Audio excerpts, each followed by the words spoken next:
Recording has begun. Good afternoon. This is the September 3, 2025 regular meeting of the Sunshine Ordinance Task Force of the City and County of San Francisco. The time is 4:03 p.m. The Sunshine Ordinance Task Force and its committees convene in hybrid meetings that allow for either in-person attendance or remote participation. Public comment will be taken on each item of the agenda. Needing decorum, any member of the Sunshine Ordinance Task Force may call for decorum due to the disorderly conduct of meeting participants. Persons who engage in threatening and/or menacing behavior may be asked to leave. A comment for our members of the public who are online. Please note that if you have joined us in the app, we are not checking the chat. And that is because members of the community who are on the telephone or here with us in the room physically are not able to see what you have written. Therefore, we are not checking the chat. Please kindly do not use it. Chair Yankee, that completes my announcements. Thank you, Administrator Peterson. Before we begin, do you have everyone's name tags by chance? Oh, yes. Name plaques.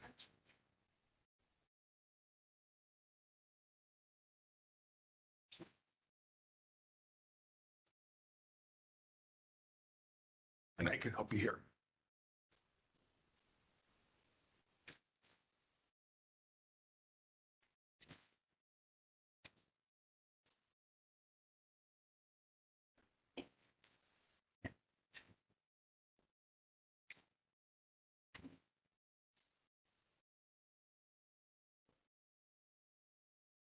Yeah, I did most of the black water order, and I did most of the black water more than I caught.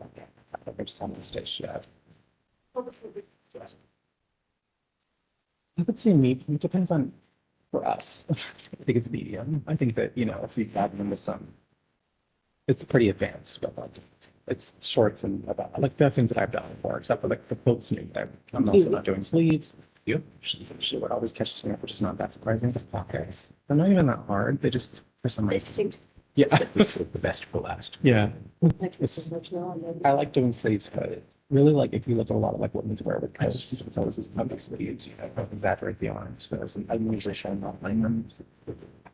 Sleeves, the pattern has sleeve for it. I just don't know. It's Yeah. Okay. I really thought about it, but everyone tells me my signature is without sleeve.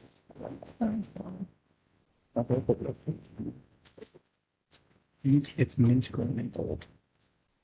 Okay, now I think we're ready. Name tags have been distributed. Okay, great. Item number 1, please.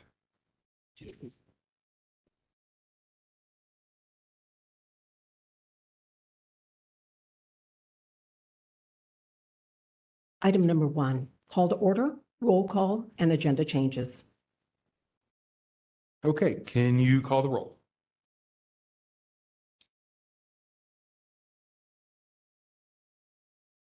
Calling the roll. Chair Yankee. Present. Chair Yankee, present. Vice Chair Stein. Vice Chair Stein, present. Member Schmidt. Member Schmidt, absent. Member LaHood. Present. Member LaHood, present. Member Sugarman. Present. Sorry. Member Sugarman, present. Member Kumar. Member Kumar, absent. Member Anderson. Present. Member Anderson, present. Member Highland, excused absence. There's no excuse, there is just an absence. Member Highland, absent. Maybe notified. Yeah. Member Pilpel. Present. Member Pilpel, present. Member Wolf, absent.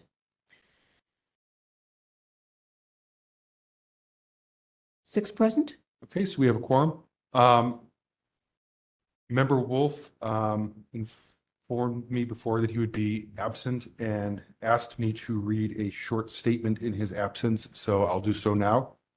And this is what it says. Colleagues, I'm sorry not to be with you all today. My mom passed peacefully this past Sunday. Suffice it to say, I'm taking the ritual time for grieving and will return to duties in a week or so. I want to direct you to the important work I want to direct you to the import of the work we do to ensure government is accountable and transparent. While we may not have much power or influence to bring the substantial change needed, except to make amendments to the law, what we can do is support other laws such as the Epstein Files Transparency Act and related bills that our city and state may propose. It's unfortunate that it takes such heinous acts to have justice served. We have had our share with serious violations of sunshine in our own government, and it will most likely continue to persist. Have a productive meeting and good luck in the decisions you make tonight. Your friend and colleague, Bruce Wolf. And with that, Administrator Peterson, do we have any agenda changes? We received a request for continuance. Okay, and that is with which matter?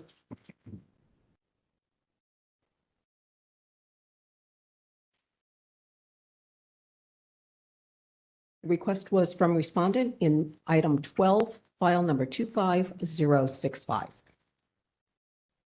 Okay, I think it's best, members, if we discuss that after 5 when that item gets called, to make sure that any parties that may be, interested in that file are present. Everyone's okay. We can just we'll discuss that. We're here now. You're here now. Okay, great. And we have copies of this communication And we do. on the table. And this, yeah, there are copies of this communication on the table for anyone interested. So I will open it up. Before I open up for public comment, is there any other agenda changes from any of the members? Not seeing any. Okay. I'll open up to public comment then for item number 1. I'm sorry, for item number 1, are you deferring item number 12 till 5 o'clock? We will not be discussing or making any motions on the request for continuance until we get to the actual file that it pertains to, which won't be until after 5. So But you could certainly give a comment on anything we just discussed, including that. well, yeah, if I could weigh in, and my name is Richard Correa. I presented at the, I'm sorry, Ms. Patterson. Peterson? Patterson. Peterson. Peterson. I answer to many things. Peterson. Well, I want to get the name right. Thank you.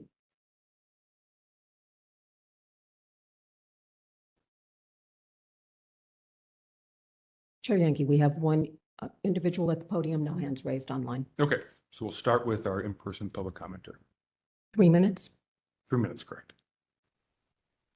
Richard Correa, I'm here. I want to make a comment about this request yesterday to continue item number 12.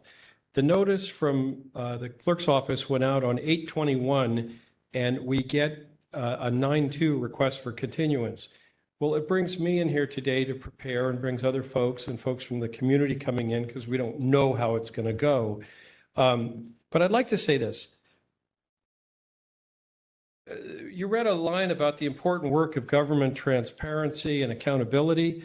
Personal laptops, Apple computers, personal Gmail accounts, concealed calendar entries, concealed communication. It's really all adding up to something in Engardio's office. He came in and asked this committee last week or 2 weeks ago to accept that a bunch of unnamed interns somehow made a mistake, and therefore, sorry, we made these mistakes. This continuance is political gamesmanship, I think, intended to keep this out of the hands of this committee. It should be acted on today. The best defense that they offered last week was this idea that somehow an intern assigned the calendar who they don't know who it is. And now we have Mr. Jonathan Goldberg from Mr. Engardio's office telling us that he's the best person to come in and talk about it. Well, maybe we should get the intern in here if we're interested in the best person to talk about it, or Joel himself.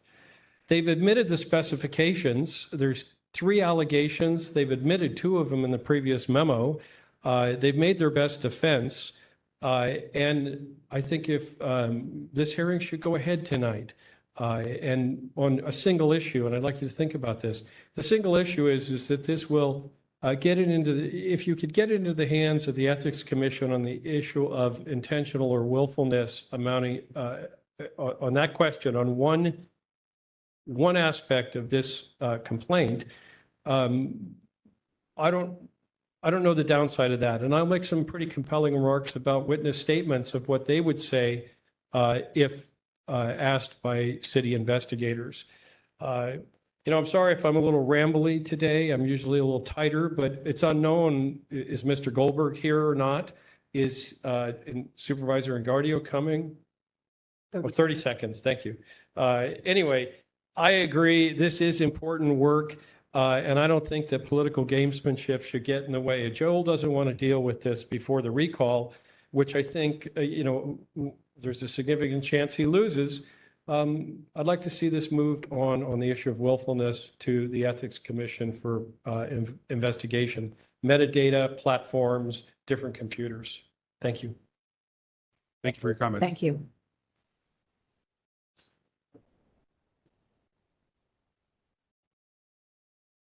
Okay, do we have any other public commenters? And our administrator will let you know when you can begin. You'll have 3 minutes. Just give it one moment.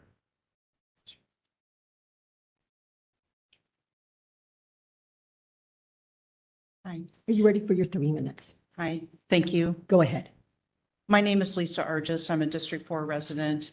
I'm a scientist. I work with data. I also work in an industry that's highly regulated. And so I'm used to being under scrutiny, similar to what we're seeing here with what the work you do to keep our government officials accountable to the public. It's highly unlikely that out of 344 meetings, one is randomly deleted by an intern when the meeting Can pause this for just 1 second? We're not speaking on the merits right now of the matter. This is just on the continuance. on hearing it tonight. Just on the continuance request. So if you Perfect. could Okay. tailor your comments to that, that'd be appreciated. Thank you for Okay. that. Well, we'll do another public comment period when we get to. Thank you for that. Go ahead, we start. I think it's the continuance is suspicious on the fact that we're in ballots are out. We're looking at a special election on September 16th. And so if this were to be harmful to Supervisor Engardio, there would be a reason for him to not have this come out in public right now. And so that I think that we should continue forward with this case. I think it's a pretty clear-cut case. Thank you. Thank you. Thank you. And for the record, Administrator Peterson, Member Kumar arrived at 4:16 p.m. Noted, 416. I think we have another in-person public commenter, and after all in-person public commenters have finished, then we'll get to the online community.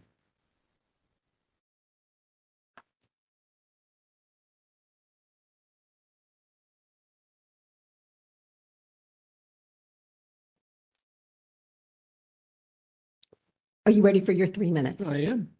Go ahead. Thank you. My name is John Crabtree. I'm a resident of District 4. I just wanted to rise on the subject of the continuance. Many of us have been attending to this, watching, testifying, talking about it, investigating these things, have spent quite a bit of time out of our own lives to not just come down here today, but to be interested in this, to present this case, to assist Commander Correa. It offends the sensibilities a little bit for a member of the supervisor's office, a member of his staff, to request late a continuance when there are other members of the staff who could also assume his role, but there's also the supervisor himself, who is the subject of this complaint.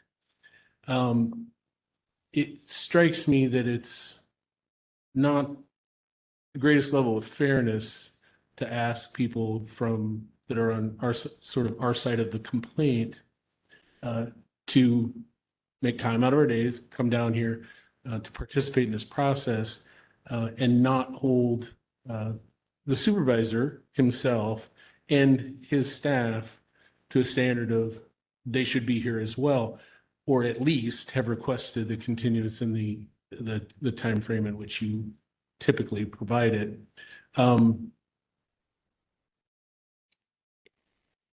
Is this gets, I want to stay just focused on the continuance, but the other side of this is, the committee met, had a conversation, took testimony. There was a process, a deliberative process there, recommendation to you. This is the sort of second bite at the apple. And I think it's important that we continue the process at the pace at which it was designed to move forward. In other words, a continuation for a month doesn't serve our interests in the best way. I think it's important. My buzzer is going to come up here in just a second. I think it's important. There it is. I think it's important for us to proceed apace. And the other aspect of this, the major issue that is contentious, that's before you, is the question of whether the behavior on part of the supervisor was willful or not. And I'm not certain that the participation of the other party is important in determining their intention. I'm not sure they're trustworthy on that topic. Thank you. Thank you. Would you mind restating your name for me, please? Yes, I'd be happy to. John Crabtree. Thank you. Yep. Okay, so Administrator Peterson, if we could see if there's anyone in the online community that wants to make public comment on this.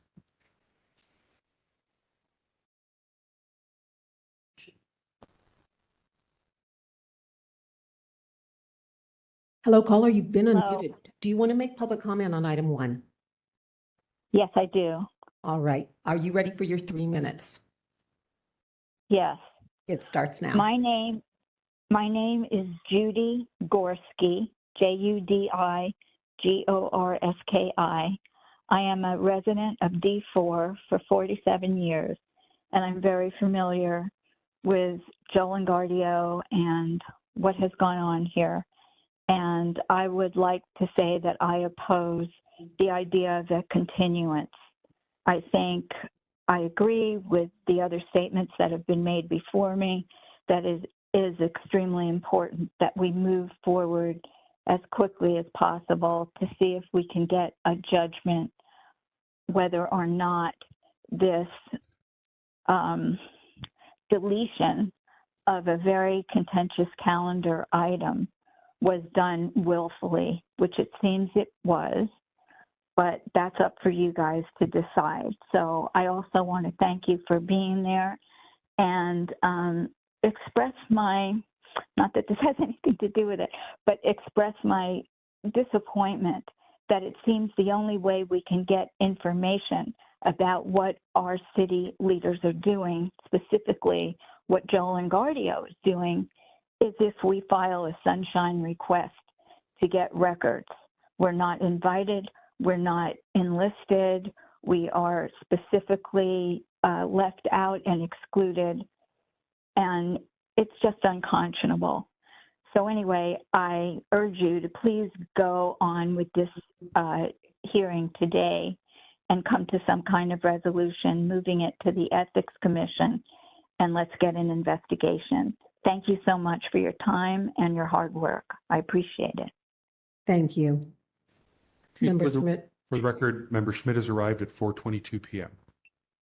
noted 422.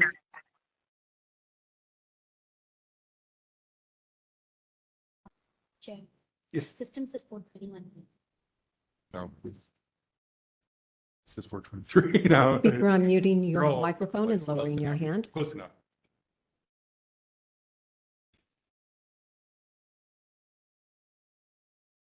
Oh, it looks like the caller is Michael Regan. Would Yeah. you like to make public comment on item 1?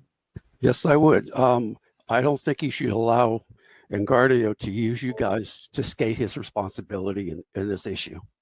That's all I have to say. Thanks. Thank you.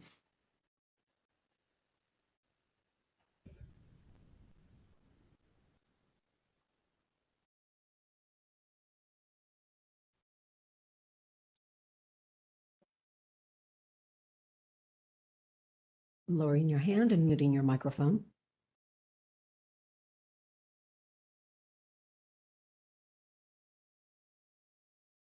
We have no one at the podium, no other speakers online. Okay, I'm going to go ahead and close public comment for item number 1. And for the members who just joined us, there was a request for a continuance for item number, let's see, it was item number 12, file 25065. We took public comment on that, but we're not going to actually discuss it amongst us until we get to the 5 o'clock time and call that file. So, okay. So moving on, I think we can go to item number 2. Chair Yankee, Yep. did you know the times when our members joined? Yeah, there was. 4:16 and 4:22. Thank Member Kumar and Member Schmidt. Item number 2, approval of the August 6, 2025 Sunshine Ordinance Task Force regular meeting minutes. Okay, members, I don't believe these were posted and made available until late last week, which was beyond the time frame that they should be available. So I'm not sure if anyone feels comfortable, but I would be inclined to continue these to give all of us and any members of the public sufficient time to review them, since they really weren't up within the 2-week period that they should be. Unless anyone has any other thoughts. Member Popo? I would support that continuance. I haven't had a chance, and the minutes are pretty long and detailed, and I'd prefer to get these right. If the sense is that we should also continue the orders, then well, we'll get to that, but Okay. they're shorter. I think we can probably work our way through those. that's fine. If you want to disconnect those, that's okay. Do you want a motion on item 2? Yeah. I'm happy to move continuance of item 2 to our next regular meeting. Okay, so there's a motion by member Pelpel to continue. Sorry, to our next meeting, To our next, whether it's regular or special. Yep. To continue the minutes until the next meeting. Is there a second to that motion? Second. Seconded by member Anderson. Let's go ahead and take public comment on that motion.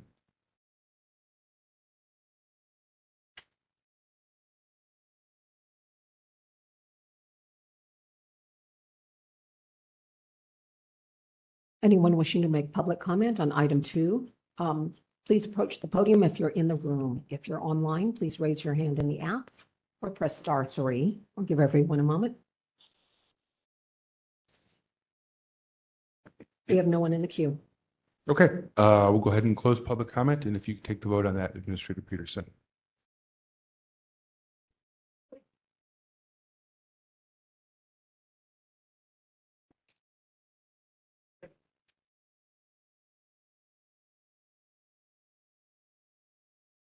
Taking the vote on item 2, Member Pilpel. Aye. Member Pilpel, aye. Member Anderson. Aye. Member Anderson, aye. Member Schmidt. Aye. Member Schmidt, aye. Member LaHood.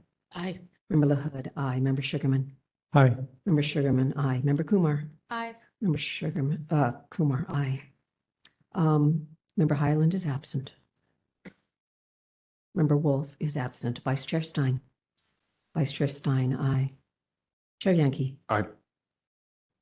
Chair Yankee, aye. 2 ayes. 2 noes, 8 ayes. Yep. I don't think there are any 2 absents. 2 absent, sorry. 0 noes, 8 ayes. The motion passes. And with that, let's move on to item number 3.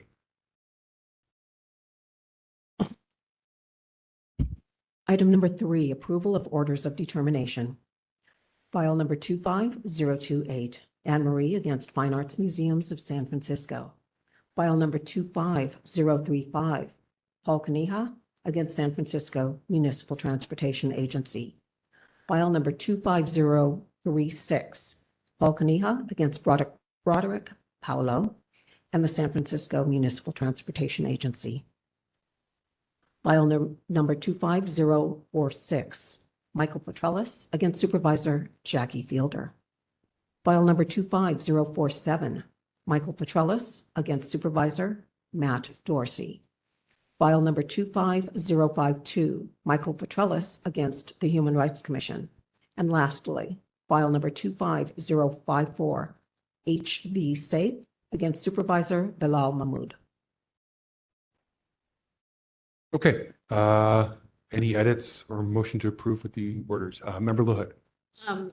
two small things that I noticed. In file number 25036, it repeats Broderick Paulo's name twice. It says against Broderick Paulo and the San Francisco Municipal Transportation Agency and Broderick Paulo. So we should remove one of those. And then in, maybe this is a question, but file number 25046, we say the action is moved by member Anderson, seconded by member Highland to approve the consent agenda as amended. I know that was the action, but I think we need to say that this was on the consent agenda. Yeah, I would agree. I think we've talked about this before, and it makes sense when we are having something on the consent agenda. We're essentially adopting that recommendation as our own finding. So while the motion in the meeting is to adopt the consent agenda, our order should reflect whatever it is that we're adopting. In this case, it would be what the committee. Yeah. So I would agree. Anything that times where there's a motion to approve the consent, it's really where you are adopting. And accept the motion submitted by the committee. Yeah, you know? or we could say that. We could say to approve the consent agenda And yeah, and accept the recommendation of the committee. Member Popo?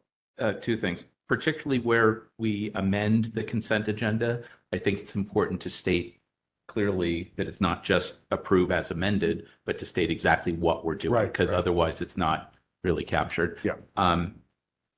I agree with those suggestions. and so that appears in a couple of other ones. Yeah. Yeah, and in this case, the consent agenda as amended, really what we did is we severed an item, I believe, from the consent agenda. Right. Which was not in these. Right. So I don't even think that the as amended should be there since we didn't. Yeah. There's another way to do it. I was just going to request if I can have a few minutes while we're working through 4, 5, and 6 to come back. I can probably get relevant edits if the intent is to try to adopt these today. Sure. Why don't we do that? If Okay. that's okay with everyone. Any other edits? If not, what I'll do is we'll recall 3 after we get through 4, 5, and 6 here. Okay. So we'll come back to item 3. Go ahead and call item 4.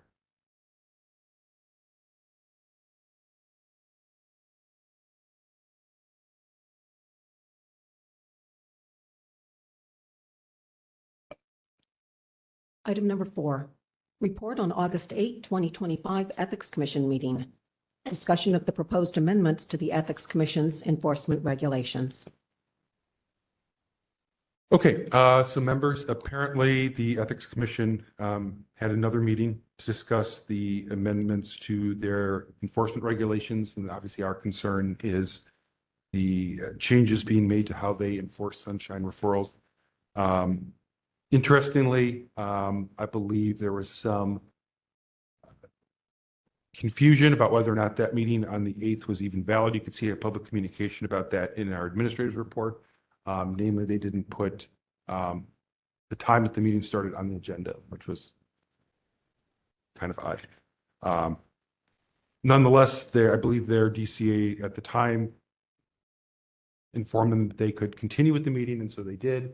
Nonetheless, they did not take any action on the enforcement regulations, and I believe their next meeting would be on Friday of next week, the 12th. And by now, they should have put out a notice. It's required, I think, 10 days before if they intend to take action on that. So I am on the interested persons list. I have not seen any communication from the Ethics Commission that they intend to take action on their meeting at the 12th. But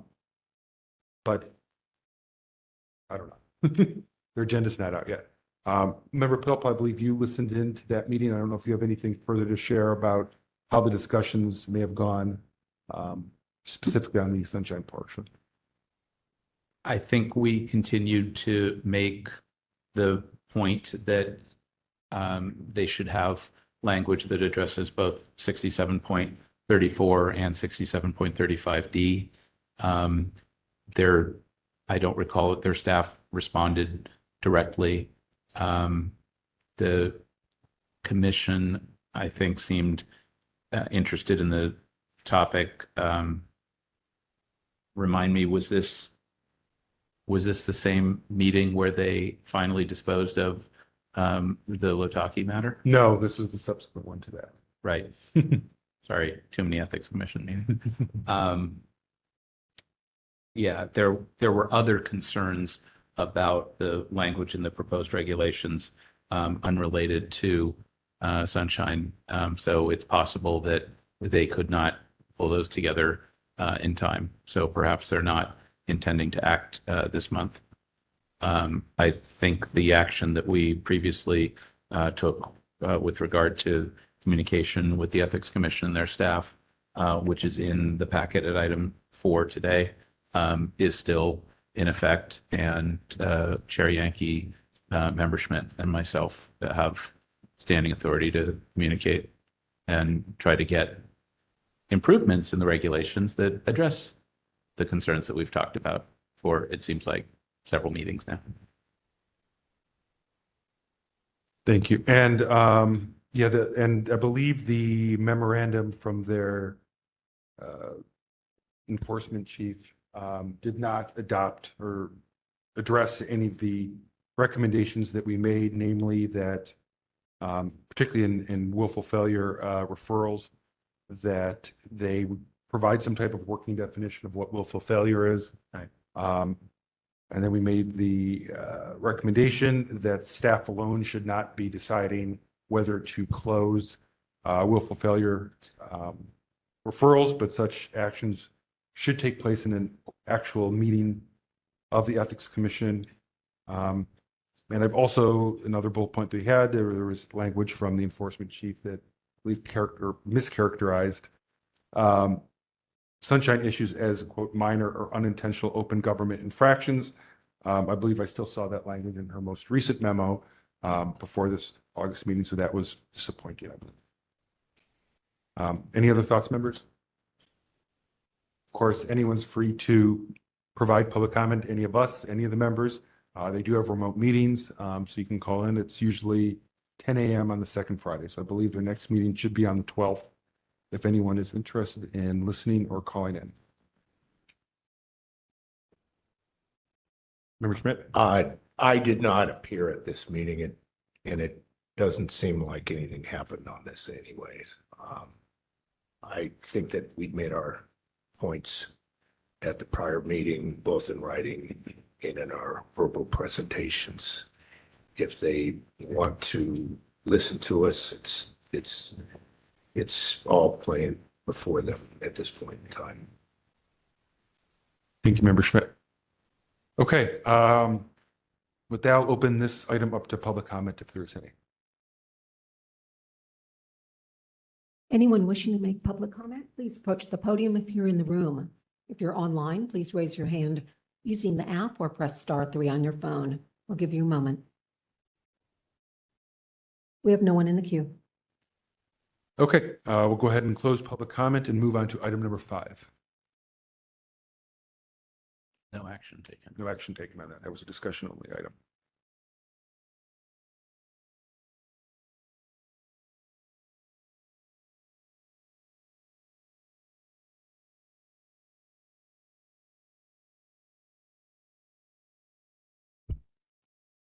Item 5, proposed amendments to the Sunshine Ordinance Task Force bylaws. Adoption of proposed amendments to the Sunshine Ordinance Task Force's bylaws related to Article 2, Section 2, attendance. Okay, so we first presented these at our last meeting. I believe our administrator included some excellent edits from Member LaHood, so thank you for making those, and I believe those are in the packet. So with that said, do we want to have further discussion on this, or do we have a motion to approve the revised language from Member LaHood? Member Pelpel? Yeah, 1 second. I think I had no problem with the text. I think I had asked if we could also add the phone number, but since we did not include that in here, then I guess we're not going to act on that. In the future, when we have these items, could we also include the notice given? Because I believe we did give the 10-day notice. We did, and there was a Okay. notice, yeah. So we should probably include that in the packet material in the future.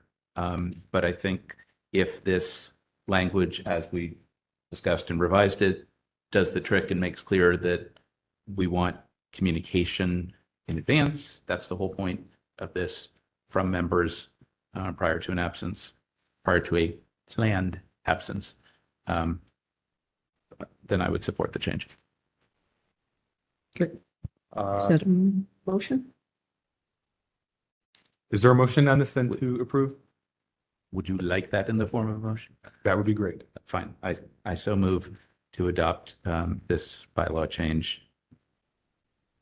Okay, do we have a second to that motion? Second. Okay, moved by member Pelpel, seconded by member Anderson to approve the bylaw amendments as presented. And with that, I think we can open it up to public comment. Anyone wishing to make public comment on item 5, if you're in the room, please approach the podium. If you're online, press *3 on your telephone or raise your hand in the app. I'll give everyone a moment. We have no one in the queue. Okay, go ahead and close public comment and we can move to a vote on that.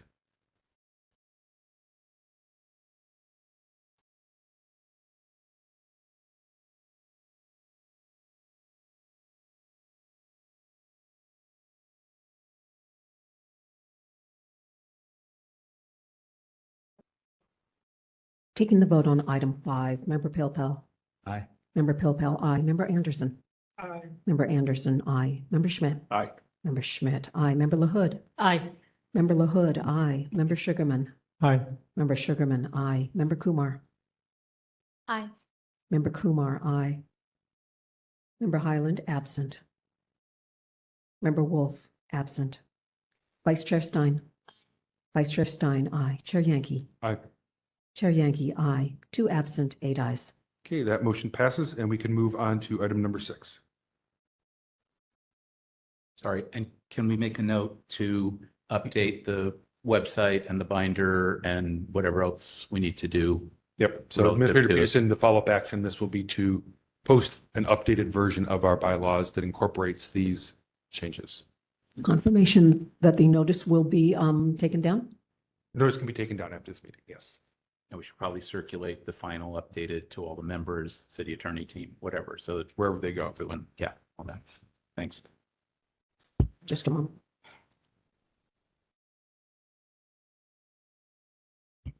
Is the circulation to the deputy city attorneys for their information, or am I requesting action or review? No, No. no review, just an FYI. And I don't know if there's other places the bylaws have to go by city law.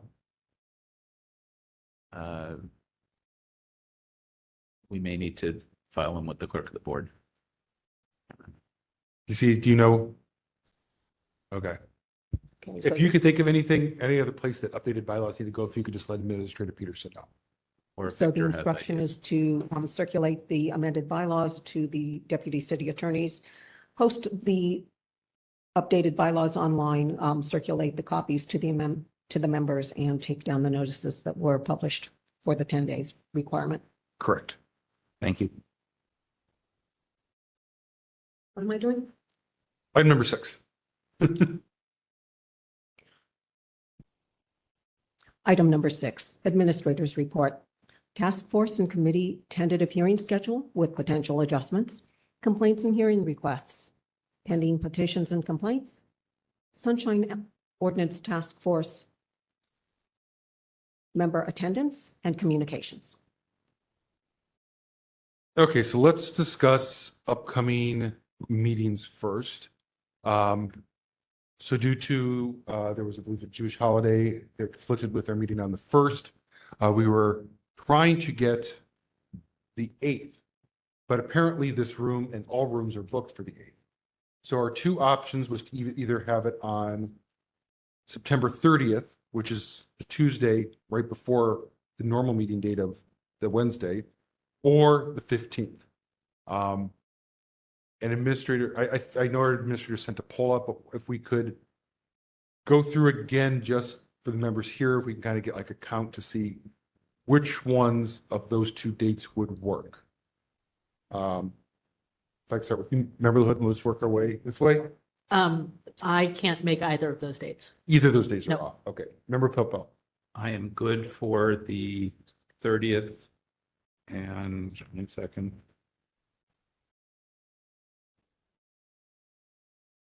Fifteenth is difficult. Oh, Okay. is the 15th an option? 15th of October.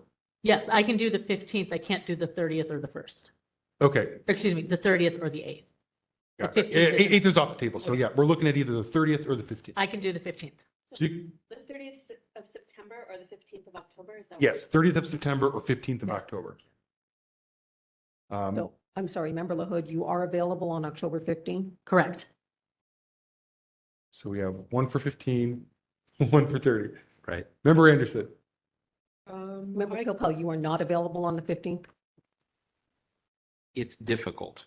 September 30 only. Member Anderson? Yes. Sorry, I interrupted. No problem. I'm available on the 30th or on the 15th. Okay. One vote for each. I can do either. No conflicts at this time. Okay, Member Kumar? I can't do both dates. Cannot. No. Okay. Vice Chair Stein? Neither. Neither. I can do both. You can do both, okay? I'm available on the 15th. On the 15th, not on the 30th, though. And did we hear Administrator Peterson from Member Highlander, Member Wolf electronically to your Or otherwise. request? Or they called you or texted you or I had responded electronically. you did? Okay, great. So we have 5 for the 15th and 9 for, I'm sorry, 4 for September 30. Okay. 1, 2, 3, 4. And 5 for the 15th. Neither of which is quorum. Neither of which is quorum. So, and I'm not going to do it unless we have 7 because 6, if we only have 6, one emergency and we're not doing it. So did members Highland or Wolf confirm for either? Yeah, one moment, please.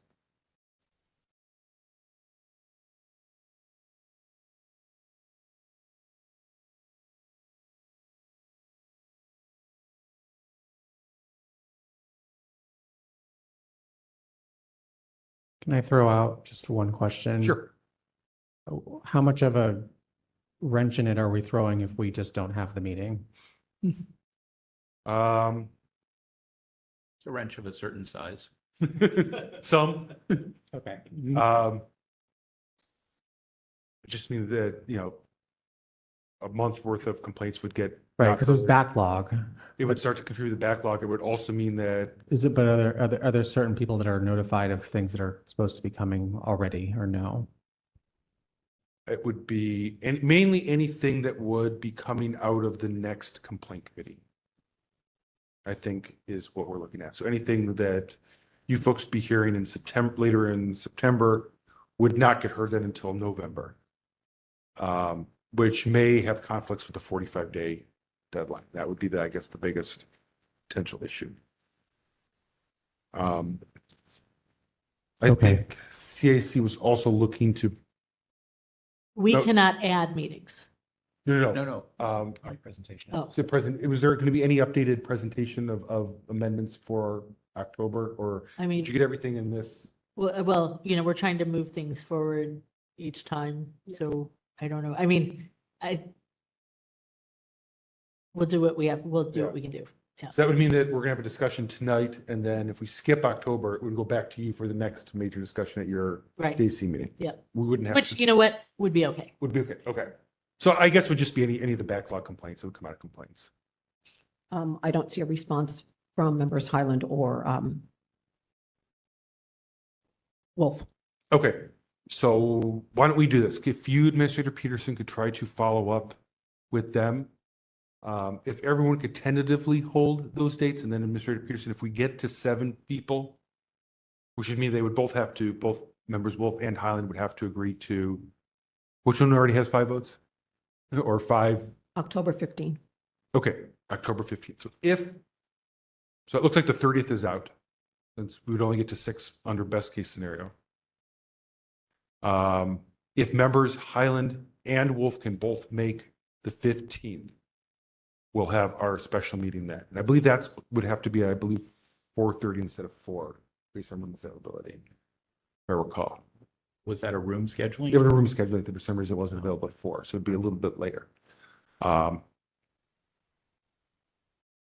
So I'll follow up with Administrator Peterson, and then we don't have to take an action. The chair can call a special meeting, so we will let everyone know as soon as possible. But it looks like we can release the 30th from our calendar since that's not going to work. And so if you could let the, Ms. Mazzella. yeah, And we've got down now who's available when from the discussion just now. yes, I think. Yeah, Okay. And did we formally cancel the meeting of October 1st? Yes. Did we take an action to do that? I just said it's canceled. Okay. The chair canceled the meeting. Okay, all right, Yeah. that's cool.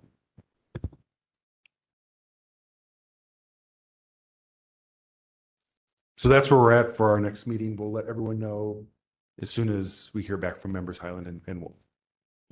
So tentatively the 15th, definitely not the 30th. Okay. And then on EOT, For November 25, The 23rd, 23rd. 3, oops, So uh-oh. Let me correct that. Wait, it says 25 on this page. Right, I'm saying, let me correct it. That date.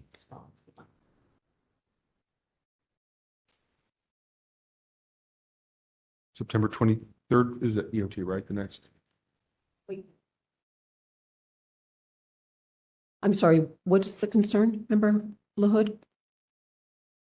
Or whoever said 23rd? I heard a date verbalized that is not the number that is on the page in the packet, What's the page? What's the in the packet? November 25th.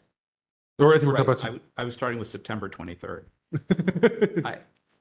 I did not know where this 4 o'clock special idea. Right. So it's essentially we're thinking of doing the 30th for EOT. But if we were going to have a Right. special for this, we can't do it on the 30th. But now that we know we won't be meeting on the 30th, it gives us either the 23rd or the 30th to do EOT. Got it. And I am not available on the 23rd. I would be available on the 30th for EOT, but we don't know because Member Highland. Yes. And Member Kumar's here. So which ones would work for you, Member Kumar? Only 23rd, and I wanted to say I got a text from Pat saying that the timing is going to change to 4 p.m. from Yeah. 5 p.m. Would that work for you? Or That not? doesn't actually. That That does would not. ideally, I mean, the earliest I can do is 4:30. I cannot come before that. Okay. And the reason it's indicated as a special meeting here is because the time changed. Right. the That's time the only- change. It was initially going to be So 5:30 on the. So if I can follow up, so would you be available for 4:30 on the 30th instead No, of the I'm 23rd? available for 4:30 on the 23rd.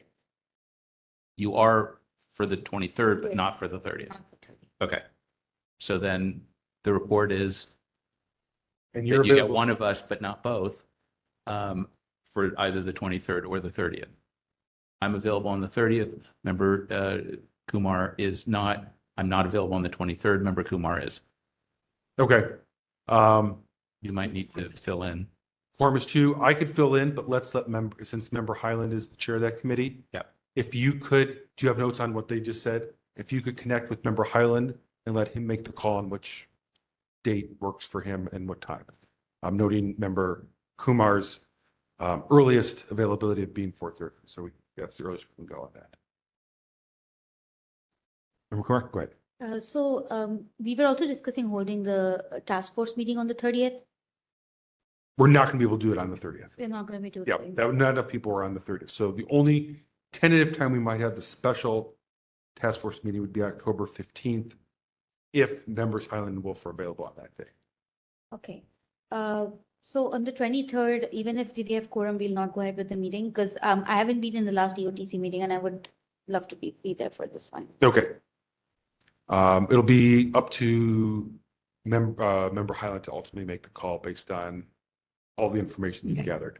I'm sorry, abundance of caution. Member Kumar, you are available for which date? At 4:30? 23rd. Yes.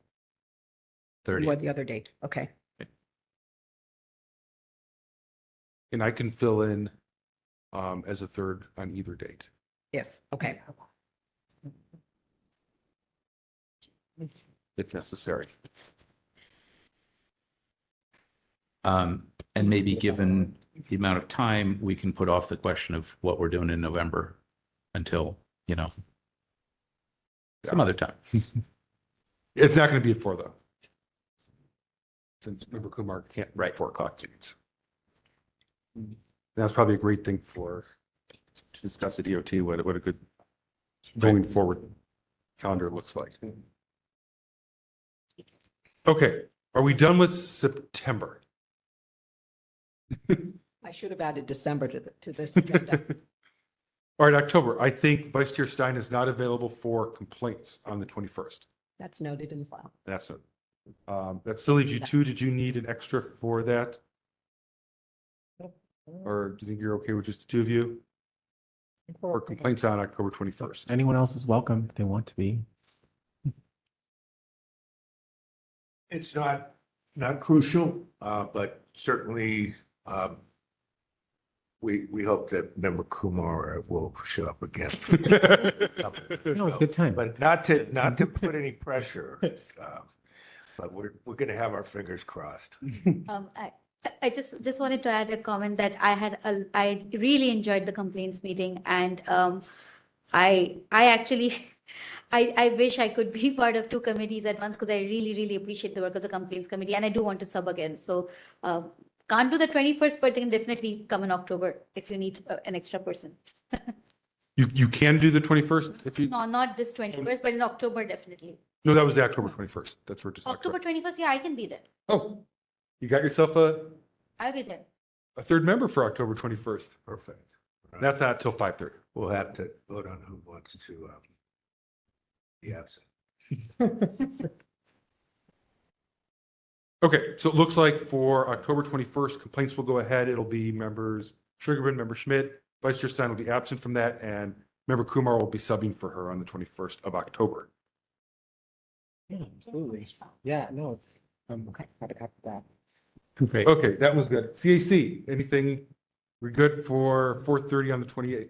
I think we're good for 4:30 on the 28th. Okay, let's move to the November ones. Noting that the time for EOT will not be 4 o'clock like is in the administrative report, since at least that'll be 4:30, if not a different date, time rather. But any other issues with our full task force meeting on November 5th, complaints on November 18th, or EOT being on the 25th? Aside from that time change I just discussed. Tentatively, it looks good. Okay. All right. I think we got to that. Back to you, Administrator Peterson. Pardon? Is it back to you, Administrator Peterson? Item number 2, since the last administrator's report, we have received 5 complaints. 2 of them are possible duplicates of a matter that was opened in 2024, and we are working with the complainant to understand whether or not there are new complaints, or if the 2 items that were received in August can be closed. We have 1 item that will be forwarded to the complaint committee, the next complaint committee. 1 item that was not accepted, and another one where we are awaiting requested supporting documentation before going ahead and opening a file. Are there any questions about item 2? So the 25069 against ethics, not accepted, so it was not opened, or opened and closed, no further activity? Is that the We scheme? create a file number so that we can maintain any communications about it. But the complaint itself was not accepted for moving it forward before a committee or task force. Okay. Item number 3, pending petitions and complaints. The status, the 2021 matter. Mr. Carnazes, that will go forward on an administrative closure recommendation. And providing updates on cases that are more than 2 years old. We have a matter, Spencer against District Attorney. We did follow up on that. The petitioner wants to proceed, and we are awaiting follow-up action to be taken Okay, so let me pause there. Member LaHood? Yeah, blah, blah. Yeah, I thought this had dropped off of the last agenda, so I thought it wasn't needed, but I can follow up on this now. I thought it Yeah, had so- been so he had- resolved because I didn't see it, so I didn't act on it. Yeah, okay, yeah, that was still on our pending list. Okay. Because I believe Mr. Spencer had one against the police department and the district attorney, which I think were largely the same. Yeah, And then I think CAC heard it in August of last year. And there was some type of, we had to ask the DCA a question before we can calendar it then. And so yeah. that's what we're waiting on. And I thought it had gone away, but I will look at this again. Unless you don't think that DCA's advice is all that important after all, in which case I can. Honestly, I don't know. Okay. I will have to go back Okay. and figure it out again. If you could let me know, if you think it's not necessary, knowing that we've already sat on for a year, we can Yeah. just move forward. And maybe you could just have a real brief conversation with the DCA about the issue. Maybe we're going to have like the actual memorandum, then we can move forward faster. Okay. Okay. Of the remaining items on this chart, 3 of them are tallies. The column in the middle labeled pending ODs, that is a tally of the items that are going to go forward for review. Pending compliance hearing, those are items that will be scheduled. The pending follow-up items are for me to check with the complainants before closing the files. The columns that I'd like to draw your attention to for focusing for upcoming timelines are the items that are waiting to be heard before an initial committee hearing. And we have 13 of those, and then 12 items are awaiting full hearing before the task force. And the 12 items that are in the column for awaiting full task force are all on tonight's agenda. Well, the 9.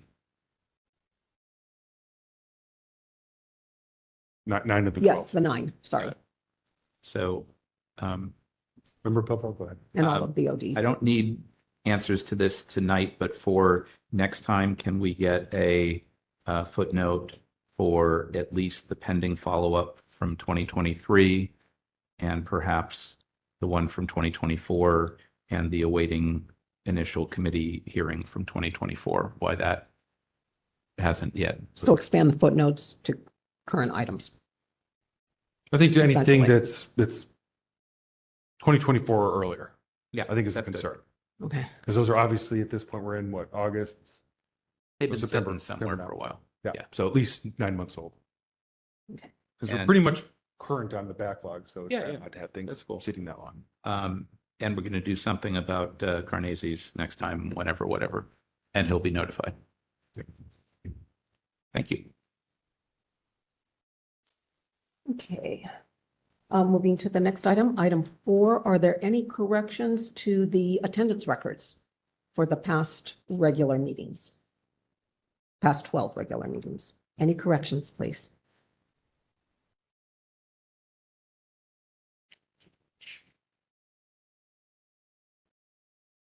Okay, not hearing any.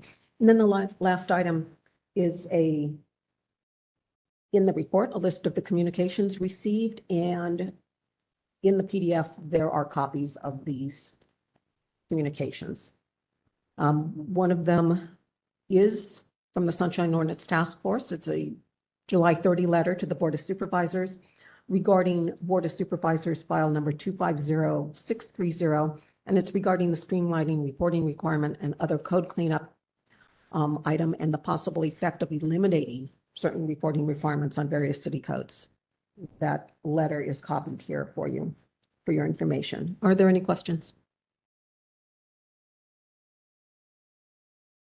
Just, go ahead, Member Popo. Thank you for sending out this letter. I think I still have a letter that I've promised that we approved last time. Yes. In the queue. I got to work on that and get it. Yep. Thanks. Okay, I think that's it then for the administrator's report. We can go ahead and move to public comment on that item.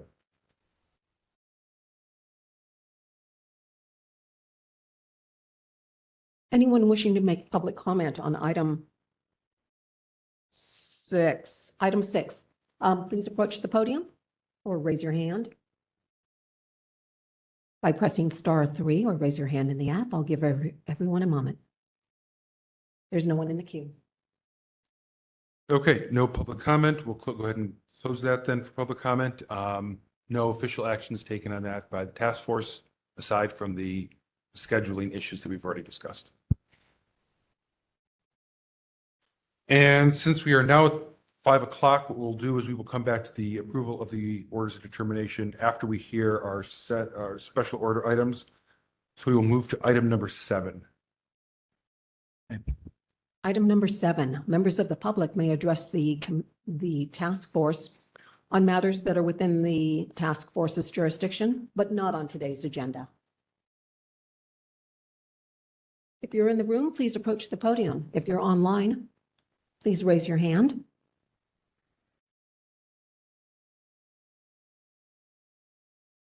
We have one person online. Okay. Let's go ahead and take their public comment then. Hello, caller. You're muted. Do you wish to make public comment on item 7? Yes, Sullivan. Thank you. Your 3 minutes starts now. Okay, I apologize for the communications, and I can understand why it was taken as a petition and complaint, but it wasn't meant to be to the Sunshine Ordinance Task Force. Hopefully the Ethics Commission can solve their problems. Over 8 years, 12 complaints, 5 not heard, 2 of those in the queue. Only 2 task force orders for public access. I do not bring many complaints. One unheard complaint was against the Ethics Commission for not enforcing 6735D. Ironic to find that the task force with a 6735D complaint that may get shot down because the ethics staff doesn't want to enforce 6735D. I think you are doing the right thing. On my complaint to this task force, there was interference outside of the hearing from a board of the clerks. Task force hearing, not to hear my 6735D complaint, was mostly a pile-on by task force members parroting the Ethics Commission staff response without allowing me to defend until public comments. In my opinion, those task force members did not know what they were talking about. Only one current sitting task force member voted against the not hearing my 6735D complaint. One of my complaints that kind of went my way against DPW, the task force allowed Mr. Steinberg to continue to abuse me and my request for over 3 weeks from the order to start producing, it took over 3 weeks from the order to start producing records. Commercial ads, other junk ads continued. 2 task force members told me I didn't know how to write a record request, but could offer no recommendations for other hearing abuses and other hearing abuses. Mr. Steinberg thought things went well. Obviously, to me, we disagree about a lot of public access laws in the state of the city following those laws. You have made it clear to me I do not know what I'm talking about, and I have gotten the message. I'm obviously not a good advocate for public access, and I do not want to waste your or my time. All the people that submit complaints to the task force are also defending the right to public access, but it is not their duty or power. It is yours. You have a duty to advise the city on appropriate ways in which to implement this chapter. I do think you are making slow progress forward. I mean, you are now taking public comment on each agenda item.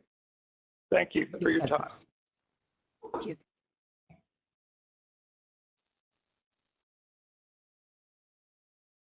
Hey, do we have any other public commenters for item number 7?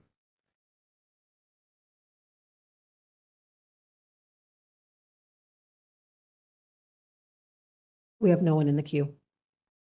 Okay, we will go ahead and close public comment and move on to the consent agenda items 8 through 11.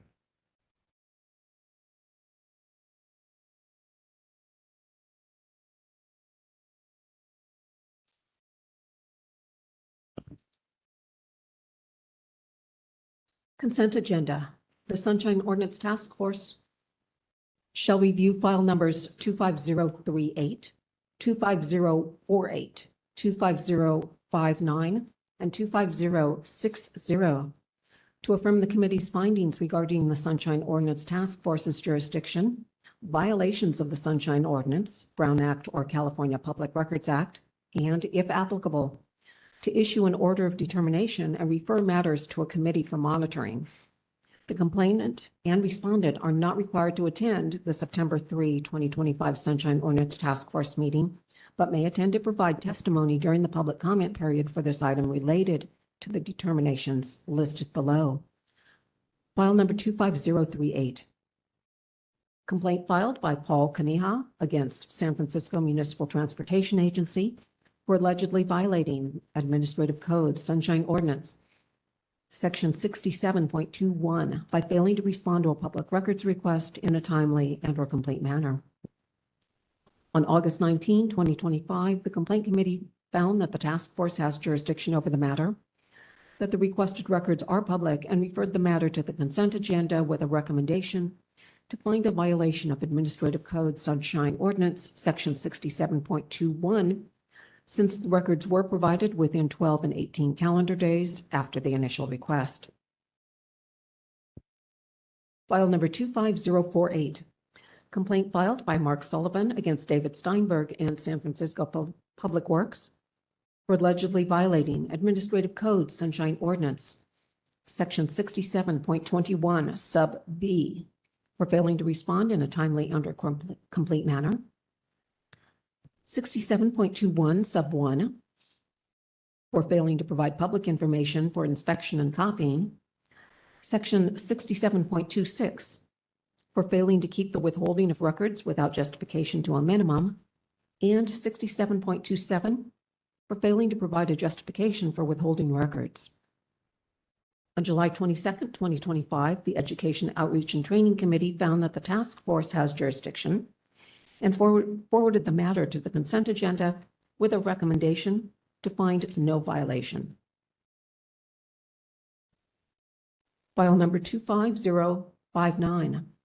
Complaint filed by Patrick Monette Shaw against Department of Public Health for allegedly violating Administrative Code Sunshine Ordinance, Section 67.25, by failing to respond to an immediate disclosure request in a timely and/or complete manner. On August 19, 2025, the Complaint Committee found that the task force has jurisdiction over the matter, that the requested records are public, and referred the matter to the consent agenda with a recommendation to find a violation of Administrative Code Sunshine Ordinance, Section 67.21B, for improperly requiring the use of next request in the language of the respondent's response to the document request. The committee found no improper delay in the response. And lastly, file number 25060. Complaint filed by Ben Lynch against the City Attorney's Office for allegedly violating Administrative Code Sunshine Ordinance, Section 67.21, for failing to respond to a public records request in a timely and/or complete manner.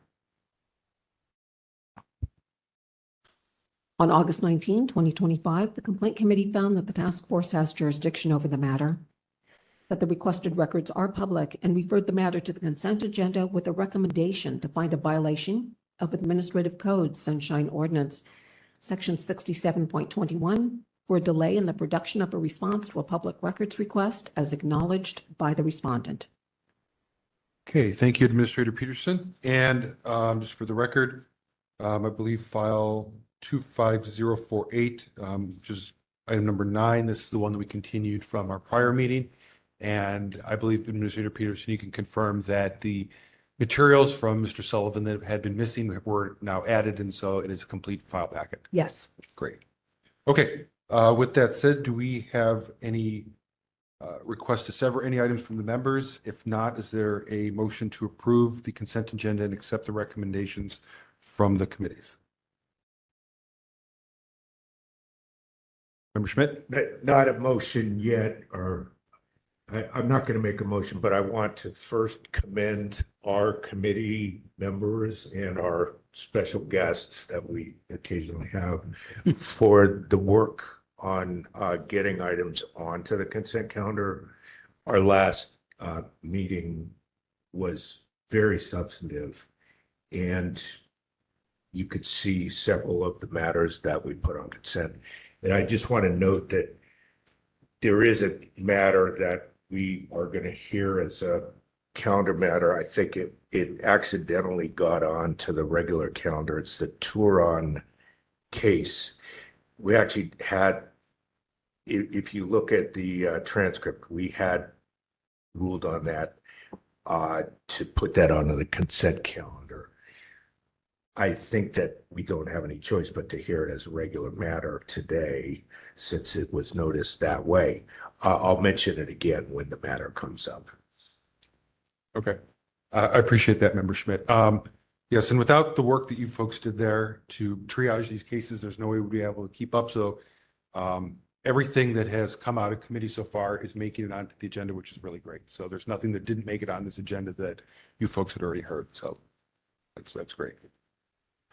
And let's, Vice Chair Stein. I'll make a motion to approve the consent agenda. Okay, so a motion by Vice Chair Stein to approve the consent agenda and accept the recommendations of the committees. Do we have a second to that motion? Second. Seconded by Member Anderson.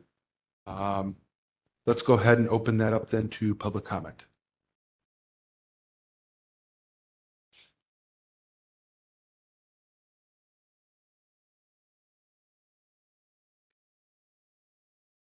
Anyone wishing to make public comment? If you're in the room, please approach the podium. If you're online, please raise your hand in the app or press *3.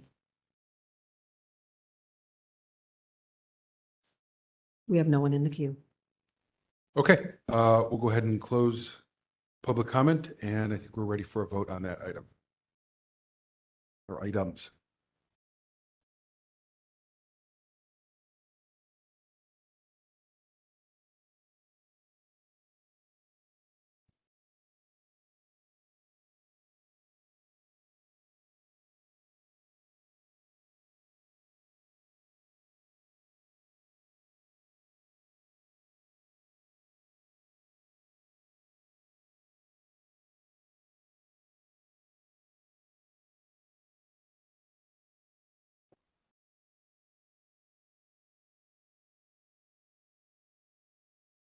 Taking the vote. Vice Chair Stein. Aye. Vice Chair Stein, aye. Member Anderson. Aye. Member Anderson, aye. Member Schmidt. Aye. Member Schmidt, aye. Member LaHood. Aye. Member LaHood, aye. Member Sugarman. Aye. Member Sugarman, aye. Member Kumar. Aye. Member Kumar, aye. Member Highland, absent. Member Pilpel. Aye. Member Pilpel, aye. Member Wolf, absent. Chair Yankee. Aye. Chair Yankee, aye. 2 absent, 8 ayes. Okay, that motion passes. I'll check with Administrator Peterson. Are you all set? Did you need a 5-minute break before we move on to the complaint hearing agenda? I would appreciate a break. I know you have a lot of notes to take. So why don't we do that? 5 or 10? What works better for you? 10 minutes, please. 10 minutes. Okay. So Administrator Peterson can get her notes together because we did a lot of stuff. Let's take a 10-minute recess, and then we will start hearing our complaints, starting with item number 12-25065. The meeting is in recess at 5:15. Microphones are off.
I like this. Okay, Microphones are on. The meeting is resumed at 5:25 PM. okay. Administrator Peterson, if you could call item number 12. Item number 12, file number 25065, complaint filed by Richard Correa against Supervisor Joel Engardio for allegedly violating Administrative Code Sunshine Ordinance, Section 67.29-5, by failing to provide a Prop G calendar in a timely and/or complete manner, and 67.34 for willful failure to discharge duties imposed by the Sunshine Ordinance, the Brown Act, or the Public Records Act. On August 19, 2025, the Complaint Committee referred the matter to the full task force with a recommendation to find a violation of Administrative Code Sunshine Ordinance, Section 67.29-5, by failing to provide a Prop G calendar in a timely and/or complete manner, 67.27, by withholding a meeting from a document released without justification, and consider a willfulness violation under 6734, by failing to discharge any duties imposed by the Sunshine Ordinance, the Brown Act, or the Public Records Act by an elected official. Okay, let's see if we have the parties available. I know we already heard from Mr. Correa, and he's still here in the room. Let's see if we have someone from Supervisor Engardio's office, either here, but maybe online. If there's anyone in the online community who is here as a representative for Supervisor Engardio's office, please raise your hand in the app or press *3. We have one hand raised. Hello, caller. Are you here for item 12? No, this is Sullivan. I had my hand raised for the consent agenda and I was not called upon. And that's why the hand is still up. Nope. Well, let's go ahead let's let Mr. Sullivan make his comments on the consent agenda since that was missed. Since we have Mr. Sullivan, are you ready for your 3 minutes? Yes. Your time begins now. Addressing file 25048, during the ETOC hearing, no one, including the respondent, refuted that the next request visibility interface was not a record used by city custodians. In fact, custodians use this visibility interface every request.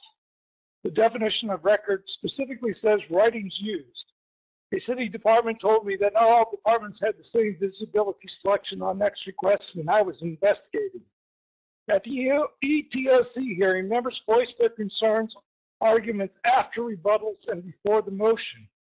This does not allow the petitioner to address them, so I address them now. Chair Highland's concern was that the visibility menu writings only were created when they were activated or used. Therefore, I was asking for records not yet created. No, next request visibility interface records is not created each time a custodian uses them. They do not change.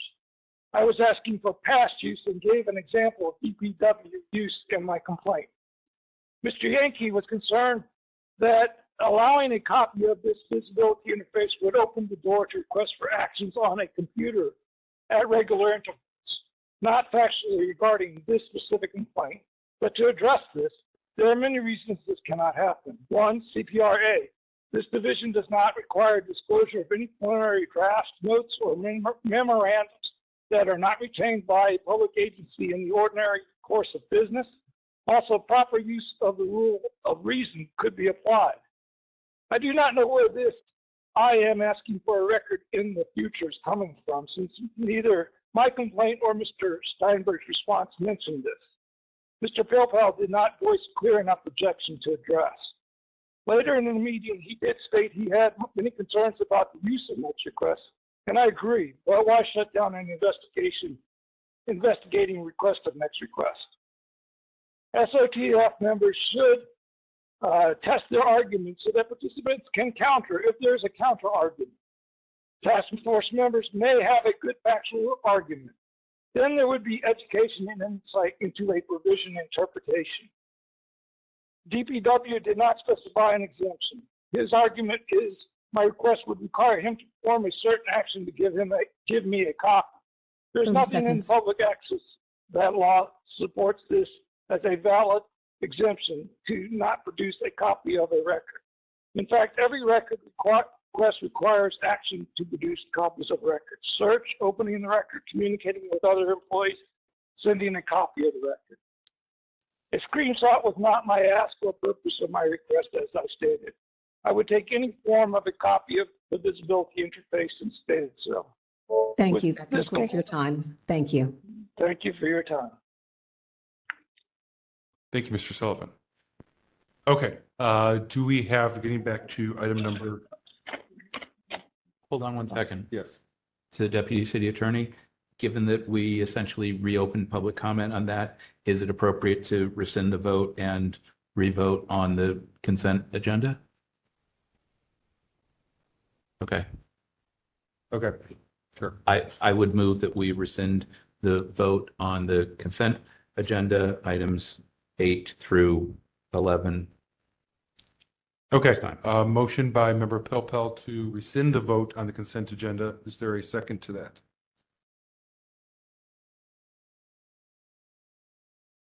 May I ask a question? Member Pilpel, is that with the objective of pulling this case out and hearing it separately?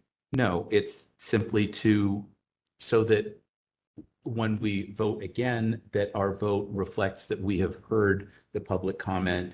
If it changes the outcome, so be it. If it doesn't, then we're simply Okay, sure. reconfirming. Then I will second. Yeah. Okay, all right, seconded by member LaHood. Any public comment on that? And this is extremely brief, so I'm just going to allow 1 minute public comment. Anyone wishing to make On public that comment? If you're in the room, please approach the podium. If you're online, raise your hand in the app or press *3. We have no one in the queue. Okay, public comment on that is closed. If you could take the vote on that motion.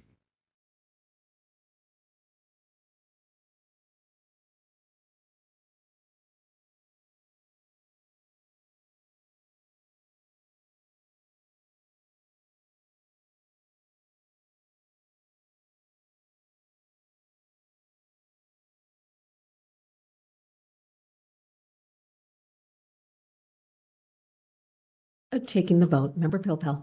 Aye. Member Pilpel, aye. Member LaHood. Aye. Member LaHood, aye. Member Schmidt. Aye. Member Schmidt, aye. Member Sugarman. Aye. Member Sugarman, aye. Member Kumar. Aye. Member Kumar, aye. Member Anderson. Member Anderson, aye. Member Highland, absent. Member Wolf, absent. Vice Chair Stein. Aye. Vice Chair Stein, aye. Chair Yankee. Aye. Chair Yankee, aye. 2 absent, 8 ayes. Okay, with the initial vote rescinded, is there a new motion to accept the consent agenda and the recommendations of the committees? So moved. Okay, moved by member Anderson. Is there a second? Second. Seconded by member Sugarman. Again, I'll open this up. We already took public comment on this, so 1 minute on this motion if there is any public comment. Anyone wishing to make public comment? If you're in the room, please approach the podium. If you're online, raise your hand in the app or press *3. We have no one in the queue. Okay, public comment is closed, and if you could take the vote on that. Taking the vote, member Anderson. Member Anderson, aye. Member Sugarman. Aye. Member Sugarman, aye. Member Schmidt. Aye. Member Schmidt, aye. Member LaHood. Aye. Member LaHood, aye. Member Kumar. Aye. Member Kumar, aye. Member Highland, absent. Member Pilpel. Aye. Member Pilpel, aye. Member Wolf, absent. Vice Chair Stein. Vice Chair Stein, aye. Chair Yankee. Aye. Chair Yankee, aye. 2 absent, 8 ayes. Okay, that motion passes. Thank you to everyone for that. And apologies to the parties that we had to take care of a technical issue there. But I think we're ready now for item number 12, which has already been read into the record. I think we were making sure that everyone was here for it. So I know we still have our petitioner. We determine if we have the respondent available. Making a second call for the online community to find out if anyone is present from Supervisor Engardio's office regarding item 12, file number 25065. We have no hands raised, no one in the room. Okay, so members, we have no one from Supervisor Engardio's office here. As has been distributed, there was a memorandum that we talked about briefly during item number 1, asking for a continuance on this. It sounds like the petitioner would object to that continuance being granted. With that said, I will open up if any member wants to make a motion to continue this item. And if there is not such a motion, we'll just continue along the way with hearing. So this is your time. Seeing no motion, we are going to continue on with the hearing without the respondent here. Just to be clear, there's nothing in our rules or procedure that compels a continuance. It was requested after the deadline. Correct. So, and we heard public comment on the matter earlier. So, yes. Okay, that's fine. Okay. Thanks. So the way that this will work here, I'll run down just the procedure for both this group and for every other group that's going to be presenting in front of us. Each side will have 5 minutes. We'll start with the petitioner, then it'll be the respondent. If the respondent shows up in the next 5 minutes, they can have their 5 minutes. We will then allow, if any side has witnesses that want to provide facts or evidence in support of their position, they would get 3 minutes. At that point, the task force members may have questions. If we ask any questions, I just ask that you direct your answers specifically to the question that we asked. It's not additional speaking time beyond the question that we asked. We'll then move to rebuttals that would start with the respondent for 3 minutes, move to the petitioner for 3 minutes. At that point, the task force will determine how we want to proceed on this, make a motion. We will take public comment on that motion and then vote. So that's the timeline for how to move through these cases. So with that said, I believe we can start with the petitioner. And petitioner, will you be having any other witnesses or it'll just be you? Just, I think just me, and then there's public comment. Okay, there'll be in public. Yeah, okay, that's Well, note. If they speak as a witness, they cannot speak during public comment. So they can either speak as a witness, They'll speak as witnesses then, as witnesses. but not out of the 5 minutes I get. Right? No, you get 5 minutes, they get 3 minutes. Okay. Okay. I have a procedure question. In that a recommendation has already been made for a finding on the issue of was it a complete disclosure and was it a timely disclosure? Do I need to delve back into that area? Well, actually, that's a good point. We usually have the committee speak. So why don't, let's see, before you begin, if the committee wants to share anything with all of us about how you folks heard this. Yeah, to answer that question, it's a recommendation, but it's not more than that. And so it could be that some of the people here do not follow the recommendation that the committee made. And so that's my answer on that, although if anyone else thinks that a recommendation is different than that, you can certainly speak up. In terms of the case, introduce the case.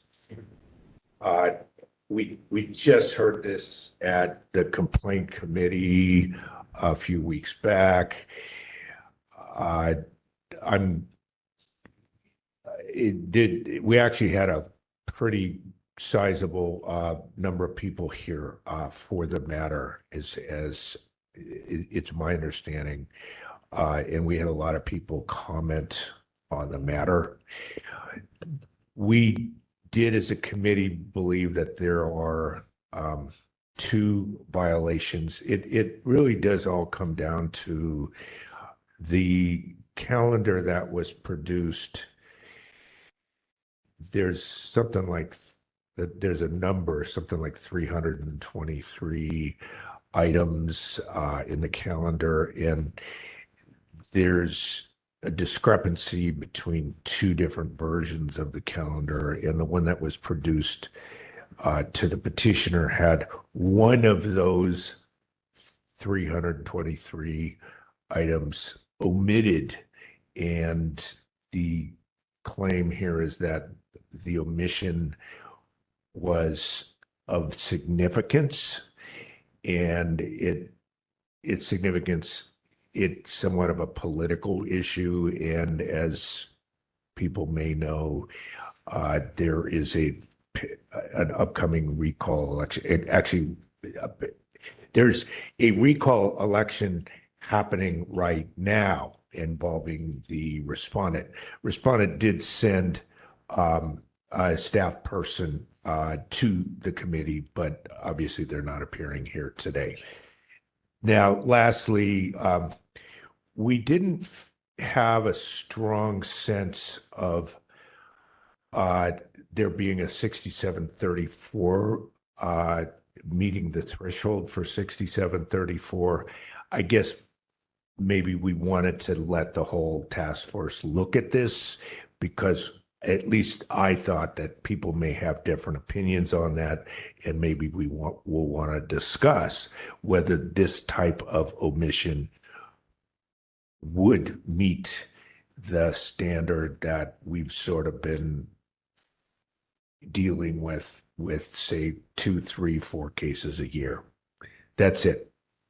Member Stein, anything to add? Yeah, just I made the motion, and I'll just say when I made it, I was thinking, probably if not for the 6734 question about whether there's a willful violation here, that this would have gone to a consent calendar, because we pretty much had admission from the respondent that they didn't provide the records on time. They talked about the the request being lost.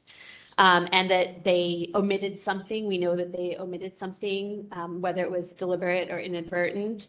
And that's why we suggested, that's why I worded it as find a violation rather than consider whether there was a violation on the points of a 67.295 violation for not responding within 3 days and a 67.27 violation for withholding a meeting from a document release without written justification.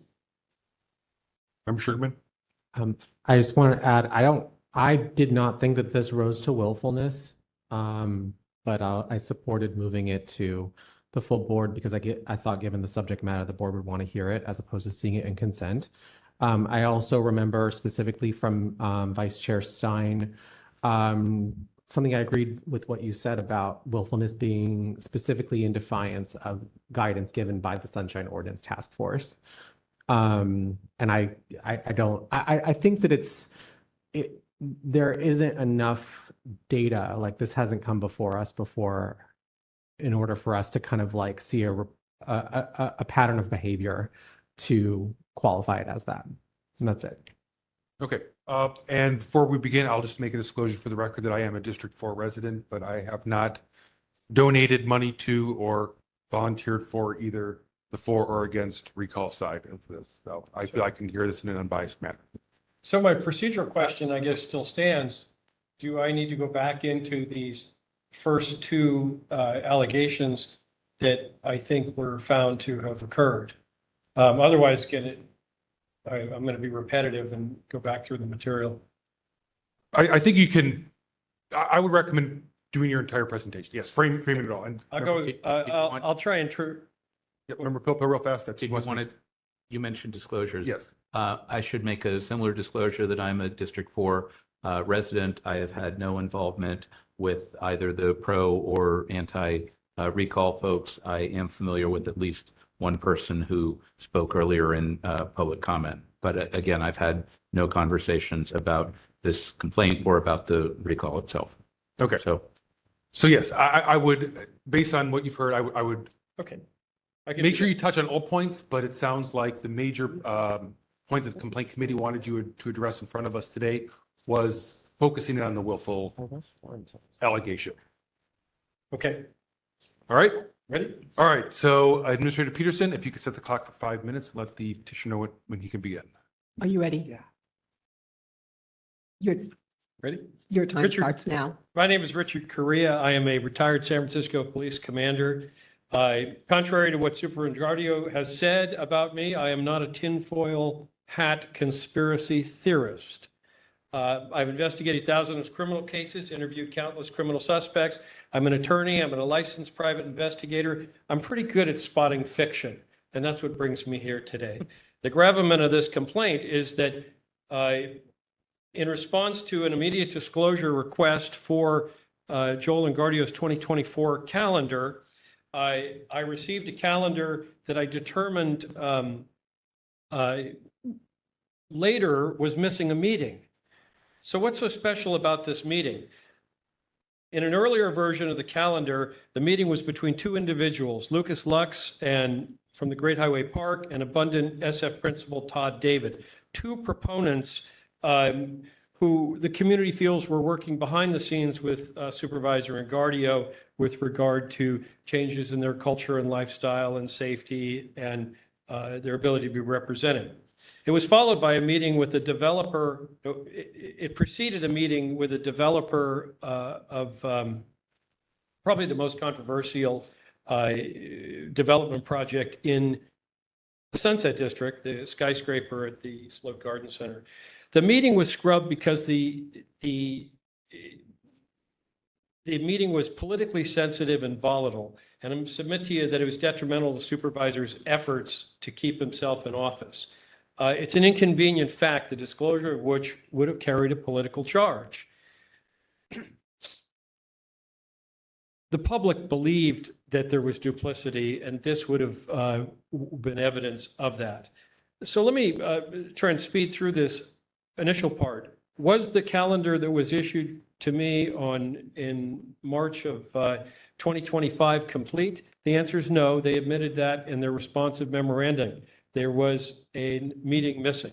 Second, was it timely? The answer is no. I submitted it on the 13th of March and had to ask again on the 15th of March. Excuse me, the 18th of March when it was delivered to me. It wasn't timely. Okay, so on this willfulness, first of all, what's the standard for willfulness? It's not a question of motive or evil intent or done to acquire some advantage. It simply means in the law doing the act, scrubbing the calendar. Intentionality, whatever, it doesn't matter. Was it done intentionally? Engardio blames the removal of this May 28th meeting on poor work habits of unnamed interns and others. That's their best defense.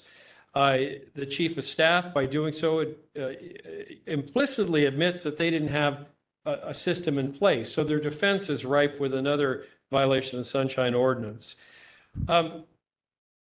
Now we have the supervisor dumping in another 300 pages of calendar. So we have yet a third calendar that we can all look through. And so there's really only 2 pages that are relevant. The May 28th page from the October release and the May 28th from the release that was given to me. I have to speed up because I want to get to some important points here. This was handled according to the supervisor. He responded directly to me saying, "Hey, Rich, it was in our spam file. Sorry." Well, I can tell you why it was in a spam file, because they don't use the city computer up there. They prefer to use Gmail and an Apple platform. And they handled it, got me the calendar. Their best explanation is that through some sort of broken system, a meeting was removed and the page reformatted to fill in the gap so that there were 3 meetings instead of 4. This meeting was number 2. And while they were at it, with regard to the Jimenez meeting, the developer, they dolled that up a little bit. If you take a look, it goes from logistics and community as discussed to project plans and community engagement. There were 344 meetings listed on the calendar they released prior to mine. And you know what? Only one disappeared, this one. But let me say this. I've interviewed a witness twice. He tells me, a former employee in Joel's office, that there was a pattern in practice in the office to remove items from the official calendar and leave some meetings off the calendar. He's told me that there was a practice of avoiding using city-owned computers and email platforms. He tells me that he had a vivid recollection of the meeting with Todd David that day. And if I could finish, could I indulge you for another minute? There doesn't seem to be an overflow crowd here today. That the supervisor... To be fair, we are going to keep you strict to the limits. You have a rebuttal period, so you're going to have another 3 minutes. So okay, I'll pick up my rebuttal. You can pick it up there. Yeah. Sorry for talking so quickly, but 5 minutes is... It goes fast, yeah. So did you have any facts or any witnesses to provide additional facts or evidence? Yes. Witness or witness? Okay. Knowing that you cannot then be a public commenter, so this is your shot. And this is 3 minutes? Yes. 1 moment, please. Your 3 minute, All right, thank you. your 3 minutes begins now. Thank you. My name is Lisa Argis. I'm a District 4 resident, and in my day-to-day job, I'm a scientist. I work in the biotech industry, so I'm used to being in a regulated industry and under heavy scrutiny. There's a difference between records and things that have versions. Records don't have versions. They're like source data. So the respondent at the previous meeting used a lot of talk about versions. And when you edit documents and they become versions, there's a word for that in my line of work, and it's called fraud. And so we take that quite seriously. And that's something that I think the Sunshine Act really tries to do, is create that transparency in government.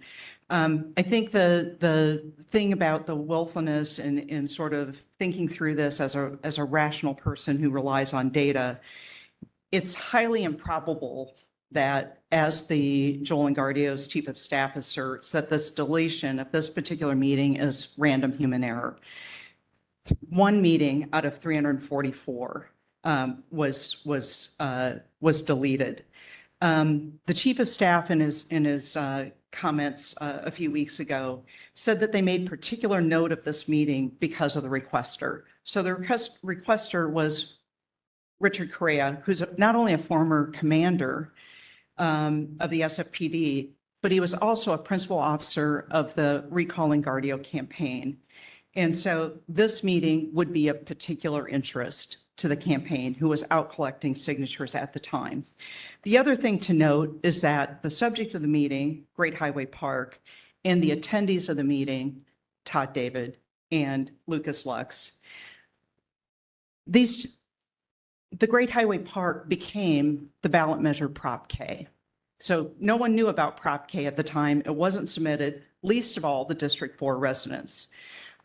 These two folks became the principal officers of what became Yes on K, the measure to the proponent measure for Prop K.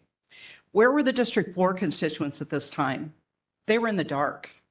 We now know from other public requests that there was a whole operation going on for months in advance to put forward the legislation that became Prop K.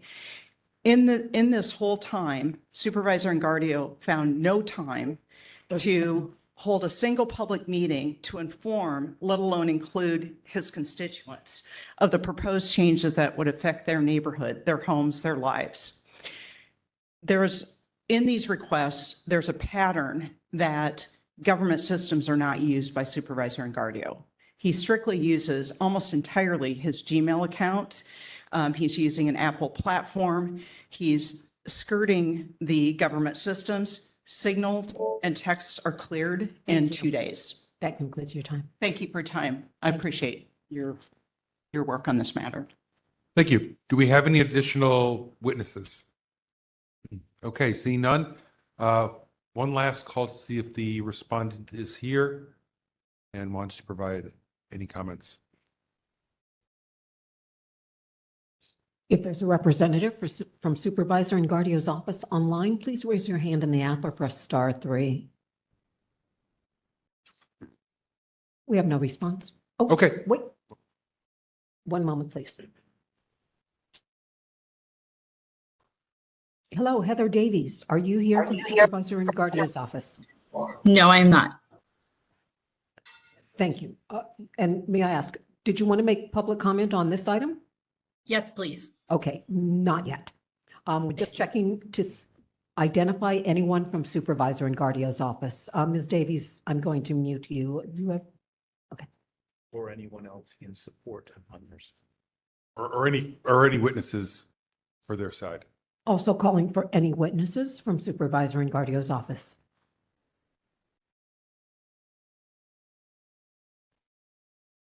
We have no response. Okay, so we can move to questions. Members, any questions? Member Pilpel, go ahead. I have a couple of questions for Mr. Correa. So I think I followed your presentation. I'm confused about one or two things. The dates that you referenced were, and Supervisor Engardio's letter referenced, were March 18th of 2025, but it appears that your initial request was February 18th. I'm not sure how relevant it is, but can you tell me, Yes. was this February or March? Let me check, but I think it was March. My initial request was March 13th, and they complied with it on March 18th when I sent a second email. Then can you go to page 3 of the packet and just Page 3 of the packet. or Ms. Peterson, if you can. Which is February, Is it February? 13th and 18th. Okay, well, they've corrected me. Okay. So- Thank you. So I know it was I'm the not sure that 13th. it's a timeliness issue, but I just want to be sure that I've got the date right. So if your date is February 13th and then 18th, then it's their date on their memo that's wrong, where they said that it was March. If you give me 1 second, I will pull up my original memo. So they say it's February? No. The copy of your email that's in our packet suggests that it was February. Their memo suggested it was March.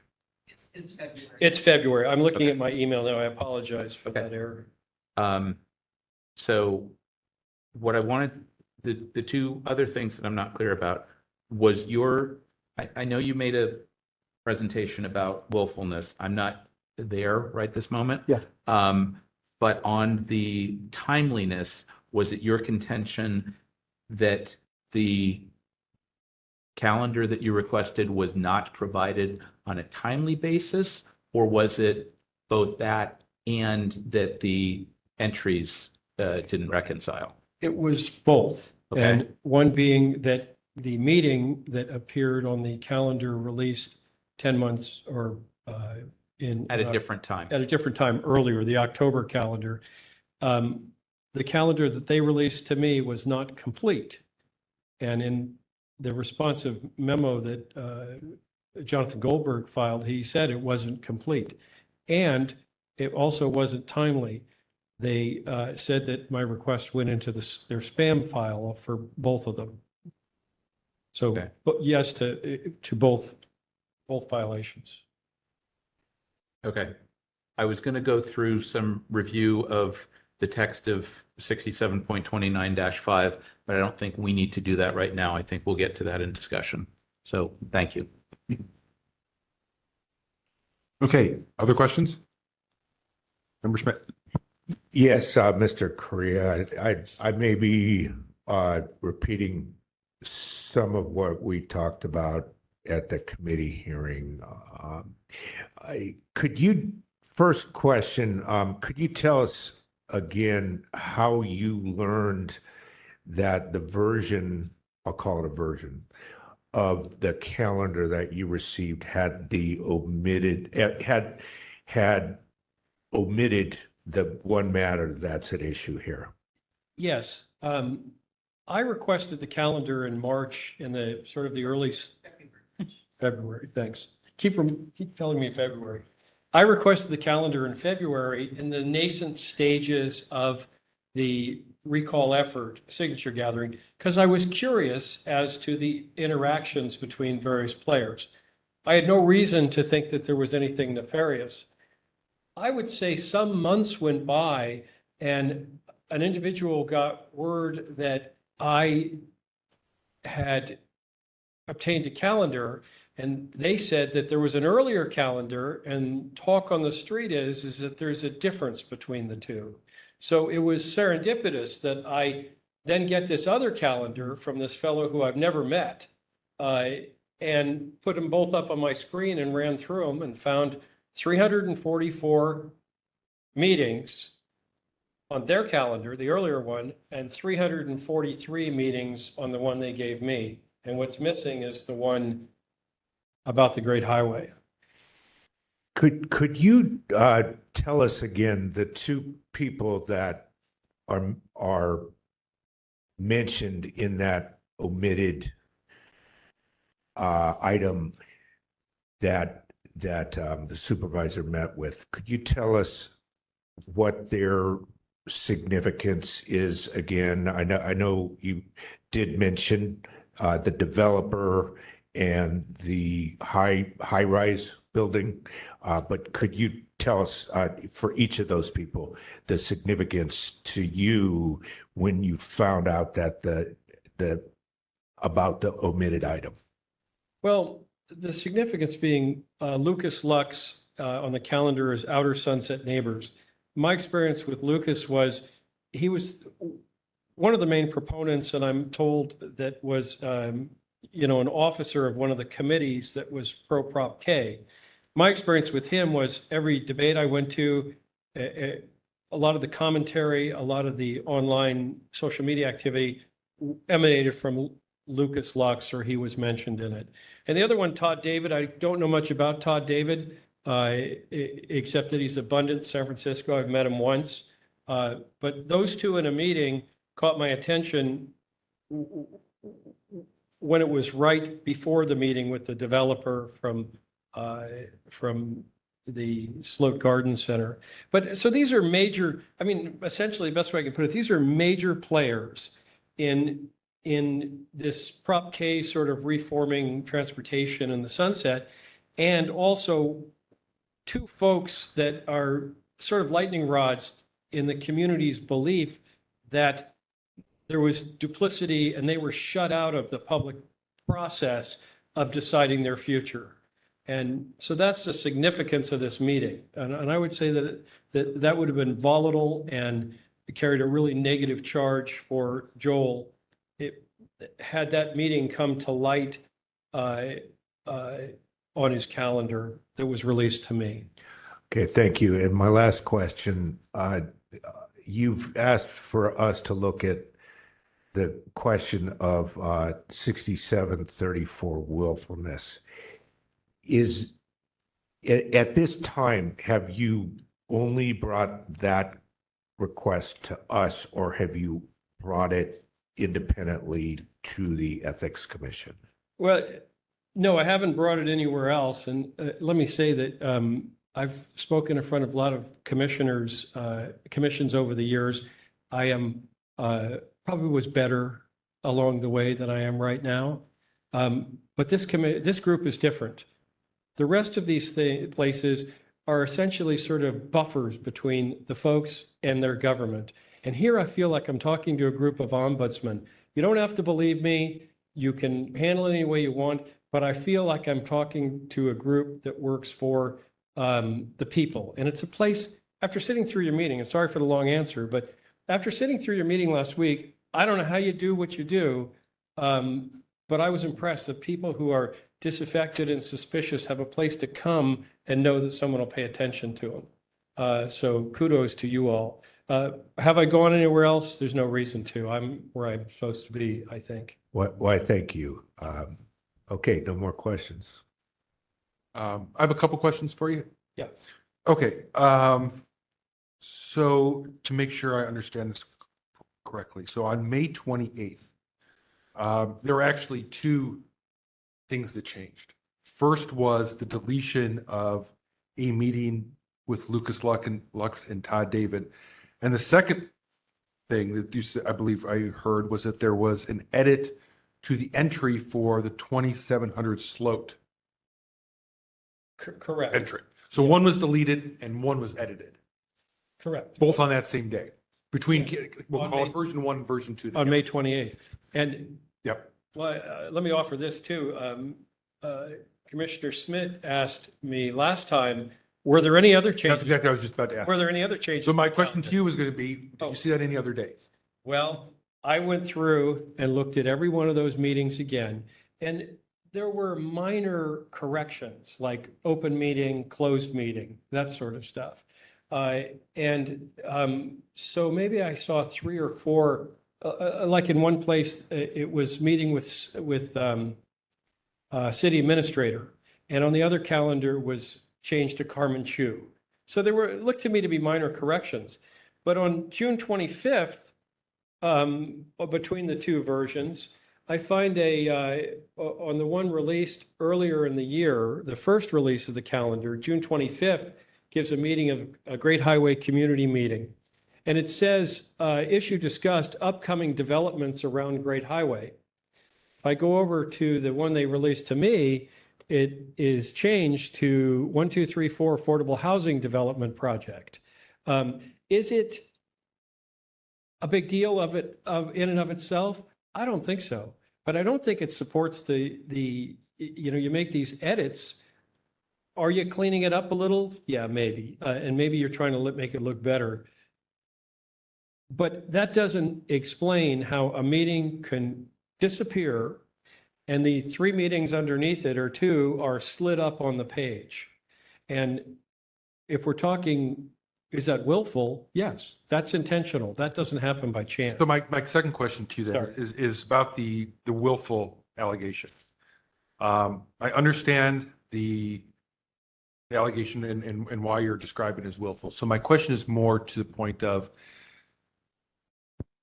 do you have evidence, or do you believe the Ethics Commission, if they conducted an investigation, would have evidence that supervisor himself, Mr. Engardio, versus a member of his staff was involved in making these decisions? So to put it another way, I know Mr. Goldberg showed up at the complaint committee meeting, right?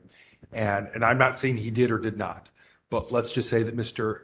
Goldberg had said, remove that, right? That might be a willful thing. Again, this is hypothetical. I'm not accusing Mr. Goldberg of doing this, but that might be something you could say that Mr. Goldberg did willfully.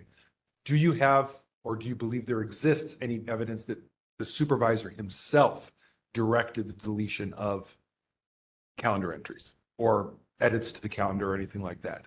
So I hear what you say. Who do you believe is the one willfully making these decisions? Seems to me that in this world you all operate in, you're not going to find the perfect case. It's in the metadata.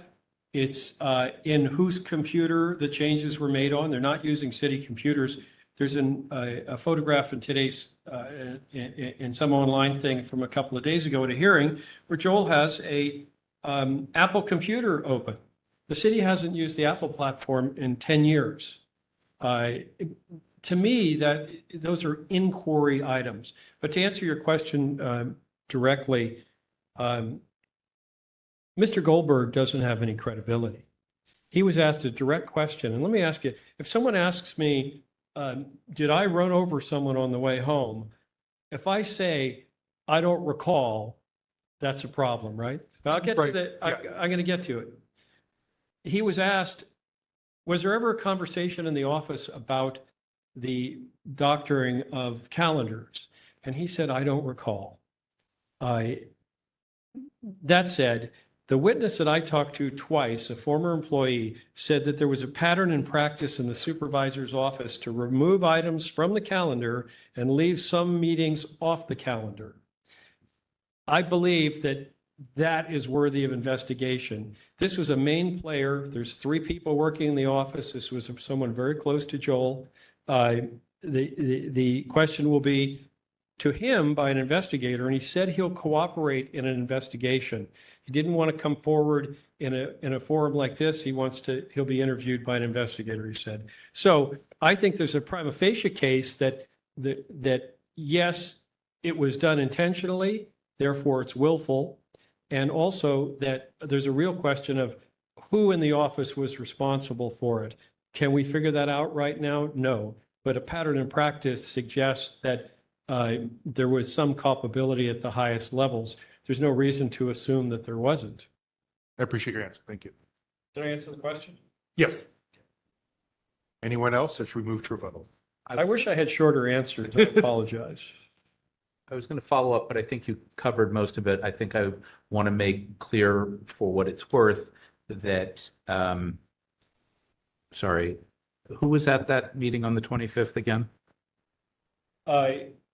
Lucas Lux and Todd David. Got it. Yes, thank you. I apologize. Yes. Todd David, for what it's worth, is a former member of this task force, but I don't believe that he had any obligation to maintain a calendar under Prop G. But I'll talk about that again when we come to our discussion. I have no further questions right now. Okay. All right. So question time is going to be over. We're going to move to rebuttals. And we'll do one last check to see if someone from the respondent showed up. If not, you'll have 3 minutes. If there's anyone in the online community from Supervisor Engardio's office, or on his behalf, please raise your hand in the app or press *3. We have no response. Okay, so we'll set the clock and you'll have 3 additional minutes then. Are you ready for your 3 minutes? Yes. They begin now. There's no evidence has been offered by by the respondent to controvert anything that we've said. They've essentially admitted to 2 violations, admitted to the lower level violations, and have challenged that it was done intentionally. I submit to you that if there are 344 meetings listed on one calendar and I get a calendar with 343, I don't know a broken process that could just go after the one that mattered and make it evaporate. It suggests that this was done intentionally. And if it was done intentionally, it should be referred to the Ethics Commission for a proper investigation. These politicians that, from my perspective right now, think that the Sunshine Ordinance and the Public Records Act obligations are areas of rules that they should be avoided by tricky practices.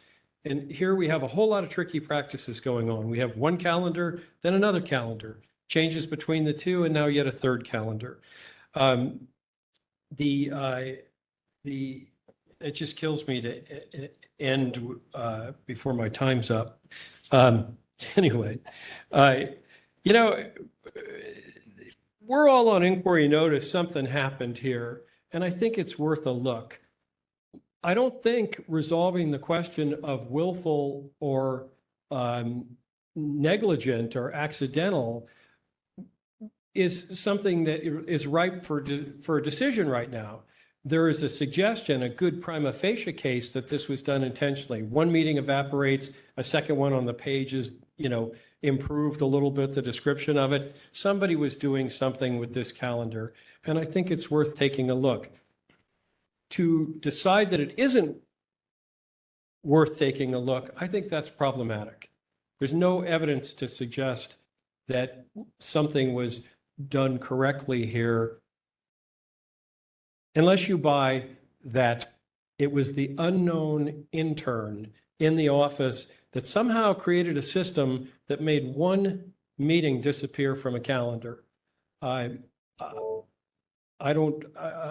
suggest to you it's untenable. It should be referred out. And, I guess I'll end on this point. Where is Supervisor Engardio? Where is he tonight to tell us what happened here, to put any mystery remaining to rest? No, he's not here because my guess is they've said everything good they can say, and there's nothing good to say about how this happened. It's intentional. It should go to the Ethics Commission for investigation. Thank you so much for your time and for your great questions. It was very helpful. Thank you. Thank you. Okay. So what do we think? You want to start? Go ahead, Member Popo. Okay, so as promised, I wanted to analyze 67.29-5 for a moment. So let me just read parts of it. I won't read all of it, but I'll summarize. The mayor, other citywide elected officials, every member of the Board of Supervisors, and every department head shall keep or cause to be kept a daily calendar wherein is recorded the time and place of each meeting or event attended by that official, either in person or by teleconference or other electronic means, excluding certain events, period.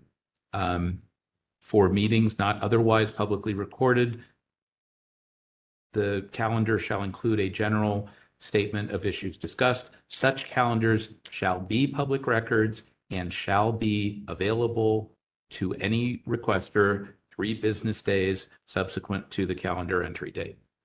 That's 67.29-5A.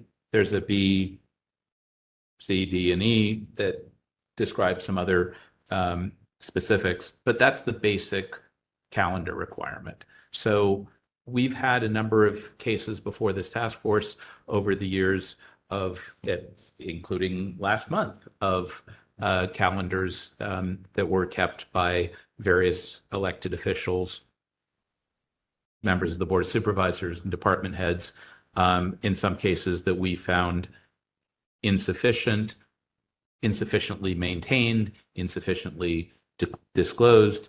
For a while, the former district attorney had large months of recording of calendar entries, as if that district attorney, who then moved to LA and is no longer a district attorney, it didn't have anything to disclose to the public whatsoever. I don't think that's the case here. I think there was a calendar maintained, but the question is whether this, what I read to be a daily requirement, that each event that qualifies be recorded in a calendar that is then essentially finalized and subject to public disclosure to any requester 3 business days subsequent to the calendar entry date, that it becomes baked in at that point, that you've essentially got 3 days after a date of a meeting or an entry to figure out whether it needs to be disclosed, how to disclose it, and to put it on your calendar. And then it goes on your permanent calendar, which should be available for disclosure at any time thereafter, and doesn't, and in my view, doesn't get added to,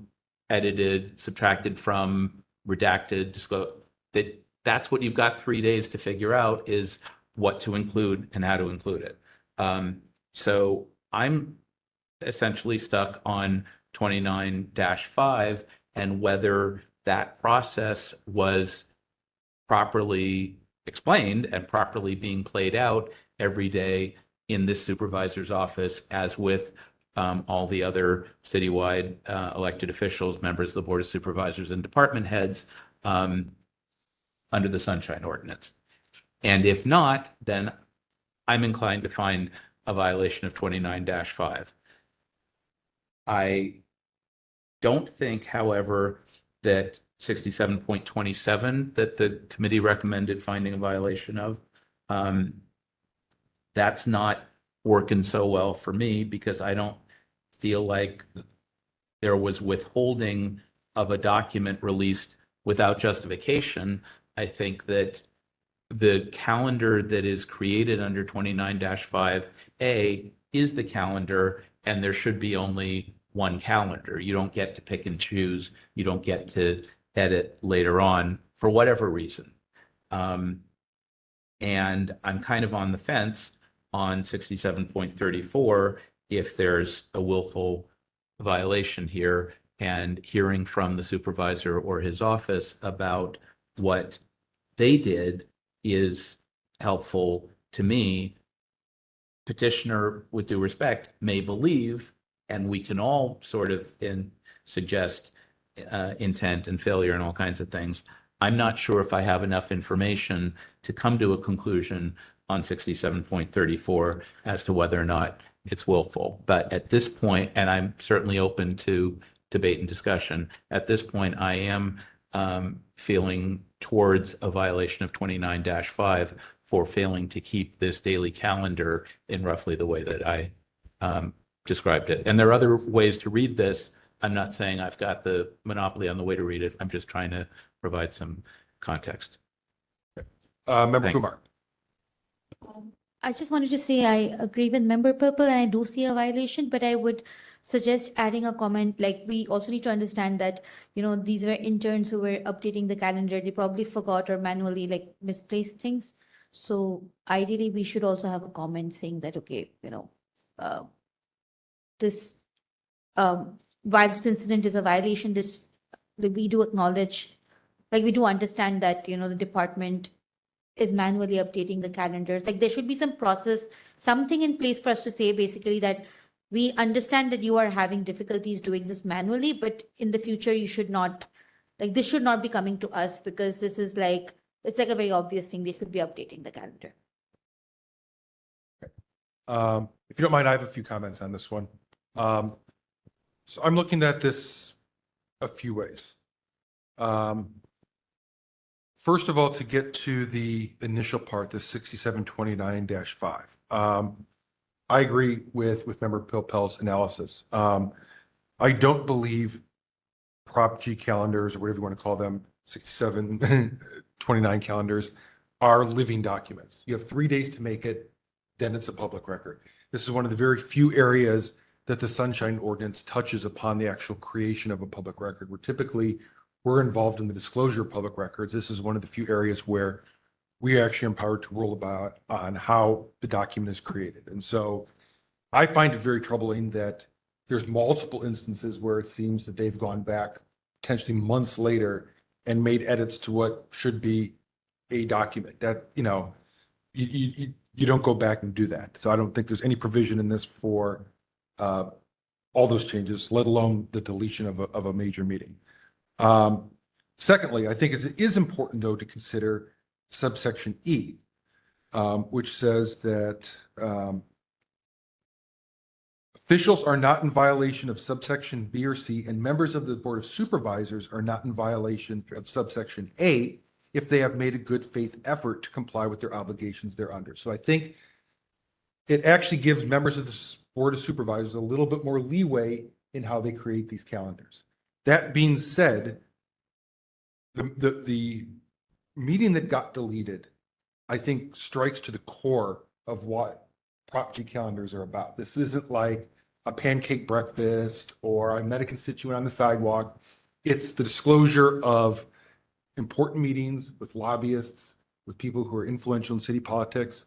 And that's precisely why 6729-5 exists. And so I don't believe personally that the supervisor's office made a good faith effort to comply, particularly because this was actually in the calendar and then somehow got removed months later. So they obviously know how to put it in the calendar. It was there. The fact that it got removed is the concerning part. If it would have been the opposite, I may have understand where the original version didn't have it, and then months later they caught their mistake and tried to add in a meeting that they had forgotten. But this is literally the opposite of that. To Member Kumar's point, I listened to the audio of the complaint committee, and it sounded like they were making an argument that interns were compiling this, and then there was some type of migration from a Word document to a Google Doc or something. And in this migration, this one calendar entry just kind of disappeared. I don't find that plausible for two reasons. The first reason being, this one is in the middle of 340 some entries. It's not like the first one or the last one where you went to copy and paste and didn't grab them all. The fact that it's May, which is literally like right smack dab in the middle of the year, strikes me very odd. And it's not just in the middle of the year, but it's one of the meetings in the middle of the day of one of them, which is even more suspicious.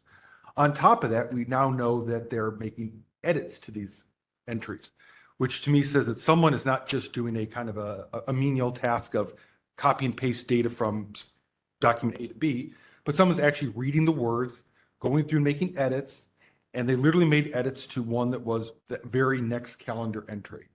So this isn't just, I think, an intern doing data migration. This is someone in the office was reading the real wording behind each of these meetings. So that gets me to believe that there is absolutely a violation of 6729-5. I kind of agree with Member Pilpel. I think 6727 kind of muddies it up a little bit. I'm not sure it's necessary here. So then I think we need to look at 6734.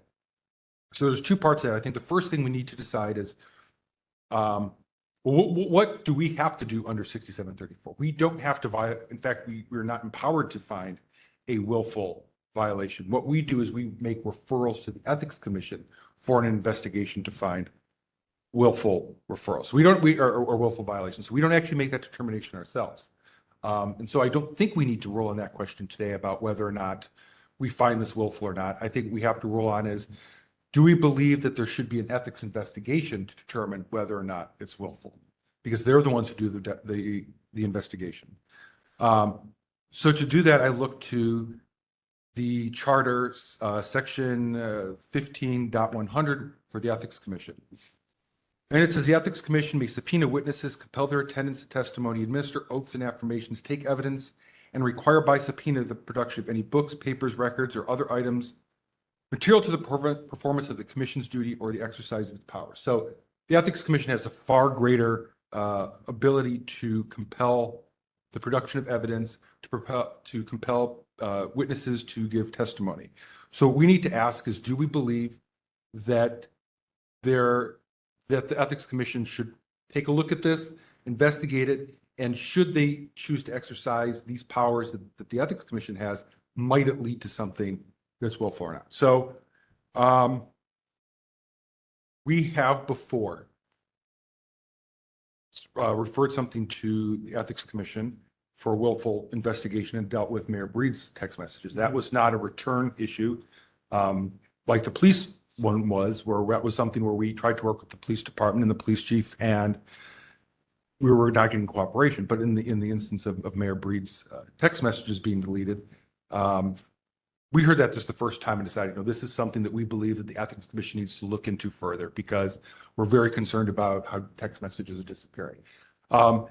And to me, this is rising very much to the same place. I don't think there's enough evidence before us now to determine whether or not there is or is not a willful violation, or Supervisor Engardio himself is aware of what was going on. I do think there's enough evidence to show that at best there was negligent keeping of this calendar, and at worst, someone is very interested in deleting a politically sensitive calendar item. And I do think that it is worth asking the Ethics Commission to use their powers to get to the bottom of this. It doesn't mean that we have to send it over saying that we think that there's willful, only that we think that it warrants an investigation on their behalf. So that's where I'm at. Member Kumar? I agree with you, Chair Enki, and really appreciate you noting that part, that it could have been intentionally deleted. This is a point I wanted to add. So over a year ago, when I was speaking to the Board of Supervisors about my election, I was asked, I was asked about the different ways the government can, use tech better. And I feel this particular case is an example of, there have been in so many instances of migrating calendars and manually inputting things and using Google Docs. Now I feel like it's like a pattern, So I think we should add a comment saying that there should be methods in place to effectively use technology, or have processes in place to, it's very easy, to be honest, on Google Doc to track who made changes. If you look at the past changes, it's very easy to track.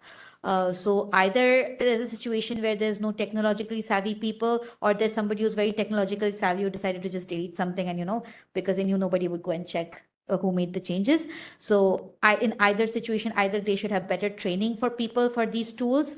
The department should have better training. And if they don't have better training, then at least the person they have, tackling these things should be accountable to one particular person in the IT department who's very well versed with these tools. That's just a comment I think we should add. I think it's a good point that we hear this a lot about this kind of sloppy use of technology. And I think that even in the best defense for Supervisor Engardio's office, it's exactly that. It's sloppy use of technology. And at worst, it was perhaps purposeful. And I don't think we know where it is. But I think that's an excellent point. Member Peppa? Right. I don't want to get too much beyond the scope of this complaint, but I do think that this point about training is something that we should follow up on, particularly at EOT, that the training for new elected officials, department heads, and acting department heads for that matter, and members of boards and commissions needs to be much more tailored. This is an excellent example of, you just took office or you're acting. You may not know how, you may not know what your specific obligations are, but you need to know. And somebody in your office needs to know that's not just an intern that's coming and going using whatever software or platform, but you've got to have something in place that works and that complies with the law. So we need to do some more on this end as well. Just want to add, it's always easy to blame the intern and say this person doesn't know anything, but the reality is if the intern is not trained well, that's actually your responsibility. Full-time employees are accountable for that. Absolutely. And I have a question here to that end for the committee member, since Mr. Engardio or his staff isn't here. From listening to what I did, it kind of was, doing work around the house and had this audio going on in the background. My understanding based on what they were saying is that at least their defense was this got deleted by an intern when it was being transitioned from something like a Word document into Google Docs. And so therefore they couldn't see who actually deleted it. Did I hear that properly? It was a little bit unclear. Okay. I don't think there was anything that indicated that it disappeared in that transition. Okay. I think we were at the point where we were wondering, well, why didn't you look at your edit history to figure out who actually omitted this? And that was just, they just have no answers on that one. Okay.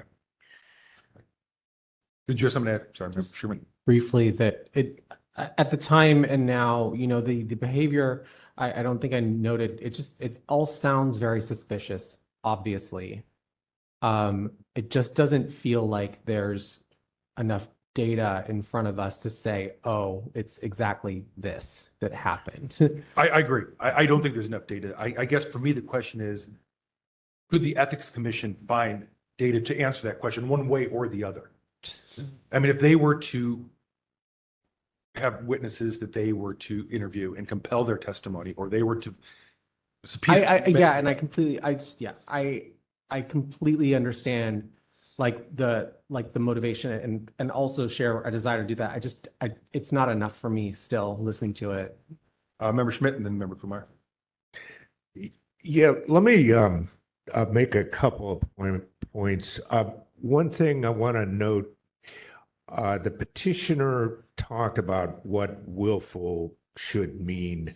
And at one point, I thought the explanation made sense, which is that it doesn't have to be something that's intentional, like you intend to violate a law, you intend to do something wrong.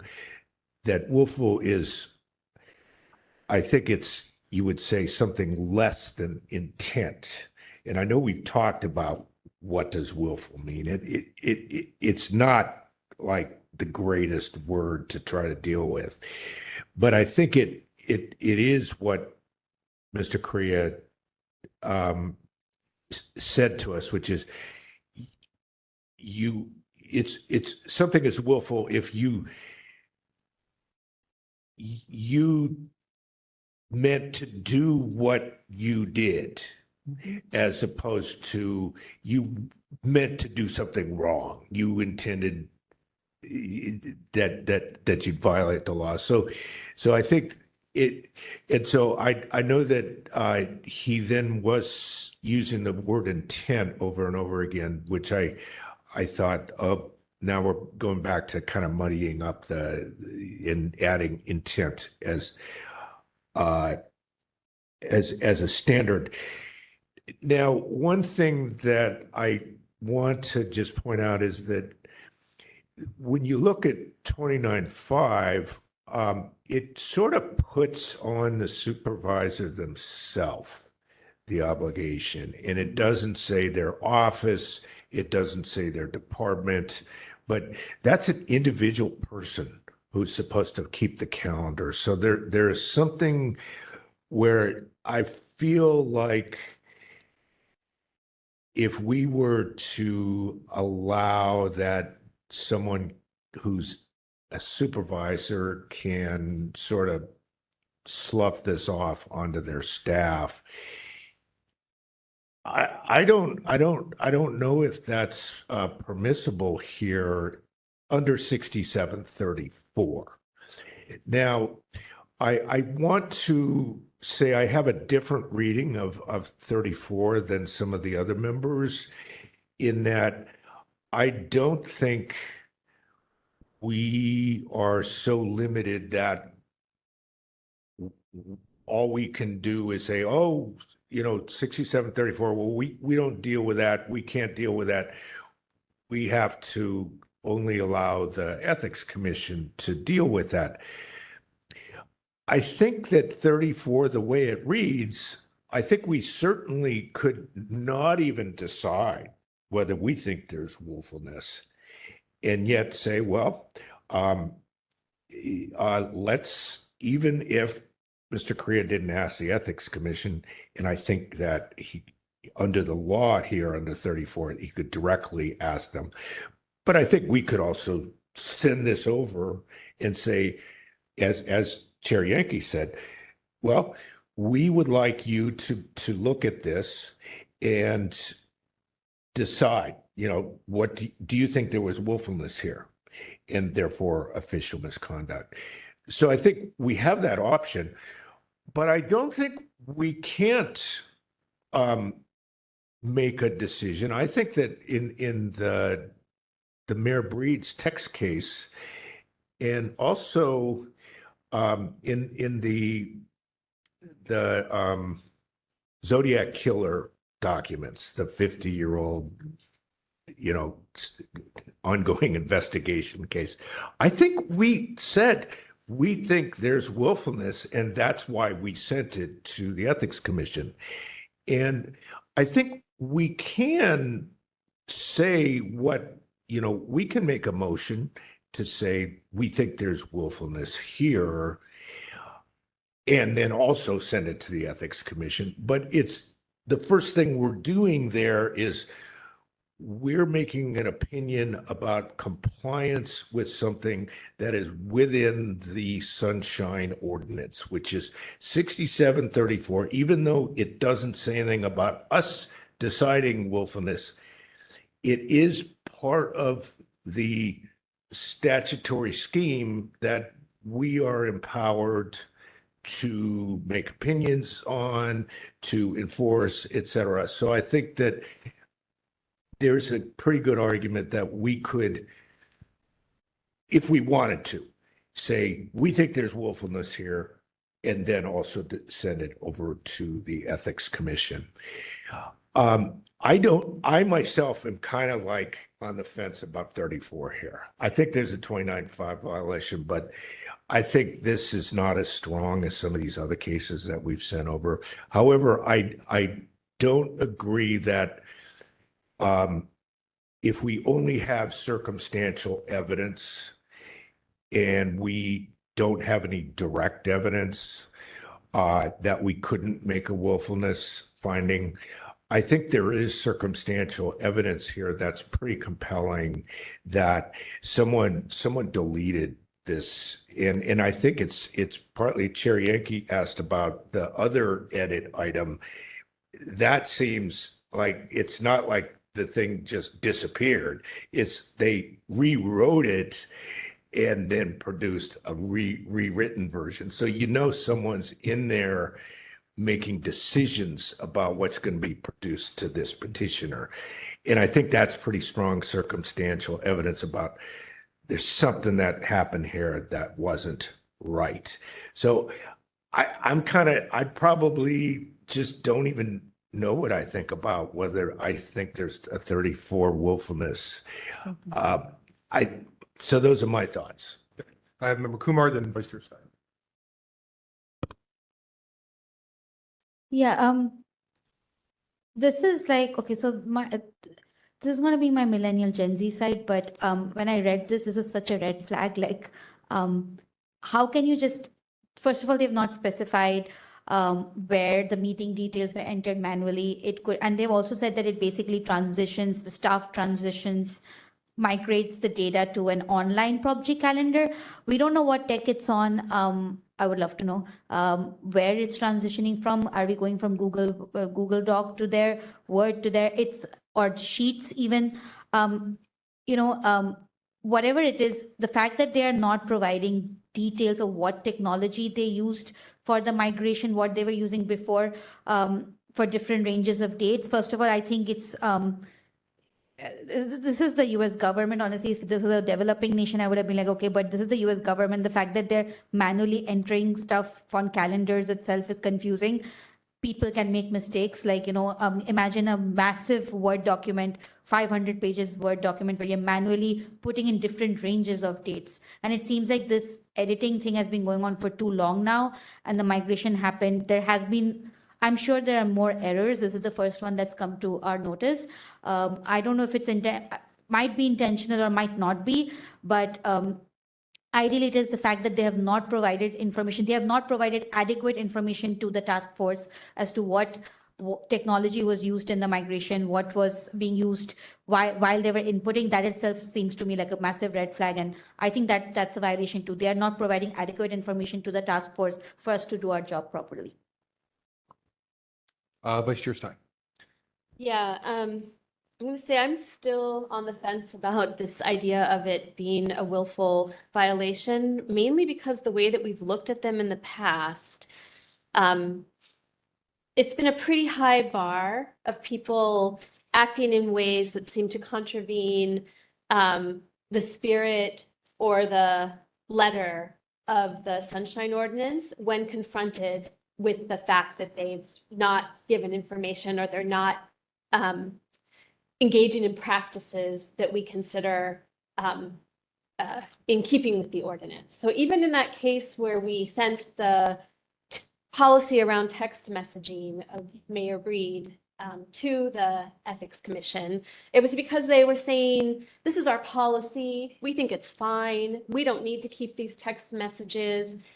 Despite the fact that we were telling them that we think this is completely against the spirit of the Sunshine Ordinance. And then in the other cases that we've had, it's really been about, we've told an agency or a department that this information needs to be released, and they've still failed to release that information. So again, it's like very clear to me in those cases that they are deliberately, willfully, not following what we have said is the spirit or letter of the Sunshine Ordinance. So I kind of am on the fence about this because it's one, I know it looks shady in many ways that this one thing disappeared, but I feel like I don't know that I have enough information about why it might have disappeared. I do know it did disappear and that it didn't have any justification for it having been disappeared, which is why I liked the 6727 violation, that there was some kind of withholding and we didn't get an explanation of why.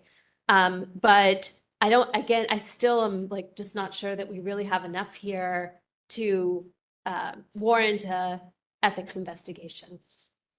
You already talked, so let me get them first. Yeah. So Member Anderson, Member Hood. Oh, thank you. I agree with Vice Chair Stein. I believe there's a problem here. I believe there's obviously a problem with shoddy record keeping. I don't know that we have enough information for it to rise to a willful. We'd have to make assumptions on evidence we do not have. So I believe also, given our past experiences with the Ethics Commission, that us suggesting to them that they begin an investigation is not going to be met with any amount of success. So rather, I'm not saying that we can't do it, but I'm saying that for the things that we know about, we can make a determination on. For the Ethics Commission part of this, as far as encouraging them to do an investigation, I believe we can indicate that we have advised the applicant to ask them for that. But for us asking for it, I don't know that I don't believe it's going to make it happen. And I just like to be truthful about these things. Us asking, I don't think will make it happen. So, and besides the fact, I don't think that we've got enough here to request it anyway. Member Hood. Yeah, I agree with Vice Chair Stein and Member Anderson. I think there's been some questionable action. I don't think we have enough information to advance this to ethics. where they would do anything with it. I think others have suggested maybe this is an opportunity to have EOTC be explicit about Prop G calendars are, you create them and then you leave them unless there is truly an error. But this is not something that's updated to change the narrative as we go. So. Member Pippo? So to summarize where I am and maybe where we're moving to, I didn't find 67.27 persuasive, and I would exclude that. I think the emerging consensus is that we're not really there on 67.34, or at least many of us are not convinced right now.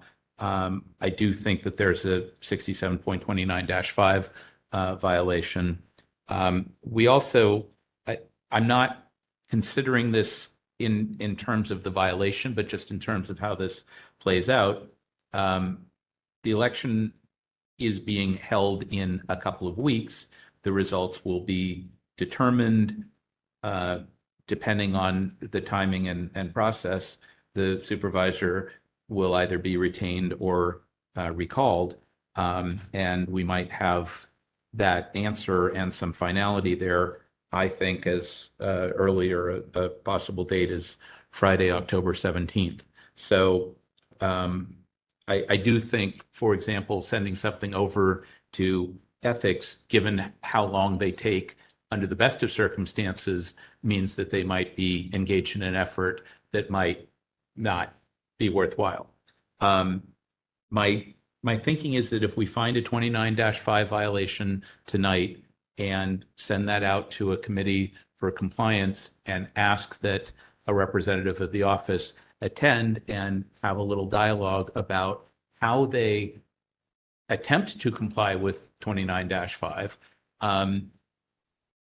depending on how that discussion goes and perhaps the results of the election, we could come back if there's non-compliance or no intention to try to comply, that we could continue this issue of 67.34 and have the option to send to ethics if the supervisor is retained and does not intend to work with us to try to comply.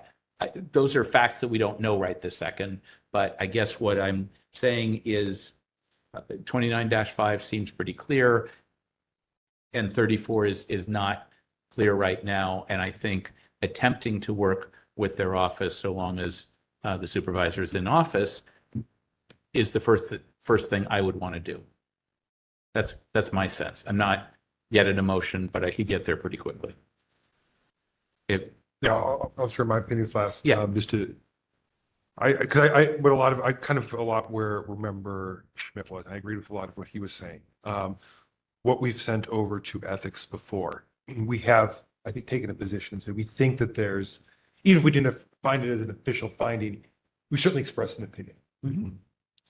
Although I don't think 6734 requires us to do that. Mm-hmm. I think we can make referrals without expressing an opinion. So I would agree that I would not support finding an opinion here that there's a willful. I don't think that there's enough evidence. I think we're all on that page.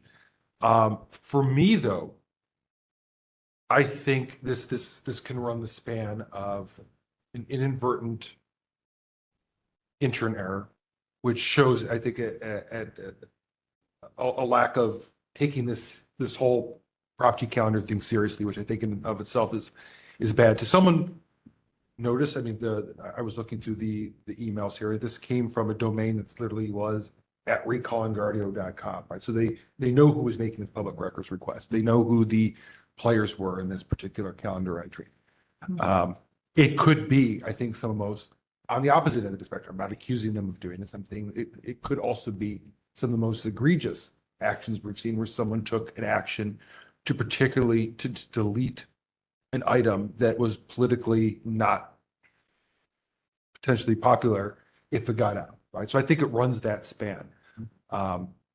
I don't think that there's any amount of compliance hearings that we can do that's ever going to answer that. We could send it to CAC and they could meet for 5 hours and never going to get that question answered. Don't do that to us. Right. So I you know, In all due respect, I don't enough. think that that's going to be a helpful Right. exercise Okay. of use of our resources. Fair enough. I mean, I would be interested if you asked the supervisor under oath, were you involved in doing this? You know, to lead it, and only the ethics commission can do that. So for me, whether or not they do it or conduct an investigation, I think the investigation could really take all 15 minutes. Or it could be much more involved. That's what they want to do. But I would personally feel better sending this over to ethics, not taking a position on whether or not it's willful or not, but asking them that we think this is it, that could potentially, I think you used the word, the circumstantial evidence here could lead to a very serious violation. And only an investigation that they are empowered to conduct, that we aren't empowered on the Sunshine Ordinance to conduct, will really answer that. I don't think that's an improper use of our resources. I don't think we should take an opinion that we did find it willful, like we did with the past cases. But, you know, there's a reason that the Ethics Commission has these powers, right? And it's to answer these questions. I mean, are elected officials intentionally deleting records? And I'm not saying he did or not, but only the Ethics Commission and their powers can answer that question. I think that's an important thing to have resolved. Member Hood? So you're suggesting that we send it to them as, we find this questionable, we want to bring it to your attention? Yes. Okay. I would say we find our violation, Right. wherever Our we find a separate violation, Yeah. and say that there is an open-ended question that you know, we feel, you know, warrants their taking a look at, or conducting an investigation under their powers. Under Being the charter. aware of it. Being aware, right? Yeah. And then they could do it. I mean, and could Mr. Korea do that as well, based on order? I think he could. I know if you go to the Ethics Commission at first, under a sunshine, they're going to bump it to us and make us issue some type of finding on this. So we get that out of the way. So whether it's us doing it or him doing it, not sure it matters. I think it, to a certain extent, though, I would feel better. I think we did our due diligence then by sending it on to them. Not taking a position whether it was or was not willful, but bringing it to their attention and saying that they may want to investigate this. That's where I'm at on this. Member Schmidt? Yeah, I just sort of thought of somewhat of a different reason why maybe we would not opt to send it over in the mode of, I mean, I get it that there's not a lot of will here to find a 34 willfulness. And so I'm not trying to argue that at all. But the thing that I just thought of is the cases that we've forwarded to ethics so far in, you know, the short time that I've been around here, they've all been very compelling cases. And I feel like we're in this mode of, you know, maybe once a year, maybe twice a year, we send something over to ethics and say, look at this. This is really bad.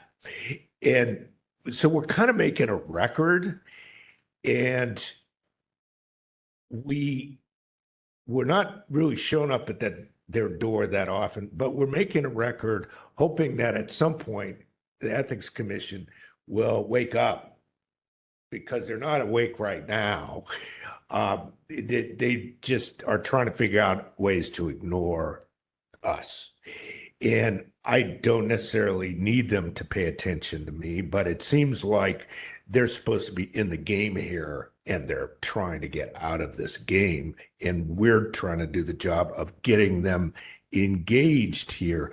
And so we've sent them pretty severe types of violations.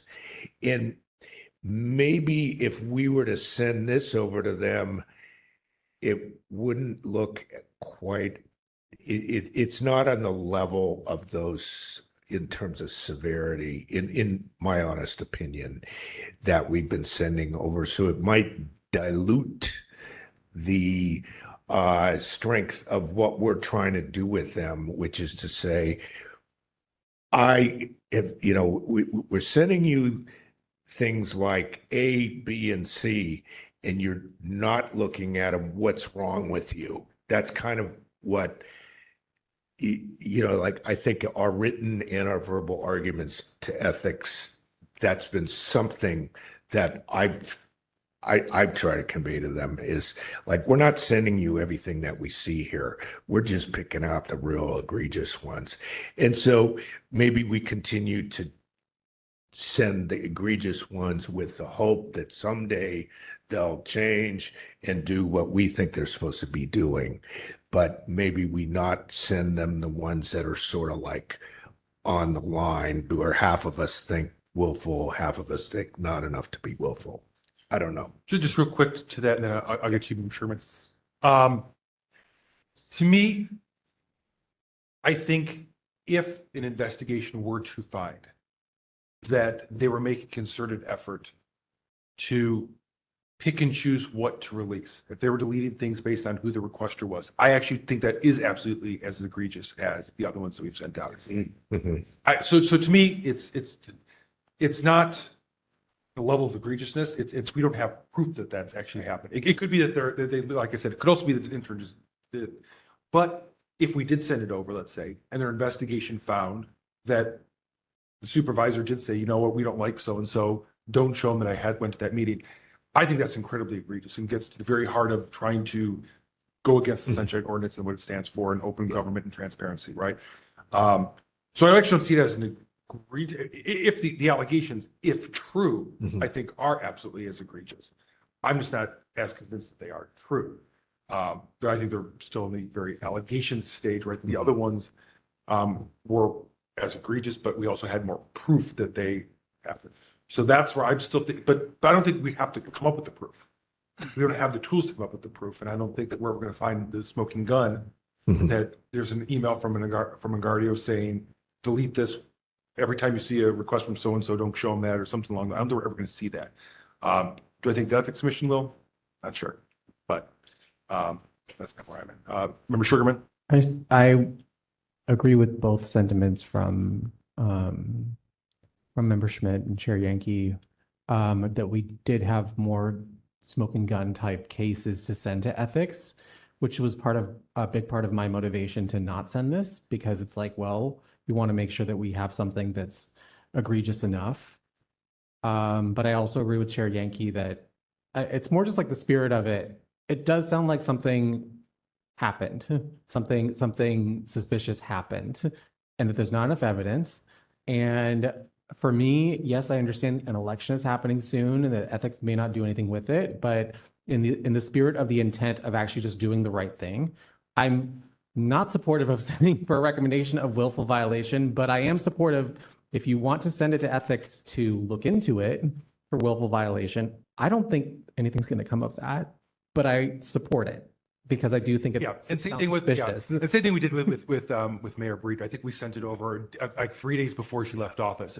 I'm just that the spirit of it, even though we didn't really go into some high expectation that it's going to lead to something. I see arguments on both sides, and I'm pretty much where you all are. And if there was, a motion that we send it over to ethics without saying that we found willfulness, but ask them to look, I'd vote for that. Yeah, I'd vote for it. It seems like it's within the range of what we should consider doing. So, remember anything? Yeah, I just want to be clear. So what you're saying is that we're not going to, well, in my case, I wouldn't vote for willful under sunshine. That as far as the evidence I've got doesn't rise to that. You're saying you want to send a letter to ethics saying, we have this case, we think maybe it's something you want to look at. And then it's up to you to work with Mr. Correa about, or do what you feel you want to do, that you need to do. Or we think it could be willful. That's what I think. Yeah. I mean, the motion that I would propose would be to first find the violation of 6729-9. Right. And then what I would say is that we find insufficient evidence for us to make a determination on whether or not it is willful under 6734. However, we refer it to the Ethics Commission to use their investigatory powers under Charter Section 15.100 to investigate, to make the determination for themselves whether or not a willful violation occurred. Which I think the door is open on whether or not it's willful or not. I don't think we can make that determination. I don't think, we didn't hear, I know Mr. Correa said that there was, witnesses that said that stuff happened in the office, but they're not here. So we can't, that's hearsay, right? We can't make that determination. But maybe the Ethics Commission could interview them. They will say that to the Ethics Commission. Well, then they might come to a different position based on that. But I think it's worth sending it over under 6734, but without us offering an opinion one way or another. Merely suggesting that they investigate under that. Yeah, I was supposed to say I could get on board with a motion like that. Because I also I wouldn't feel comfortable saying there's a willful violation, but I think saying if you want to use your powers to investigate that, that's fine. And in general, as I've stated before, I'm for using all the tools that we have, and I understand that it might dilute in a way the strength of the past things that we've sent to them. But I think there's a crucial difference here. In the past, we've said we absolutely believe these are willful violations and you need to investigate. They haven't investigated in those cases. But if we say this is an open question mark, but we think you have the tools, I could be on board with that, because I don't want to abdicate our power or our tools because they may not do what we think they should do. Member Popo? Yeah, I too could get with Chair Yankee's suggestion, and under other circumstances, I think I would. But for two things here that are still bugging me, and one is that we're less than 2 weeks from a recall election, and so I think a referral of any sort at this time is more of a political position or statement than I would prefer to make, particularly in the absence of convincing evidence. Understanding the arguments on the other side, and the other is this language in 29-5E about good faith effort. If there was, 6 months of blank pages and no record of any meetings, I'd say, yeah, that's not good faith compliance. This seems to be one day with a couple of one entry that doesn't reconcile, one entry edited, and perhaps some other edits that we might not have countenanced. But it doesn't seem to me like, from what we've seen, or it does appear to me from what we've seen, that there was a good faith effort to comply. Was it perfect? No. Are there problems? Yes. Do I believe that there's a violation of 29-5? I do. But I'm not convinced to support that kind of referral under these circumstances. Other circumstances, I would probably be absolutely with it. Actually, with all due respect, I strongly disagree on that. Number one, I don't think that we should be discussing whether or not there's a recall election and whether or not that should influence if we send or don't send. I think what's going on the election side is on the election side. I don't care if Engardio had a recall election in 2 weeks or 2 years, or he just started 5 days ago. So I don't think that's something we should even be discussing in this forum. I think that's inappropriate. The second part is I would actually feel, strangely enough, more comfortable if they had produced a calendar and it was just sloppy. Because I would say, you know what, that's just an intern who doesn't know what they're doing. If they're doing sloppy record keeping. But this was, they knew what they were doing. It was literally in the calendar, this thing, and it disappeared. Like I said, if it was the reverse, if it wasn't in version 1 and it appeared in version 2, I would say, you know what, this is a teaching moment. They missed some things the first time around. They knew how to put it in there the first time around. It was there. It was there for months and months until months later it disappeared. So that to me says, no, how did it disappear? I mean, that's not a learning thing. That's not a bad record keeping. That's someone's going in and editing a live document. I don't know the motivation. I don't think we have the motivation. I don't think we can reach that. Maybe the Ethics Commission can, but I don't think that's a good faith effort. A good faith effort, I think, would be the reverse, where it didn't appear the first time and showed up the second time. It disappearing is, I don't think. So anyway, I don't know if we want to split this up, or we could do one. I could make mine and see where things fall. Please make a motion. Okay, yeah, to keep this going, I'm going to make a motion here. All right, so I'm going to move to find Actually, question, we're going to have public comment. We will have. If we have multiple motions or colors and flavors, could we maybe take public comment now on the entire issue and then make whatever motions we want to make, which is not. Yeah, because I don't want to go normal through practice? 2 rounds of public. Right. Yeah. Do we want to think about that for a second? So members, typically what we do is after each motion, we invite public comment. I know there's a lot of public commenters. We have a lot of other things to get on this agenda. I want to hear everyone's opinions on this, but I don't think it's helpful for the conversation to have 2 rounds of public comment on essentially this. So we want to kind of change our rules and hear public comment. First, we could do this with 2 separate motions. I could try to make 1 motion, but I think Member Pilpa may not like the second part of the motion I'm going Yeah, to I make. think we may split the. And if it's split, we may want to take position on the first part. So I have a question. yeah, I don't understand this part of the protocol. From my understanding, typically a motion's made and then you find out if there's a second. If the motion fails, then someone else can make a second motion. So if you made a motion, for example, that was in violation of the 2 things that we've discussed and someone seconded it, wouldn't that be the part where we invited for public comment and then voted on that motion? I think I'm going to make a motion that includes 2 parts. And I think Member Pilpa is going to sever the question and have it decided in 2 separate motions. Okay. And Okay, I the thing's understand going to be, now. we don't want to have 2 go. Yeah, you're gonna sever the part about willfulness. Yes. Okay, I understand. So the question was, what if we just take public comment now? Typically, we take it after we make a motion.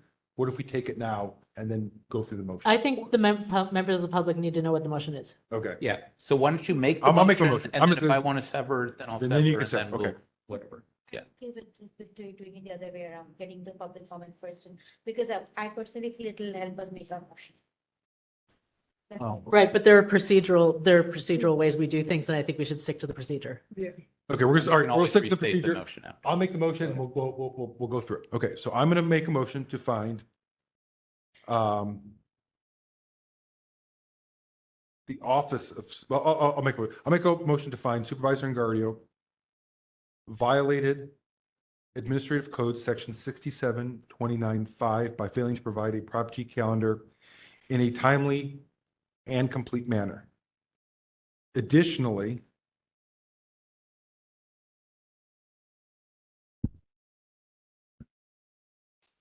I'm just how I want to find that the task force cannot determine whether or not a willful failure occurred under 6734. However, we refer this matter to the Ethics Commission and encourage them to investigate it under their authority found in Charter Section 15.100. Remember the hood? I'd recommend instead of saying however, and so. And so, Yeah. and so, I like that better. And so. Back up, please. Encourage them to invest it under their authority. Found in Charter Section 15.100.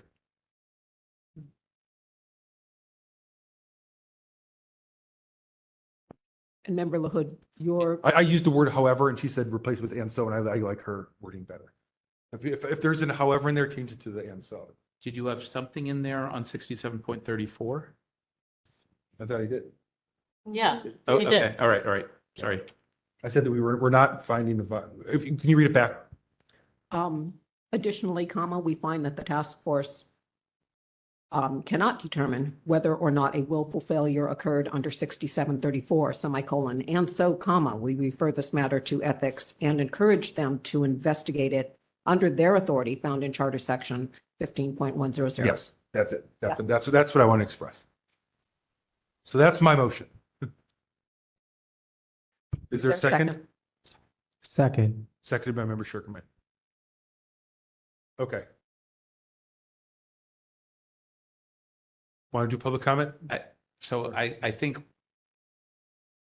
I would like to sever the, sorry, what's the term? Divide the question. Sounds Divide the question. Okay. right? So that we would vote on the two separate parts that can stand Okay. alone. I think we can take public comment on the whole motion and then vote on the two separate parts. Does that sound? Yeah. Yeah. But We'll- by requesting to divide the question, we will vote separately, separate but ones. we can still take public comment on the entire matter. Yes. That work for everyone? Okay. So we'll go ahead to go to public comment at this point. Anyone wishing to make public comment on the motion, if you're in the room, please approach the podium. If you're online, please raise your hand in the app or press *3. We will be hearing from members who are present in the room first.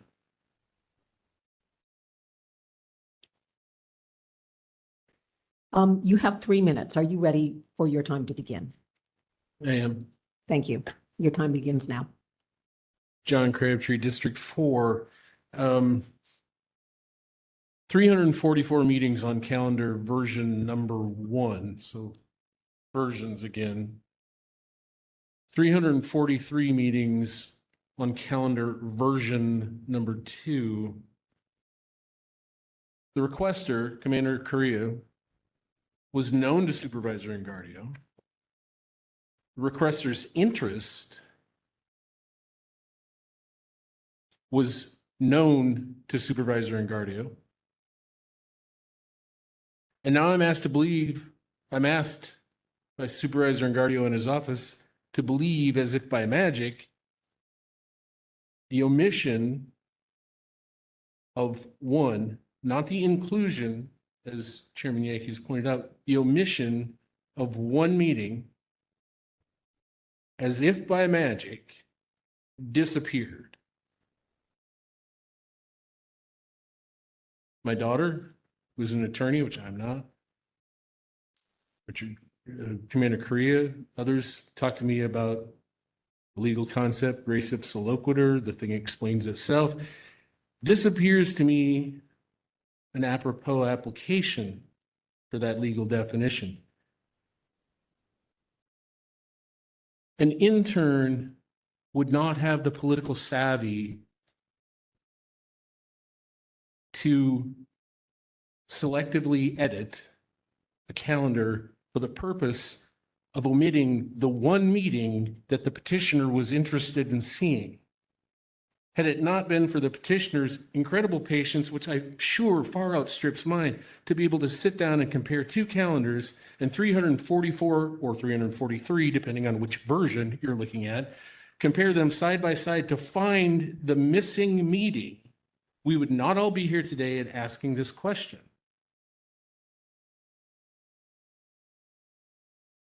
We're asked, the members of the task force have expressed concern about a lack of evidence.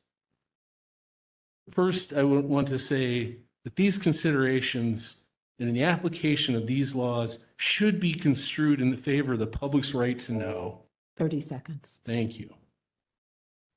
Should be construed in favor of the public's right to know. And lastly, it offends me deeply that neither Supervisor Engardio nor a member of his office is here, because part of the lack of evidence is because a representative of the supervisor's office or the supervisor himself chose to not show up. I guarantee you they're probably watching, but they're not here. Thank you. Thank you for your time.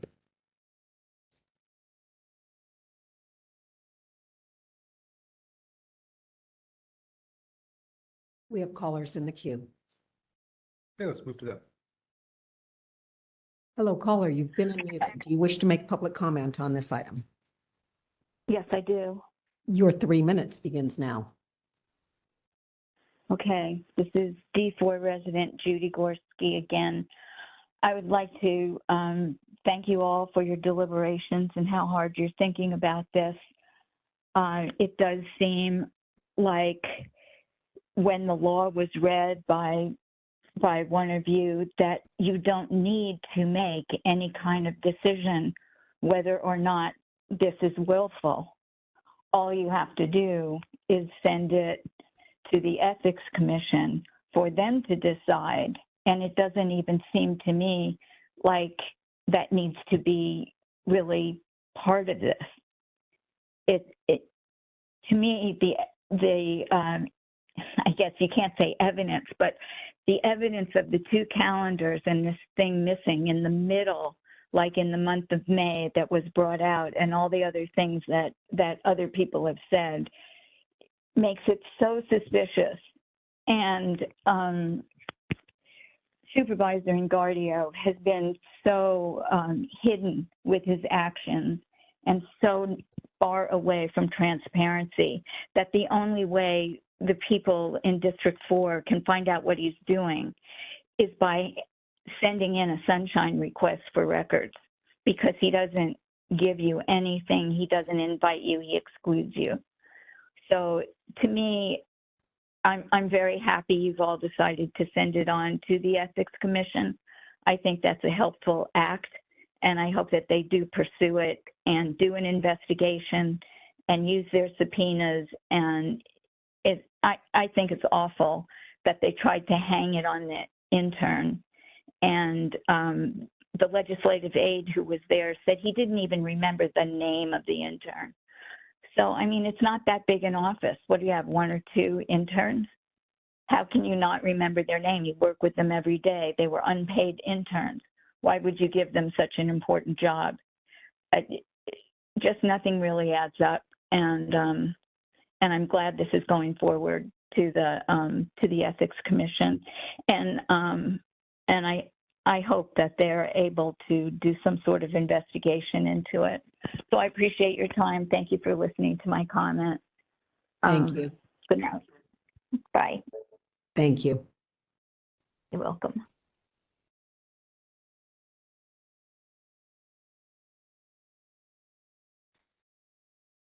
Hello, caller. You've been unmuted. Do you wish to make public comment on this item? I do. Thank you very much. My name is Brandy Markman. I've lived on the west side of San Francisco for 20 years. I may be unique as a public commenter in that I have served as an intern as a member of an office of the Board of Supervisors office from 2017 to 2019.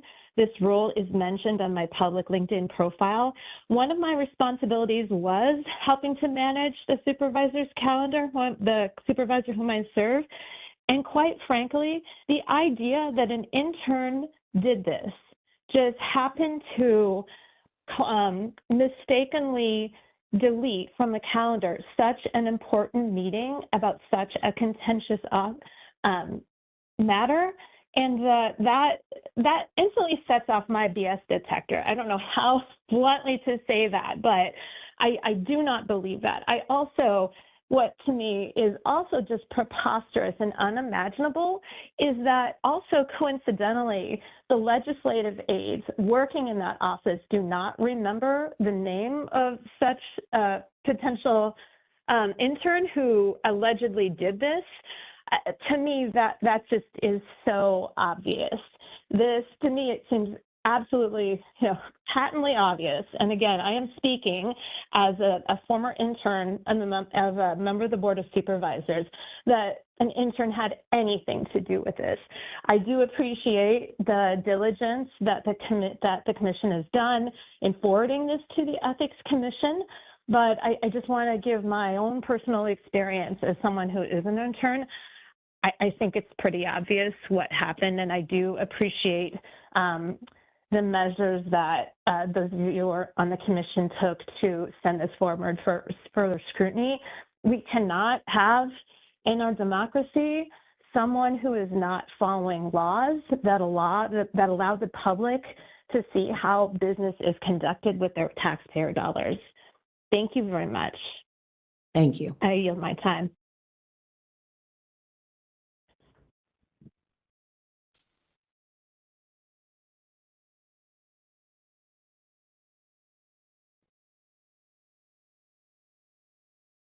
Hello, caller. You've been unmuted. Do you wish to make public comment on this item? Yes. Thank you. Your 3 minutes begins now. Hi, my name is Charles Perkins. The obligation to produce public records includes an obligation to produce undoctored public records.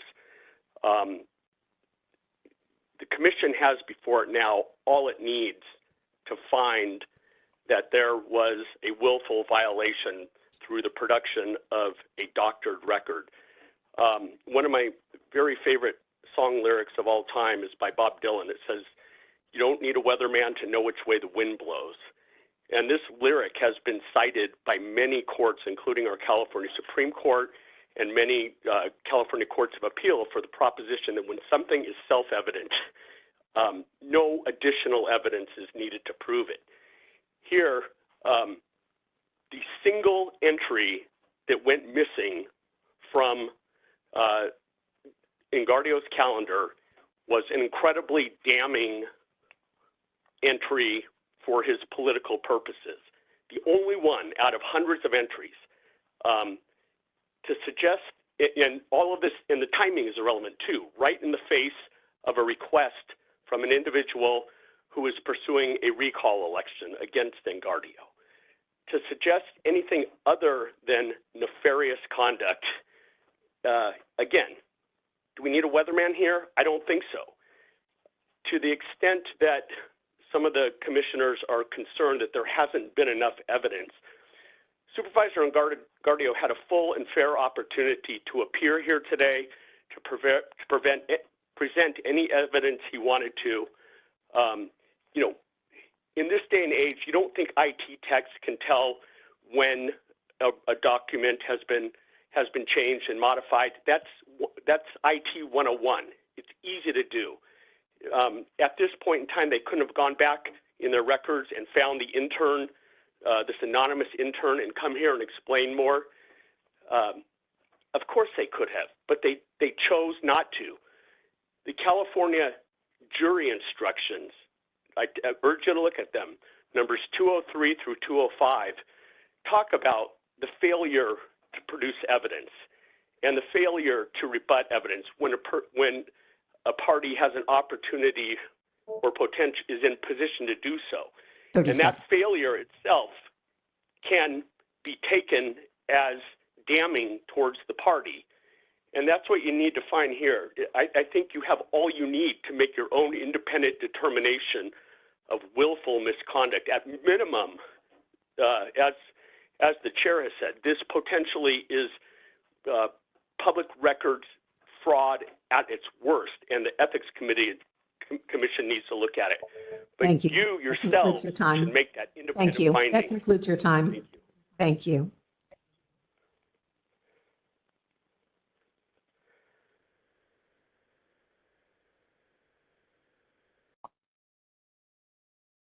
Hello, caller. Do you wish to make public comment on this item?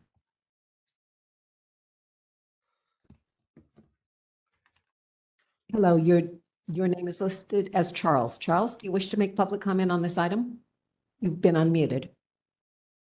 Hello?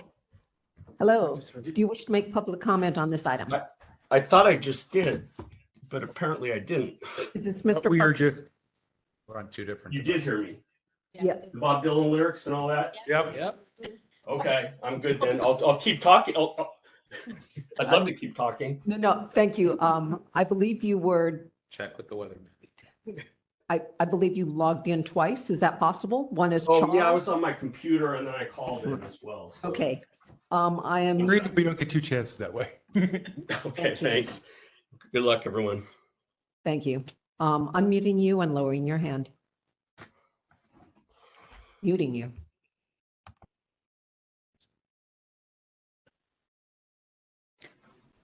Hello. Ms. Hello. Davis. Do you wish to Yes. make public comment? Good evening, task force members. Thank you for considering this topic. I'm Heather Davies, and I would like to speak to why I believe this is a willful act. And I'd like to make 3 points, and that includes,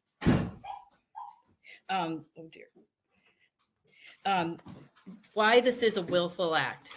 The first is what he did after the complaint was filed and before the commission meeting. He referred to his constituents that raises concern about the through the Sunshine Act as tin hat conspiracy theorists, rather than responding to this in a manner in commensurate with the seriousness of the allegation, demonstrating willingness to consider how this happened. Number two, after the August 20th Sunshine Commission, Super Engario, acted to retaliate against 5 of the people who spoke at the meeting by posting on his campaign Facebook page an image of 5 of us among a group of 20 who he referred to as the enemies of progress. I will put that image in the chat. That as, Can you pause this for a second? well as a link to the video. Just a moment. Hang on, okay, I want to be real clear. Please, everyone, do not use the chat. Do not put images in the chat. Please don't chat in the chat. We don't read the chat. It's not part of the official public record. Any comments you want to direct towards us should be directed to us during a public comment period. Okay. It is an image. Okay. Oh, sorry. So It is an image of- anyone else, because I just want to be real clear. We'll turn your clock back on in a sec, so don't worry, you're not losing any time. I just want to make that very clear to everyone. So if you're wanting to make public comment on this, you need to raise your hand by pressing, I believe, was *3. *3. Yes. *3. Okay. No chatting. I mean, you can chat in there, but we're not going to look at it. We're not going to consider it. Added a 4-letter word. Okay. With that being said, I'm going to have your clock turned back on, and you can continue. You have 1 minute, 36 seconds remaining. Thank you. So he retaliated against the people who participated in the Sunshine Act process by doxing us on his campaign social media with images of our faces. Number 3, that is potentially, in addition, a criminal act, violation of our voting rights as an attempt to intimidate and harass voters during a vote election in progress. And number 3, Supervisor Engardio did not present any exculpatory evidence to suggest the intern played a role in the calendar changes. He could have interviewed the intern, brought forward a statement from that interview. He could have demonstrated that he had consulted the calendars of other staff members present at the meeting in question to cross-reference and ensure that there was no data from that meeting or any other meetings missing from the record. He has made no attempt to demonstrate good faith to remedy the error, explain it.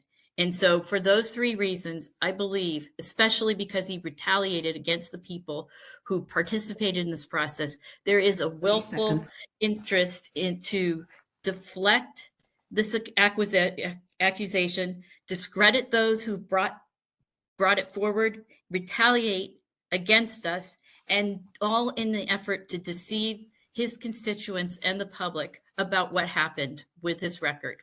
Thank you. Thank you.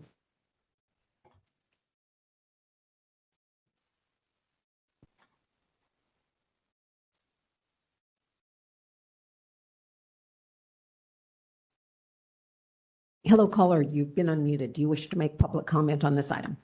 Yes, I do. My name is Patricia Eric. I'm a resident of D4, and I'd like to thank you for your careful consideration of this very important question. And I'm asking you to please, the second option of asking the Ethics Committee to reveal the willfulness question is very important. I'd like you to think about the context in which Joel Engardio removed this meeting. He was being threatened with a recall. This meeting was with a lobbyist for real estate investors and developers.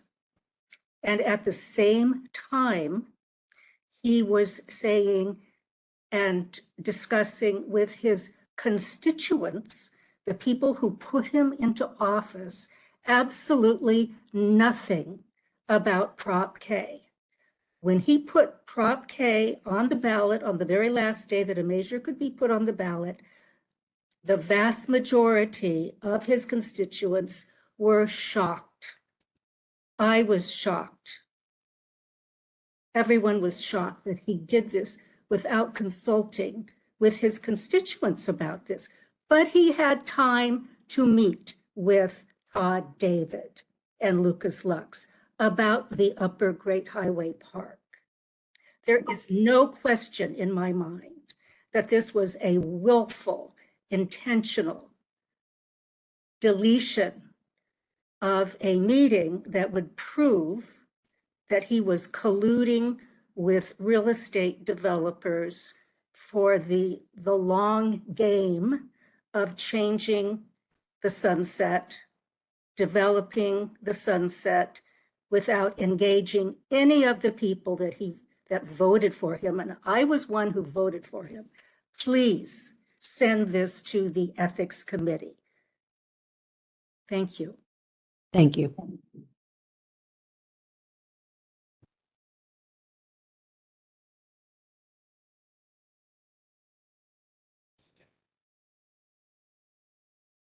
If anyone wishes to make public comment and you have not been called on and you're in the online community, please raise your hand again in the app and press *3. Last call. We have no one in the queue. Okay, thank you everyone for sharing your thoughts, and we will go ahead and close public comment on this. I think we're ready for a vote. Oh, member Lee. I have one thought based on something that someone said. Administrator Peterson, can you tell us again, when they asked to continue it, they said if we didn't continue it, they would not be sending someone? Yeah. The respondent? Yeah. Oh, I have it right here. Page 2. Do we want to add, did not send a knowledgeable representative? I was going to say, regardless of how these two votes go, I was going to move a 21E. Maybe that's separate. Yeah, I'm happy to do that after dispose of these two.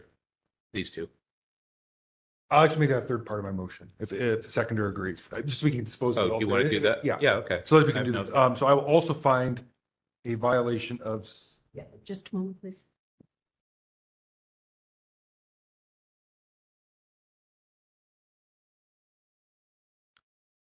To present you, Pat, I said, wait. Hold on. Okay. Sorry. No, that's okay. I just want to make sure it was you who I heard. Oh, yes, that was me Okay. asking you to wait. I'm ready. Okay, also find a violation of 6721E for not sending an authorized representative to the meeting. And yes, the seconder agrees. Okay, great. And Mr. Member Pilpel, did you still want to divide the question? We'll divide into those three parts. Or did you want I'm to? happy to keep the 29-5 and 21E violation as one vote and have the 67.34 matter as a second vote. Okay. I'm with you on 2 out of 3. Okay. So what we'll do, Administrator Peterson, that section I just said about 21E, Yes. if you could insert that after the 6729-5, but before everything else I said. So before the additionally, we find that the. task Yes, force yes. is not determined. So it'd be to find a violation of 6729-5, blah, blah, blah, 6721E, and then the other part that I said. And you can read that all back to us so everyone's very clear what we're going to be voting on. Remember And that? to be clear, since I was the one who brought this up, Jonathan Goldberg did say because of urgent family medical reasons, but if we believe that they could have sent someone else. Yeah, I mean, Yeah. and my thought is, I know Supervisor Engardio himself was at the board meeting yesterday, I believe, and he's certainly in the Sunset District, and this is against him. I mean, Supervisor Engardio very easily could have shown up. There we go. I Okay. mean, so. Just raising all points. No, that I we- think it was an excellent Yeah. point to make. I think it was an excellent point to make. And he was copied And he on was the copied. email yesterday. Yes. So he was very aware of the exchange that took place. The motion now reads, moved by Chair Yankee, seconded by Member Sugarman, to find Supervisor Engardio in violation of 67.29-5 by failing to provide a Prop G calendar time in a timely and/or complete manner. We also find a violation of 67.21E for not sending an authorized representative to the meeting. What's been removed from the motion is the following.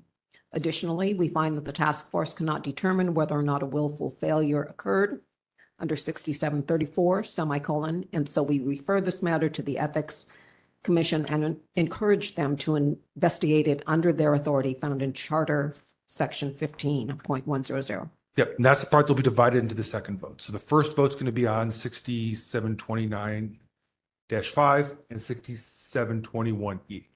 So if we could take the vote on that part of the motion first.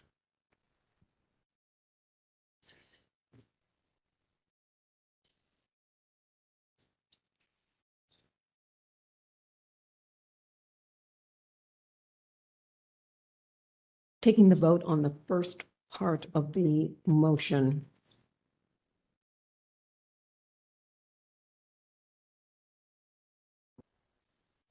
Chair Yankee. Aye. Chair Yankee, aye. Member Sugarman. Aye. Member Sugarman, aye.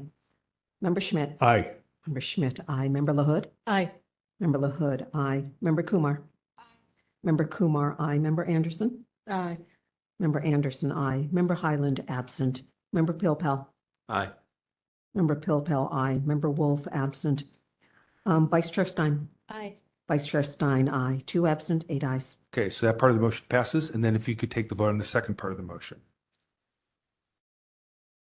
Is there public comment at this point? No, we've gone through public comment. How about a point of information? I think you'd find critical. Nope, sorry.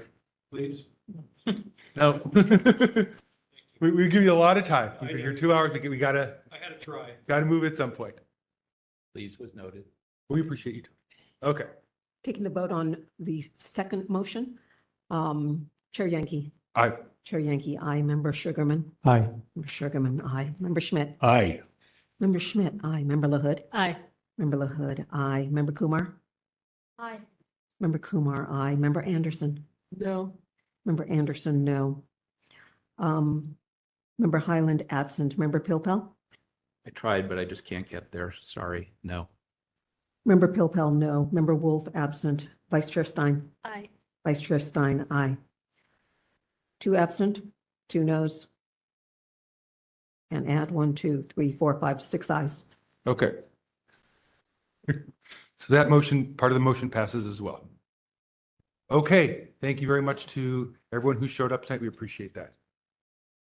Okay, members. Thank you all. The public's trust in government's important, and I think that you showed tonight that they have good reason to trust you all. And if you're interested in where the interns are listed, look at July 25th. I just found this. This is the stuff that maybe ethics could take a look at, because there's 4 names in there and people they might want to talk to. Yep. Anyway, thank you. And for all of you who are interested in us, follow the Streamlining Task Force when they look at us and whether or not we should continue to exist as a body. That's where I would recommend you direct your comments to. Your clerk and the board here is absolutely phenomenal. All right. Good night. Okay. Members, are we okay to continue on and take a break after maybe the next one? Does that work for everyone? Okay. All right. So if we can call item number 13.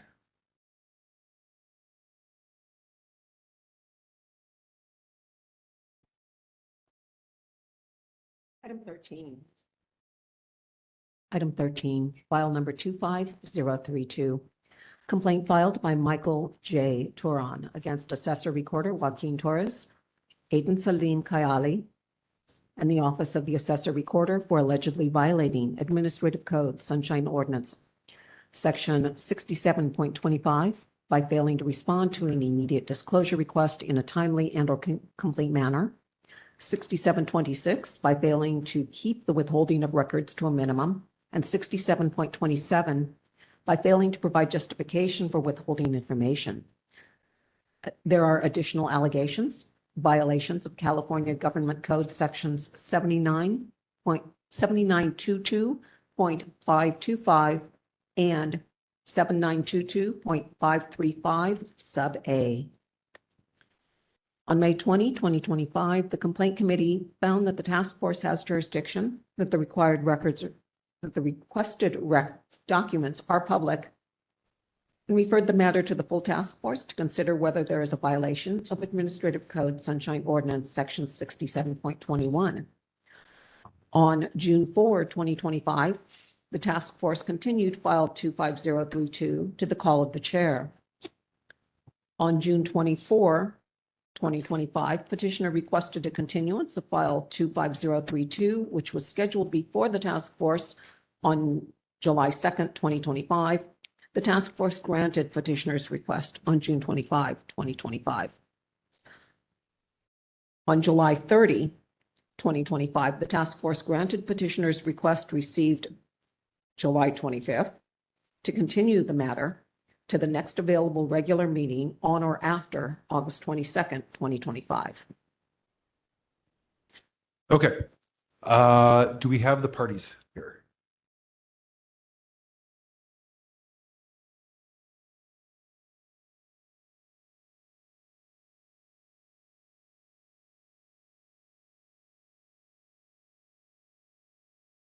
So if you're in the online community and you're a party to item number 13, file number 25032, if you could raise your hand by pressing *3.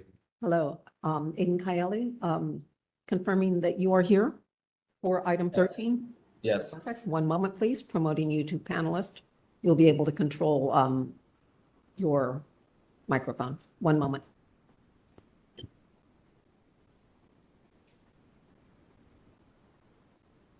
Do we have anyone else in the online community who is here for item 13, file 25032? Please raise your hand in the app.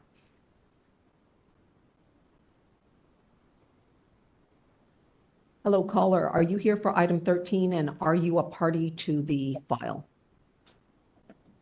Yes, I am. This is Michael Turon. I'm here for that.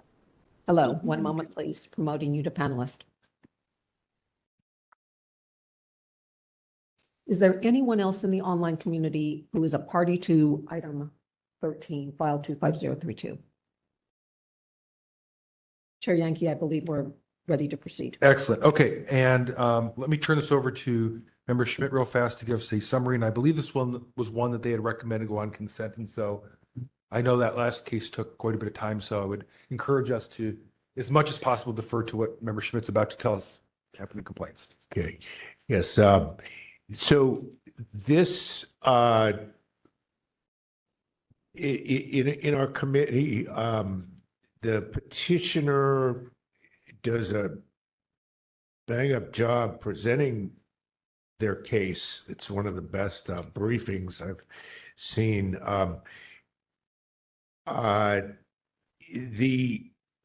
However, we recommended a finding of a violation of 6721 because of delay. But on the other hand, we couldn't really see any documents that are identifiable that we would want to order produced. It seems like there certainly are arguments made that there could be other documents out there of various kinds. And I know there was a request to make an index that we did not include that in our consent recommendation. But those are the various issues that are presented in this one. Members of the committee, anything else? Okay. I think we're ready to get started then. So we'll hear from the petitioner first for 5 minutes, followed by the respondent for 5 minutes. All right, so Sharon, this are is you Michael. ready? Just let me know when to start. I am ready. Your 5 minutes begins now. All right, just to throw out one thing, just so that the task force doesn't get swayed.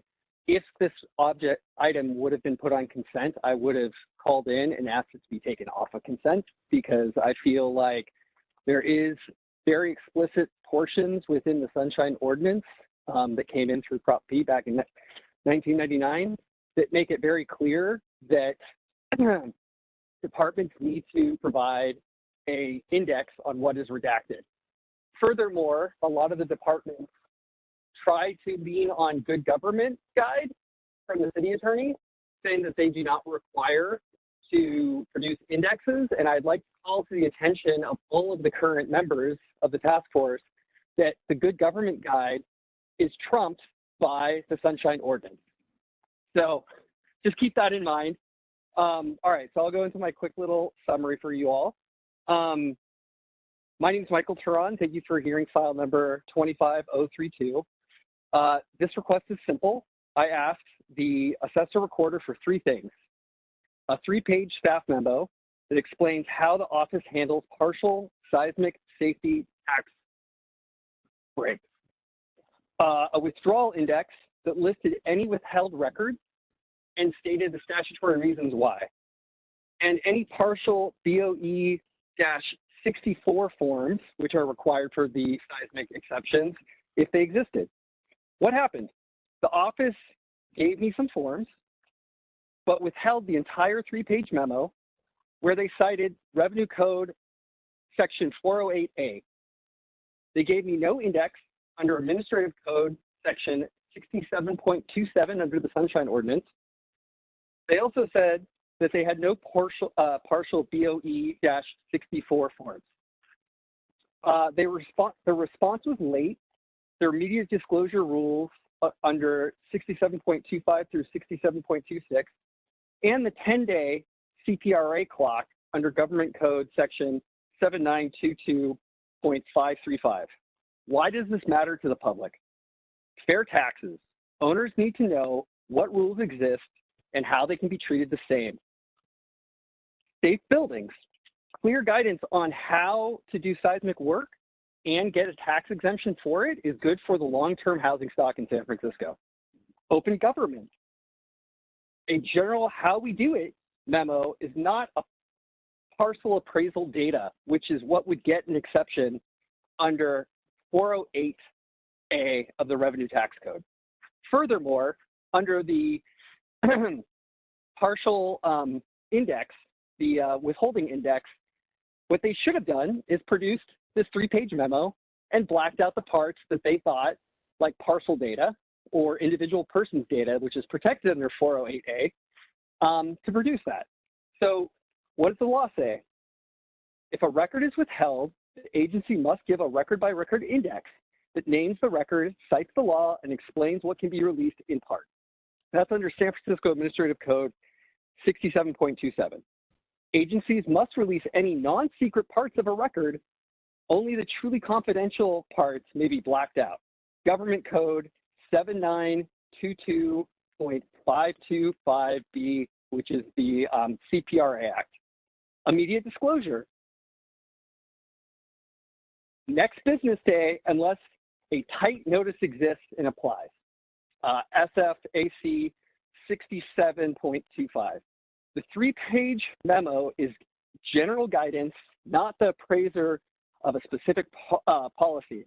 If any lines mix in a parcel numbers, those lines should be redacted and the rest should be released so that the general public knows how to comply with the San Francisco government and get exemptions on seismic upgrades.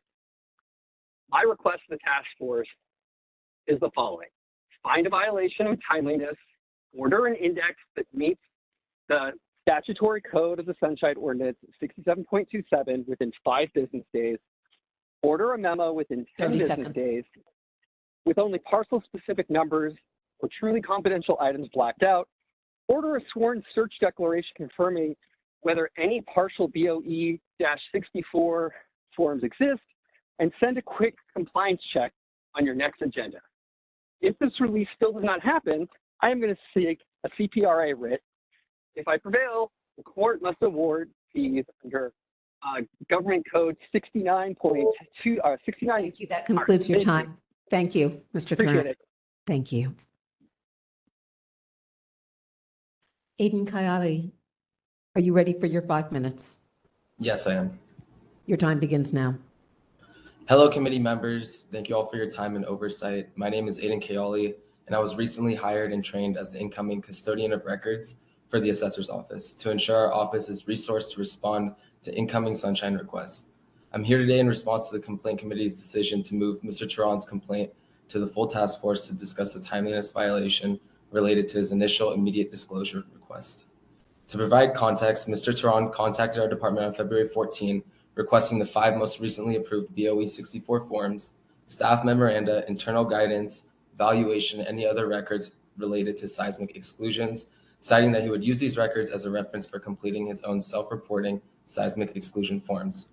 Due to the nuance and extensive nature of Mr. Tron's request, further research and guidance was required before providing response in the BOE 64 forms that Mr. Tron sought. This process involved a significant amount of effort, and the timeliness concerns outlined in the Sunshine Ordinance are acknowledged. Thank you. Wait, what? Are you still there? Did you finish? Yes. Thank Okay, you. Thank you. Okay, members, do we have questions? I'm sorry, to Mr. Kayali, is that correct? Yes, that's correct. Okay. Can you read back if you have prepared notes, or just refresh me on that last sentence? Because I thought that was something important and I didn't quite catch it. I mentioned that the process involved a significant amount of effort, and timeliness concerns outlined in the ordinance are acknowledged. Could you maybe expand on that and explain to me what you mean by that? I'm a little unclear there. So typically the PRA requests that we get are for 408s, and this was a unique request. So it required me to seek out head appraisers and different members in different divisions to understand where they're located. More specifically, are you admitting to the timeliness violation? Yes. Okay. Okay. Okay. And that's, I believe, Member Schmidt, is what the committee found as well. That's the violation that we wanted to put on the consent calendar. Got it. Okay. All right. Any other questions? So, Mr. Kayali, the other aspects of the various requests and the back and forth, do you believe that all of the requested records have now been provided to the requester? Yes. Okay. And annotated, redacted, justified as appropriate? So there were no redactions. The BOE 64 forms are public documents and they were provided. Okay. So then shifting to Mr. Turon, do you agree with that, or do you have a different point of view, perhaps? I did not receive a index under the Sunshine Ordinance as requested multiple times and provided within the numerous briefs I've provided with pin sites. Furthermore, you just asked if the assessor recorder office released all their records, but they've admitted on the record multiple times that there's a 3-page memo on how they deal with partial seismic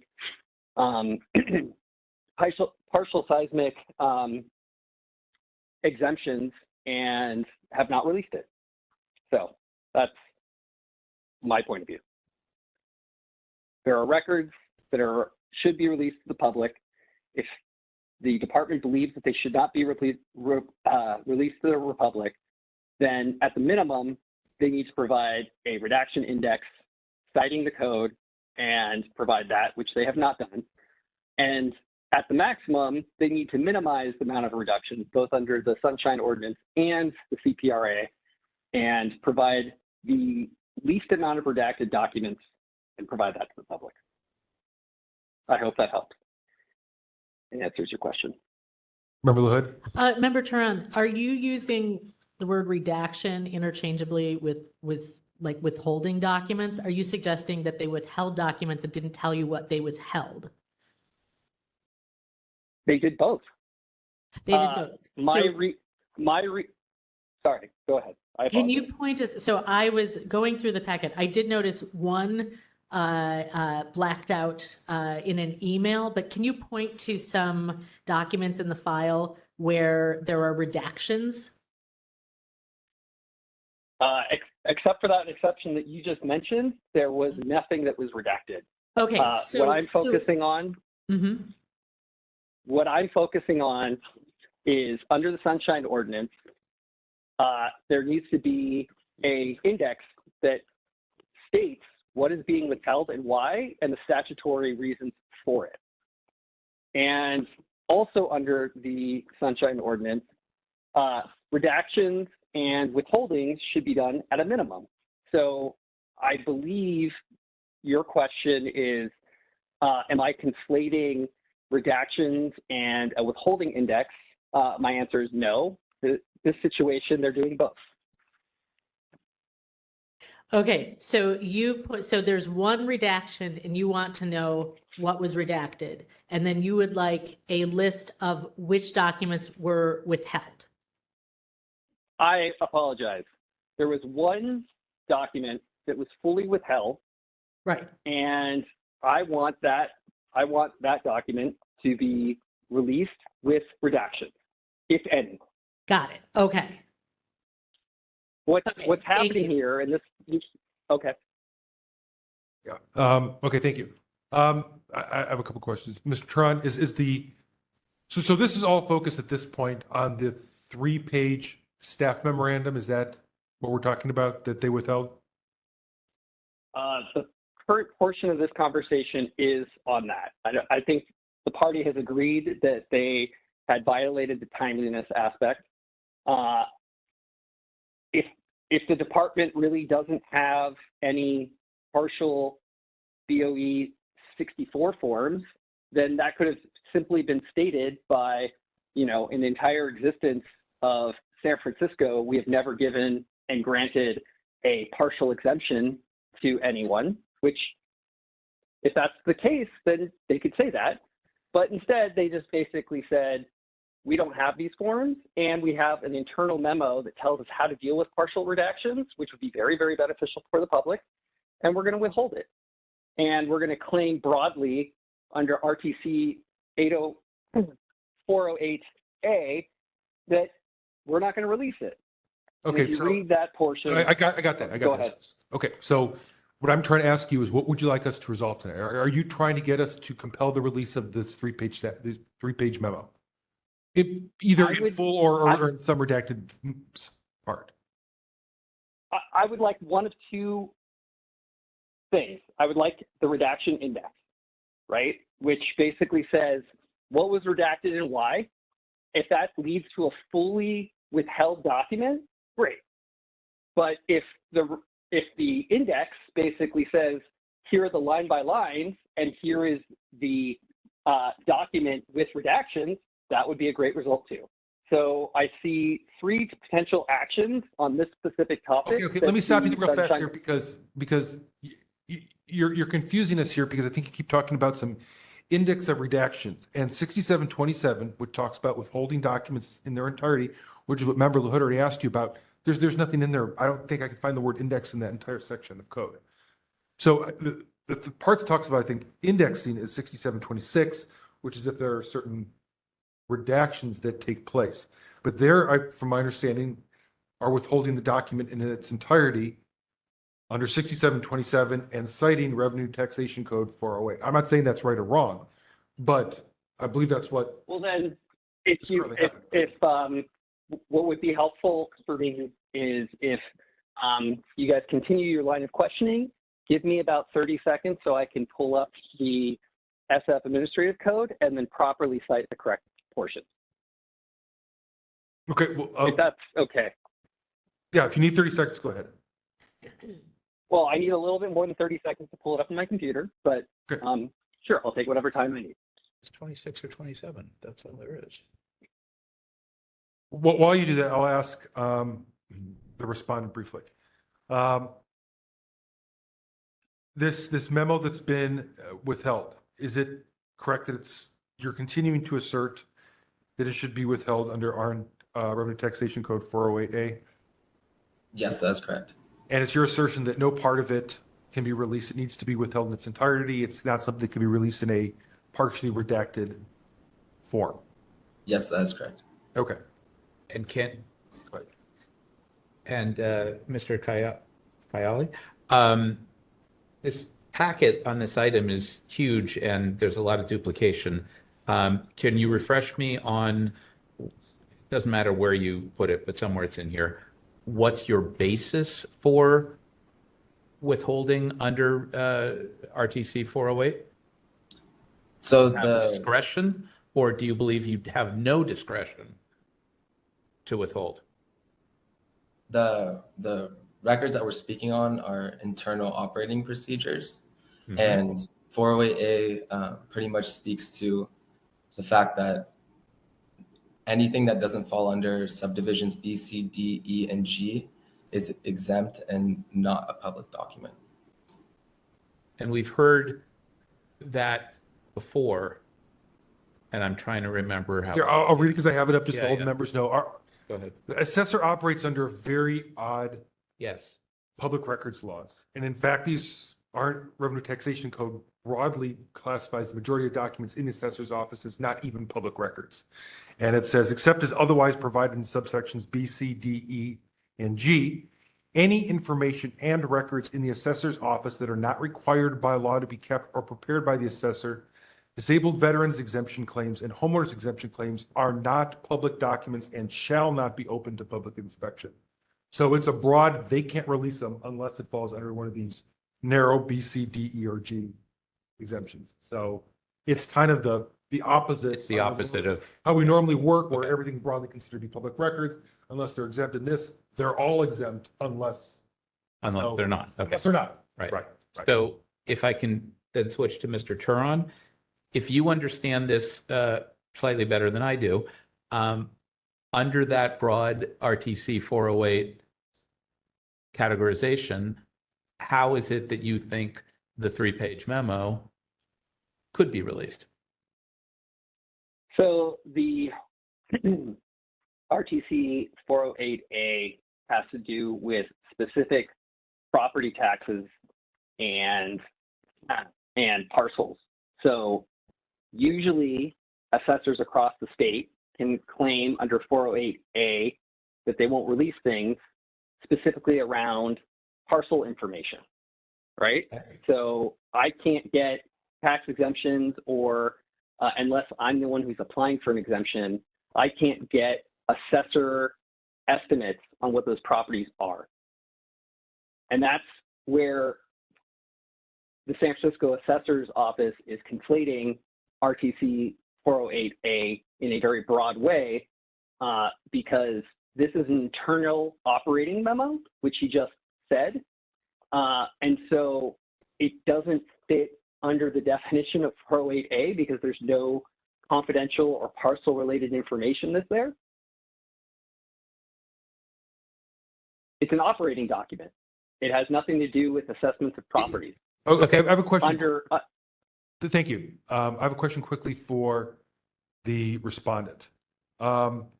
This memorandum, was it, so you're the Office of the Assessor Recorder. Is this a memorandum that's distributed to both assessor and recorder sides of your office, or is it purely a document that's used on the assessor side? This document strictly lives on the assessor side. Okay. Okay. So it wouldn't be on the recorder side, that exemption would not work. So if it's a broad, like dress code employees, for instance, that's broadly distributed through the office, I would say on the recorder side, you'd have to. But to Mr. Turon, unless I'm completely confused, I thought you had a complaint before us about a year or so ago on general office procedures. And I thought that unfortunately, we had to find that they could not provide some of the general office procedures that you were looking for because of this, I would say, crazy RTC provision. As much as you might have wanted them, we might have said for any other city department, how they go about their business is, if it's in writing, is subject to disclosure, but because of this rev and tax code provision, it could not be provided. Am I mistaken in my recollection of that? I believe that the comment that you're making is going to chill the rest of the Sunshine Ordinance Task Force in making the right decision here, because they are two completely unrelated things. And just to re-jog the memory, in case you guys want to take a continuance and have everyone re-listen to that past case, the assessor recorder came in with a city attorney, and they basically used a claim under trade secrets on releasing operating documents. They also, the committee at that time found them again in violation of timeliness. So I hope that may be considered here too. Hopefully you guys push for continuance and re-listen to that hearing before you make any deliberations. And then furthermore, the operating manuals were asking for things like org charts and things like that. And yeah, and they tried to incite 408, but ultimately, by the time it got to the full committee, they were invoking trade secrets. So we can all go back and look at the record if we could grant continuance to do that. I would appreciate that. Can we move on? So we have, it's past 8, so let's do that. Does anyone else have any questions on this side of the room? Okay. All right. Why don't we move on to rebuttals? We'll start with the respondent for 3 minutes and then followed by the petitioner for 3 minutes. Mr. Coyote, are you ready for your 3 minutes? Yes. Your time begins now. I would just like to add that much of tax administration is conducted through self-reporting, and our internal guidance documents contain sensitive information related to how or when audits take place, and releasing this information has the potential to hinder our operational integrity. Thank you. Thank you. Mr. Turon, are you ready for your 3 minutes? Yep. Your time begins now. I hope that the commission votes to do a continuance so that they can rehear the other hearing, and we come back on this topic with some more additional facts so that it can be fully considered. I think it's of paramount public interest for property owners to know how they best can seismically improve their properties and get state level tax exemptions. And I think inflating state tax code to basically justify the withholding of internal secret memos on how to, how a homeowner can comply is it's not transparent government. One other fact that came in here is before I filed the sunshine request, I actually asked the assessor recorder point blank, could you guys release any information on how to comply with this seismic exemption? And they stonewalled me. And the only time they started to talk to me again is after I filed the sunshine complaint. Again, transparent government, not super great. I would look back at item 12 and all the discussion you guys had there and use that lens when you guys deliberate and hopefully ask for continuance to get more facts in front of you. Thank you. Thank you. Okay. Members, how do we want to proceed on this one? Just as a refresher, because I know you brought up Member Pilpel, we heard a similar case, file number 23030. We had this discussion about various exemptions, and what we ended up taking then was a very narrow finding of a timeliness, and then closed it and didn't order disclosure of records, which is, I believe, exactly what the complaints committee suggested we do here. So I think they got it spot on, and I think you should go with what they suggested on this one. For me, the timing is definitely there. I don't see the real basis for this index claim. The one thing that I sort of am just trying to make sure is we get right is the 3-page memo, and does it, how does 4088 treat it? It seems to me that these are in general just not public documents, and so you could say technically, well, that means it's outside of our jurisdiction, but that's not, I don't know if that's really a jurisdictional issue. But I don't know if this would fall within any of those exceptions. And so I think that's what I'm seeing as sort of the result that we should have. I just don't know if they have any obligation to produce any of this document. And so I'm sort of convinced by the respondent on that one. Member Popo? So at this point, notwithstanding some of the comments that I just heard, I'm feeling like there is probably a 67.25A violation as to timeliness. I'm not crazy about the Rev and Tax Code, Section 408, but that's state law, and I can't do anything about that. I too am not persuaded that there's some index requirement under 26 or 27. And I would suggest to the assessor recorder's office that in the future, their emails from assessor.request or whatever, that their generic email box be responded to with a name and title. Because once again, I'm bugged when there's just a "Dear Mr. Turon, blah, blah, blah," and there's no name associated with it. And some of the emails appeared that way. And I would also suggest to the assessor recorder's office that the fundamental underlying request here, that they provide some document to the public on how the public, homeowners in particular, can achieve the seismic retrofit that state law contemplated in a way that doesn't disadvantage their assessment situation, would be a useful document for them to create on their own, however they chose to do it, and make it a public document and disseminate it. That doesn't seem fundamentally unreasonable. So that's my suggestion to them. I have one real quick question. Yeah.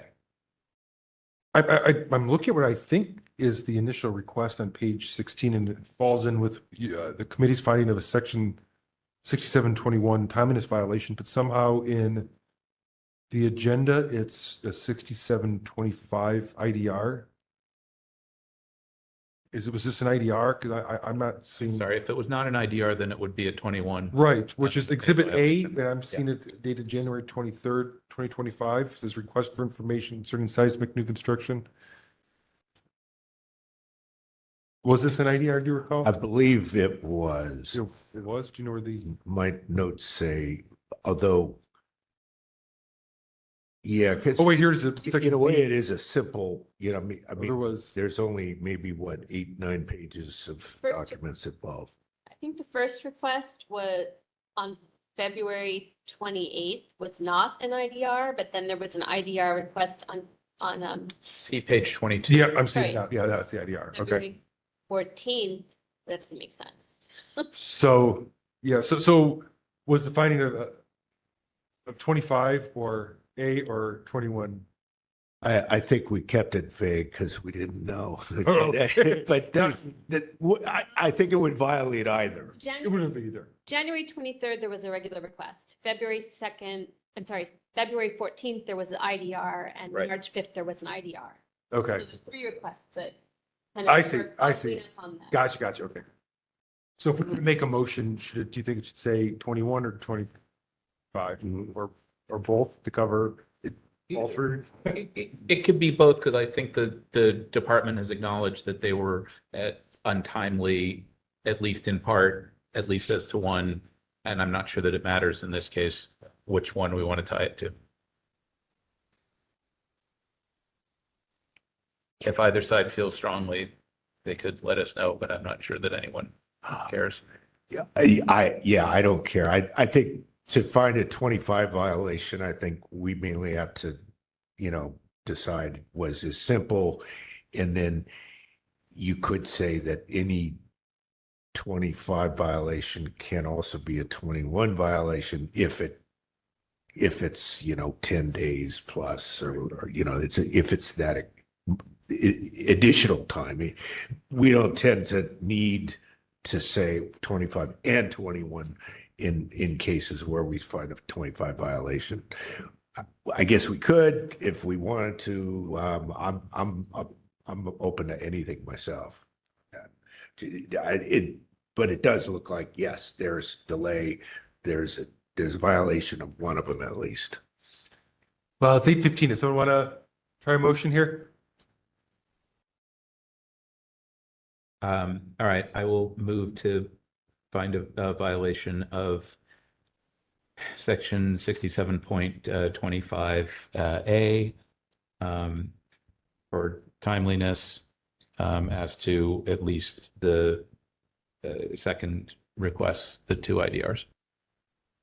Okay, so motion to find a violation of 6725A for timeliness related to the 2 IDRs. Wait, the 2 IDRs or the second of the 2 IDRs? What did I hear? Those are the 2 IDRs. The 2 IDRs on February 14th and March 5th. Okay, is there a second to that motion? Second. Seconded by Member Schmidt. Okay, let's move to public comment on that motion.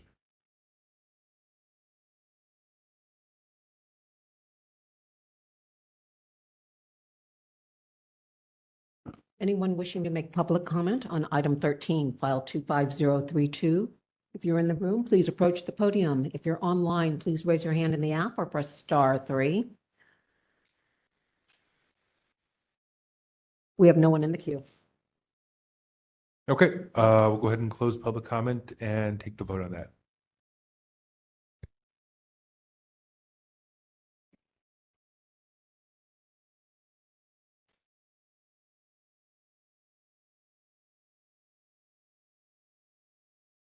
Taking the vote on item 13. Member Pilpel. Aye. Member Pilpel, aye. Member Schmidt. Aye. Member Schmidt, aye. Member LaHood. Aye. Member LaHood, aye. Member Sugarman. Aye.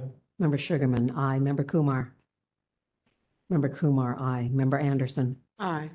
Member Anderson, aye. Member Highland, absent. Member Wolf, absent. Vice Chair Stein. Vice Chair Stein, aye. Chair Yankee. Aye. Chair Yankee, aye. 2 noes. Nope. 2 absent.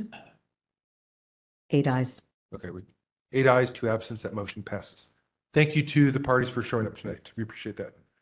Members, if we want to do like a quick, maybe 5-minute break, and then okay, let's do that then. I have Test. 8:17. We'll Come have- back at 8:22. In recess at 8:17. Microphones are off.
Back at Microphones are on.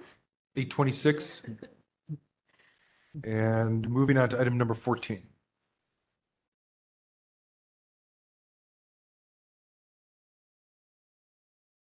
Item number 14, file number 25043.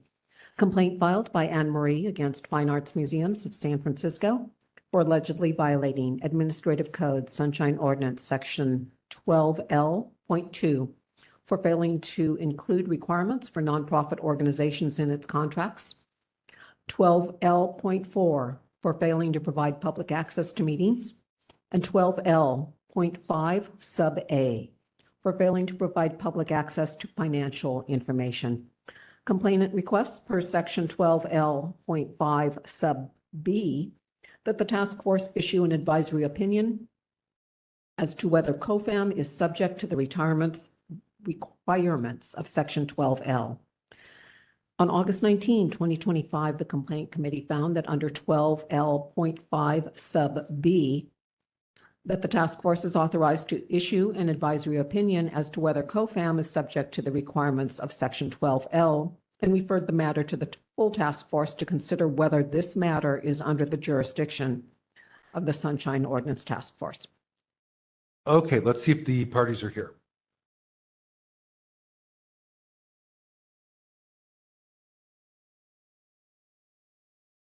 Hello, Ms. Mabott. I am promoting you to panelist. One moment, please.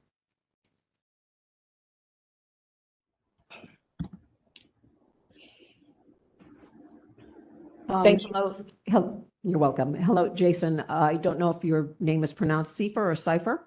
Welcome. I'm promoting you to panelist.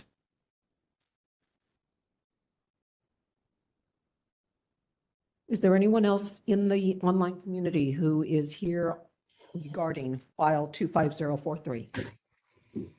Parties are present and panelists. Excellent. Okay, before we begin, let's turn it again over to the Complaints Committee to give us a quick brief on this and what we should be focusing on. Yeah, so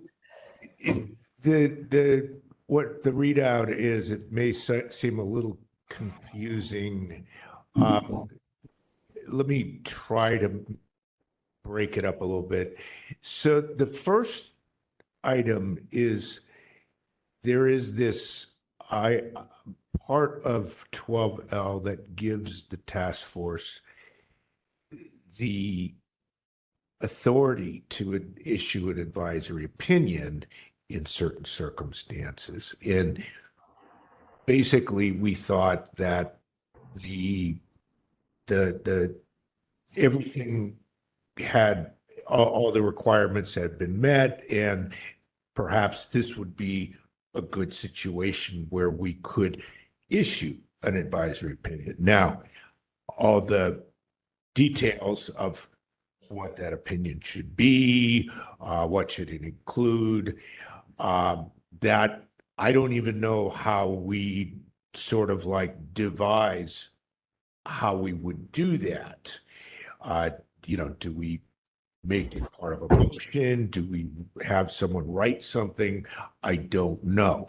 But it seemed like the petitioner had attempted to get certain information and was not able to get it.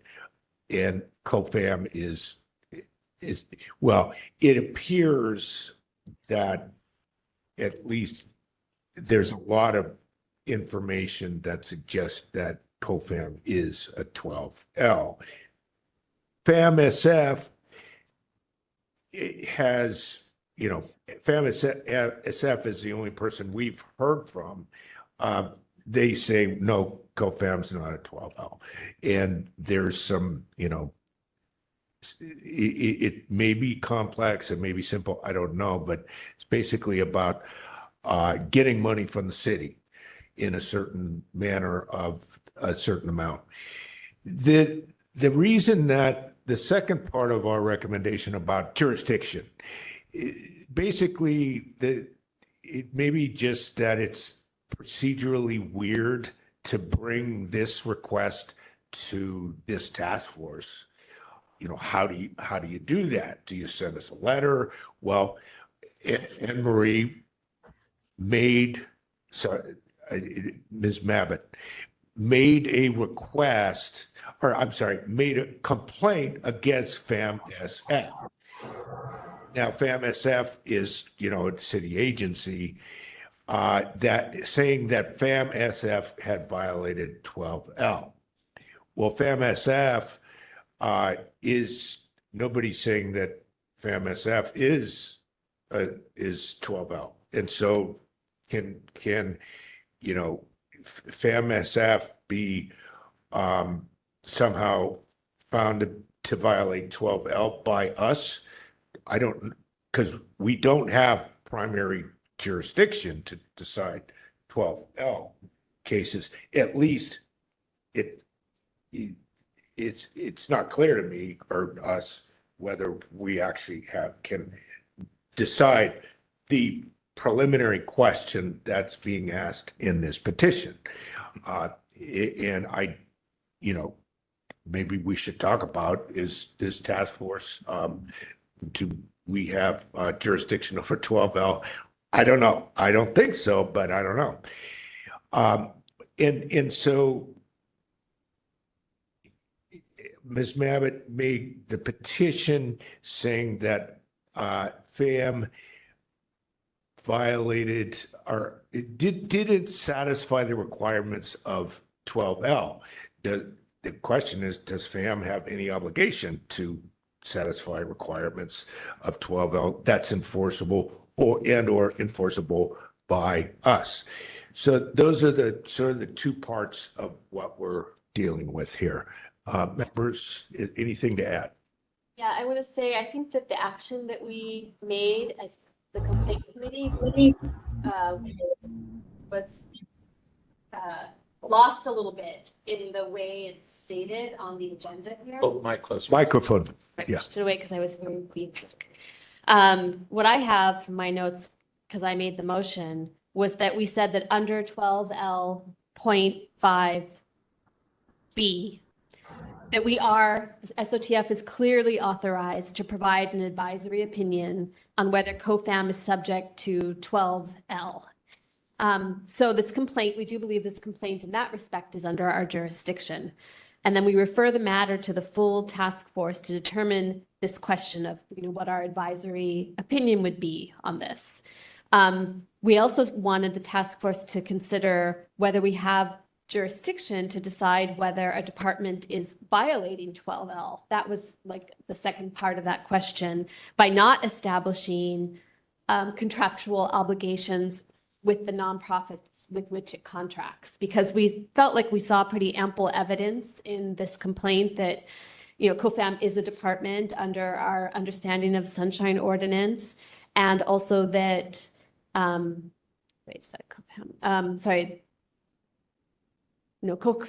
is the nonprofit, right? Yes. Because COFAM is the nonprofit, and that FAMSF is created by the charter. It's a department. So, and we also saw evidence documented that money gets funneled through FAMSF from San Francisco to COFAM, upwards of or more than $250,000 a year. So there's the question of what our advisory opinion is, but then there's also this question of whether we can find a violation of 12L, which seems far less clear. That's the part that we were also struggling with. That's all I would add. Member Sugarman, go ahead. I just wanted to add that when these cases come up, I repeatedly refer to guidance that I can't discuss in detail about the relationship between COFAM and FAMSF that guide us toward believing that there is a relationship enough to adhere to at least certain parts of the Sunshine Ordinance. And so I'm always supportive of forwarding these to the full board, because I don't know what they were discussing, to what extent that applies, like how far that goes. But we have discussed this before, and because of that guidance is why I'm always motivated to continue discussing it at the full board. Sounds good. Thanks to everyone for giving your input here. Okay. continue along that. I'm not yet. We haven't even heard from the parties. I'm not yet convinced that I want to hear from the parties if they haven't satisfied the 12L.5 process. So What? We're hearing from the parties. So I'm just going to continue with the process. If you don't believe that this is in our jurisdiction, you can vote that way. But we're going to hear from the parties. So. Well, in the past, we've tried to ensure that the parties followed the process that's laid out in 12L to get an advisory opinion. And if they haven't done those steps, then we've ended it there. Okay, well, we're going to hear from them. And if we decide that this is inappropriate to issue a finding, we can do that. But let's hear from them. I think we need to do that. So we're going to give them each 5 minutes. We'll start with the petitioner. Ms. Mabott, are you ready for your 5 minutes? Yes, I am. Your time begins now. Thank you. Good evening, task force members. Complaint number 25043 is a request per Administrative Code Section 12L for this task force to issue an advisory opinion as to whether the public meeting and budget disclosure obligations of Section 12L apply to COFAM. I placed records requests with FAMSF and COFAM representatives for COFAM's open meeting and budget disclosure information required under Section 12L for all nonprofits doing business with the city that receive at least $250,000 a year in city provided or administered funds. Copies of these requests are included in the agenda packet. The individuals who respond to a FAMSF public records request, including Pariah Dea, are FAMSF representatives in name only. They are not city and county employees. They are private COFAM employees. FAM responded, essentially also COFAM responded, denying my requests, claiming that Section 12L does not apply to COFAM. Neither FAMSF nor COFAM offered any explanation as to why COFAM was exempt from the Section 12L requirements. Presumably, they have no facts or legal justification for exempting COFAM from the 12L public disclosure and meeting requirements other than FAMSF trustees' deliberate failure to execute a lease or written agreement of any kind authorizing COFAM to operate the museums and collect and retain hundreds of millions of dollars in public revenue, including the special exhibition, special event, facility event rental, and membership fees over the past 25 plus years.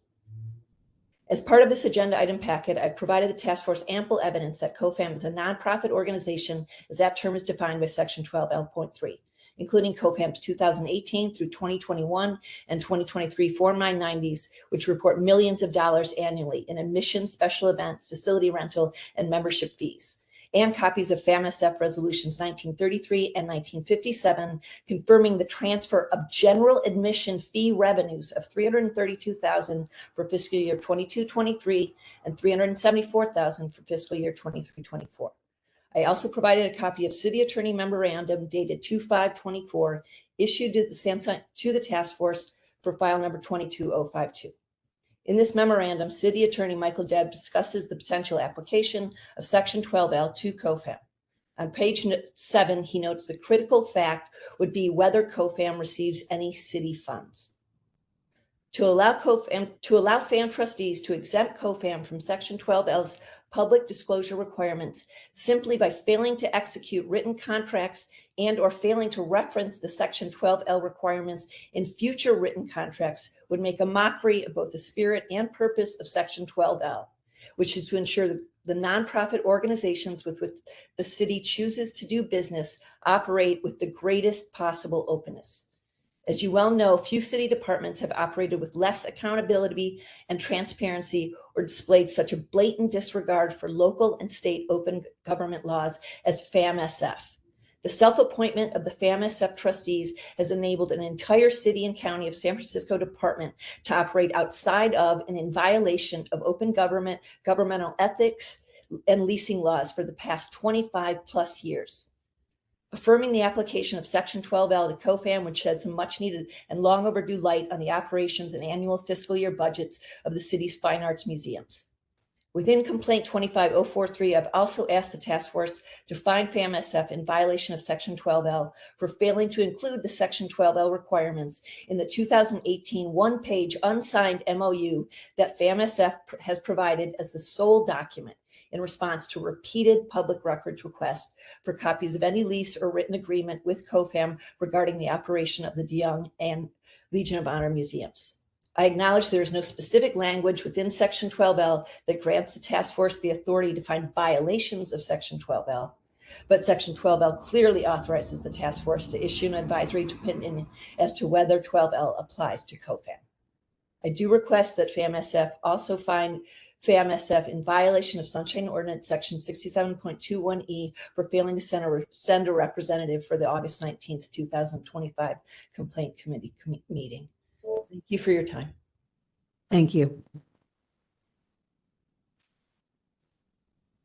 Mr. Seifer, are you ready for your 5 minutes? I am. Thank you very much. The Can time you guys is all hear now. me okay? Yes. Oh, great. Perfect.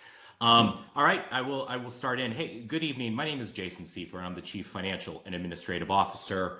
I am filling in today for a typical museum representative, Paria Dea, who is out on an extended leave. And I want to acknowledge and apologize for our organization missing the complaint hearing on August 19th, as we did not even know its existence because all of the communication was going to Paria. So, in the future, staff has assured us that I will now be on those communications as well. So, and just in general, this is the first time I've ever been at a hearing, so I'm kind of getting up to speed on how we go about these particular issues. So let's just dive right into this overall complaint. So this entire complaint is related to a reinterpretation of a process that has been going on for decades at the museums. So we're really focused on the 12L requirements, and those 12L requirements are typically embedded within our city grant contracts, include specific grant amounts. So it is clear when a city grant or a nonprofit, a nonprofit receiving a grant from a city department is in excess of $250,000. So what I'm going to review with you today is there is no grant agreement. There is no fixed fee or no fixed grant fee that automatically funds the museums above $250,000. I think it's also questionable, and I think we can look into this, if these should even be considered city funds, as well as these are general admission revenues collected by the museums. And, and frankly, this is a reinterpretation of a multi-decade process that has been in place. So let's dive into some of the specifics around and the facts regarding this case. So much of the focus, and thank you, Anne Marie, for including much of this detail in your package. The focus is really on the city admission fund. So that's really where you should turn your attention to. This is a fund that's been in existence since 2000, so 25 years. This admission fund is a city fund that was created for both FAM, so Fine Arts Museums, and the Asian Art Museum, as part of the City and County of San Francisco Admin Code. The admissions fund is meant to collect general admission revenue. So think of this as ticket sales, but it's only ticket sales that allow access to the museum's permanent collection. These revenues are collected and then sent to the admission fund within the city and deposited into that admission fund weekly. The admission fund is then used, and this within the charter or the admission fund is code as well, used to fund direct costs associated with the collection of revenues. So the vast majority of all of these fees, revenues, are associated with paying for admission attendants. Think of the ticket sellers to pay for their salary and benefits. And the remainder, if there is any, is returned back to the not-for-profit organization, which is the question at hand. And these are actually to fund all of those basic operations with collecting this revenue, things like credit card fees, computer systems, all of that overall. So just for context, in fiscal year 25, we had about $1.8 million of general admission revenues that went into this fund. The admission fund was about 1.3 million. So your net last year was 500,000. The reality is the range from this fund, the difference between all of the direct costs and the total revenues going into it have ranged from 0 in some years up to about 500,000. And once again, this process has been in place for 25 years. So just talking a little bit more about 12L legislation and the rules associated with grant contracts. So just turning our attention to that for a second here. Nonprofit grant contracts have a whole variety of rules. I think all of you are familiar with those. I am quite familiar with them as well. And they typically specify a specific dollar amount. Those grant contracts also list out the 12L requirements. 30 seconds. So if you don't have a specific grant amount of a required amount to exceed the $250,000 threshold, it is hard to rule that 12L also is relevant here. Finally, in terms of there is no publicly disclosable budget. So one of the 12L requirements for financial information is that it's a grant budget. Nothing of that sort exists. So there is no contract and therefore no grant budget. And so in finality, Mr. Sieber, I'm sorry, that concludes your time. No problem. I can open it up for questions from the committee, and obviously we'll have a rebuttal period. So thank you very much. Thank you. Okay, thank you to the parties. Members, do we have any questions for them?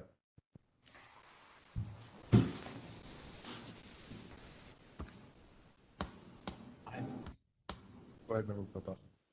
I appreciate that once again, we're dealing with the fine arts museums. I'm somewhat fascinated by the museums and their relationship with the city. I think the more we learn about it, the more foggy and complicated it gets. Hopefully that will clear up at some point. What I'd like to know from both parties, if that's who we're asking right now, is whether or not there's a proper 12L petition before us for an advisory opinion. And I am not seeing in our packet material that there is. So I'm struggling with that first. Could both parties address that, please? I don't know what copies of those requests I submitted are included in the packet. I asked for the dates of the public meetings required under 12L held by COFAM, and I also requested copies of their fiscal year budgets. They responded, and by they, it's a hybrid COFAM FAM-SF person that you're constantly dealing with, because they, like I said, Pariah Dea is a FAM representative in name only. She's not a city and county employee. She's a private COFAM. I've heard that. So effectively, she responded for both organizations when she responded to my request stating that COFAM was exempt from the 12L requirements. Okay. So if they are exempt, or if they believe that they're exempt, or if they are exempt, then there's nothing before us under 12L, and we can go through the steps under 12L.5. I think that's the correct section, as to how we issue an advisory opinion. And if I recall correctly, it's only upon a petitioner's finding an insufficient response from the underlying city department. And if upon a request of an entity that is subject to 12L. So if FAM-SF is the city department, and if there was a proper request to FAM-SF as to a meeting or record issue involving, I guess, COFAM, and if there was a response from FAM-SF, one way or the other, that the petitioner found insufficient, then I think we probably have sufficient grounds for issuing a 12L.5 opinion. If not, then not. And can someone please walk me through those steps? This is the same inquiry that we would have for any other 12L matter. And the last time, I believe, Michael Petrellis brought an item, we didn't go very far with it because the requisite steps had not been followed.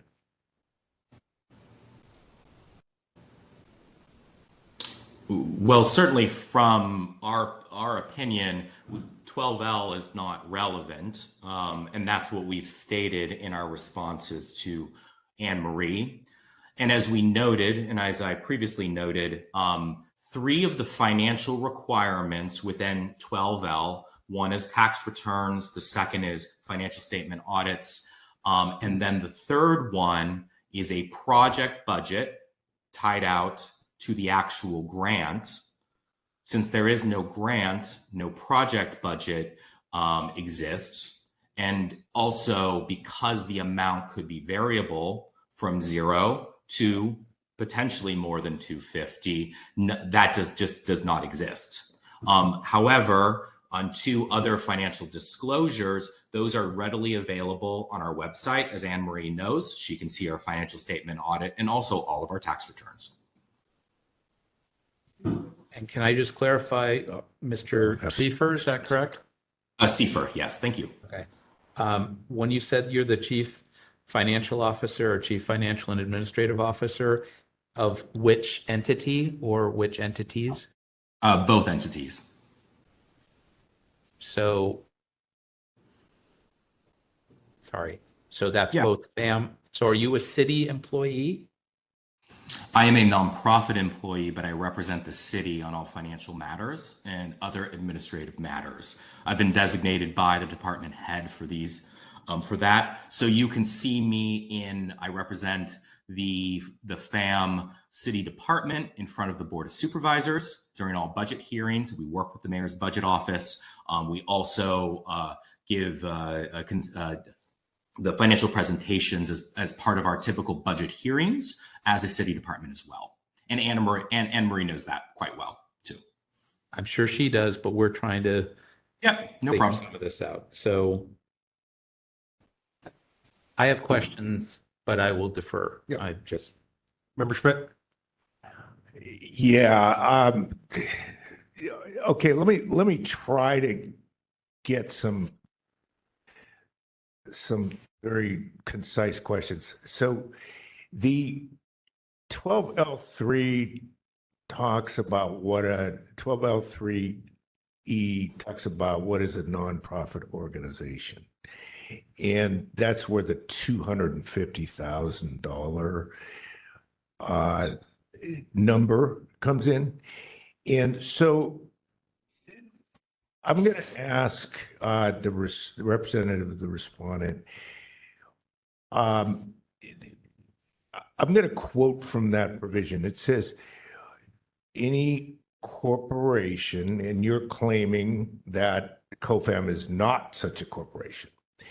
But this provision applies to any nonprofit or any such corporation that, quote, receives a cumulative total per year of at least $250,000 in city provided or city administered funds.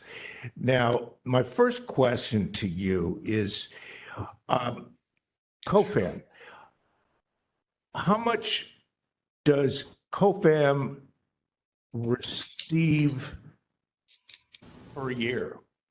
What is the cumulative total per year that COFAM receives from anyone? Anyone being whom is anyone? Anyone. From anyone. What's the total revenue, say gross revenue? And I'm quoting from the statute here because I'm trying to figure out where the money comes from. Where does COFAM receive money from? I'll ask that question first. Sure. So COFAM is a 501c3 organization. And as you can see in our financial statements, which are published on our website, it's a $55 million not-for-profit organization. Those funds come from donors, store sales, and ticket sales, predominantly special exhibitions. The nonprofit also funds all of those things. So when you actually look at the funding model, and you can see this in our presentations at the FAM board meeting, the public board meetings, FAM, the public organization, does not provide any funding directly to the not-for-profit organization. Those are all city employees and city funding. So that is separate outside of the $55 million not-for-profit organization's budget. Who are these separate public employees? So we're FAMSF people? Yeah, so we're a city department with City department, FAMSF. Right. Okay. FAMSF. And with city employees, right? That's correct. And you're one of those, right? You're a city I employee. am a non-for-profit employee, but I represent the city department as well. Okay, who pays your paycheck? The not-for-profit organization. That's COFAM, correct? That is correct. Okay. But I am also the CFO of the city department. So just so we're all clear here. Yeah, so I am wearing two hats. Yes. Okay. So and just so we're all clear, the city does not fund a position that is a public records position like other departments. So like many of the small departments, that has to be accomplished in other ways. Okay. What you said that the COFAM sells tickets, correct? They sell tickets to go to the museums? That's correct. Okay. And the museums are, they're not private, they're public, correct? It's complicated. It's complicated. God. Oh, finally we get to the complicated part. Okay. Yes. Thank you. And actually I would encourage everybody, if you want to come to one of our FAMSF upcoming public meetings, I would love you all to come and we could talk. Yeah. That would be great, because we go through this quite in depth, just so we're all on the same page. The things that the city funds directly: security guards and building engineers. Does the city own the museums? That's complicated. They own the buildings. The buildings. The buildings were gifted to the city and county of San Francisco by donors, including the New De Young. But the buildings are currently, after being donated, owned by the city. Yes, that's correct. Because there's no private ownership of buildings within parks in the city and county of San Francisco. Okay. And so but admission to those public properties is collected by COFAM, correct? That is correct. Okay. How much per year in admission does COFAM receive for those museums? So general admission is 1.8 million. And then special exhibitions are quite variable. It could be $5 million to $8 million. But all of the associated expenses with all of these activities are paid for by the not-for-profit organization.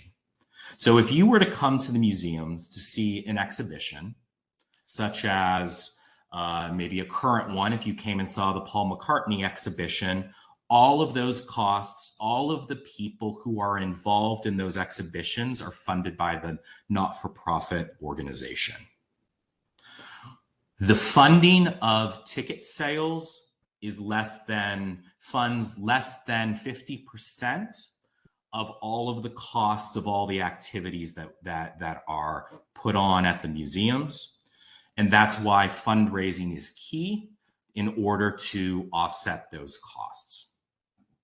That's the basic model of how these operate. So the city only provides funding for security guards and building engineers. But everybody else who's involved in the museums, who you think of as curators, educators, conservators, the technicians who move the art, who touch the art, those are all not-for-profit employees. That's the basic model. Okay, and their salaries are paid out of COFAM money. That is correct. The city does not fund any of the actual museum activities. And COFAM money comes from ticket sales, correct? Or Only are a there small other sources? percentage. A small Remember, mostly percentage. donors, just like any other museum. Small percentage. Okay, so the lion's share of the money that goes to support COFAM, where does that come from? Private donors? Private donors. Okay. So once again, back to the 12L question, none of this is flowing through the city. So there is no city grant that is coming back to the not-for-profit. Okay. The art in the museums is owned by the city? Some of it, not all of it. How much? A significant portion of it, but that is donated to the city after it is accepted or purchased by the not-for-profit organizations. That's more of a historical process, and you can also see that at the Fine Arts Museum's meetings. But the city does not provide any actual funding for art acquisitions. This is all privately funded. I'm going to take a break here because I gotta collect my thoughts, and I'm going to pass the baton to Member Sugarman. I don't have a lot to, I just wanted to interject. You said that none of it flows from the city. I just want to clarify from what I understand that the general admission ticket sales are collected by COFAM. They go into a fund for the city, then they're redistributed.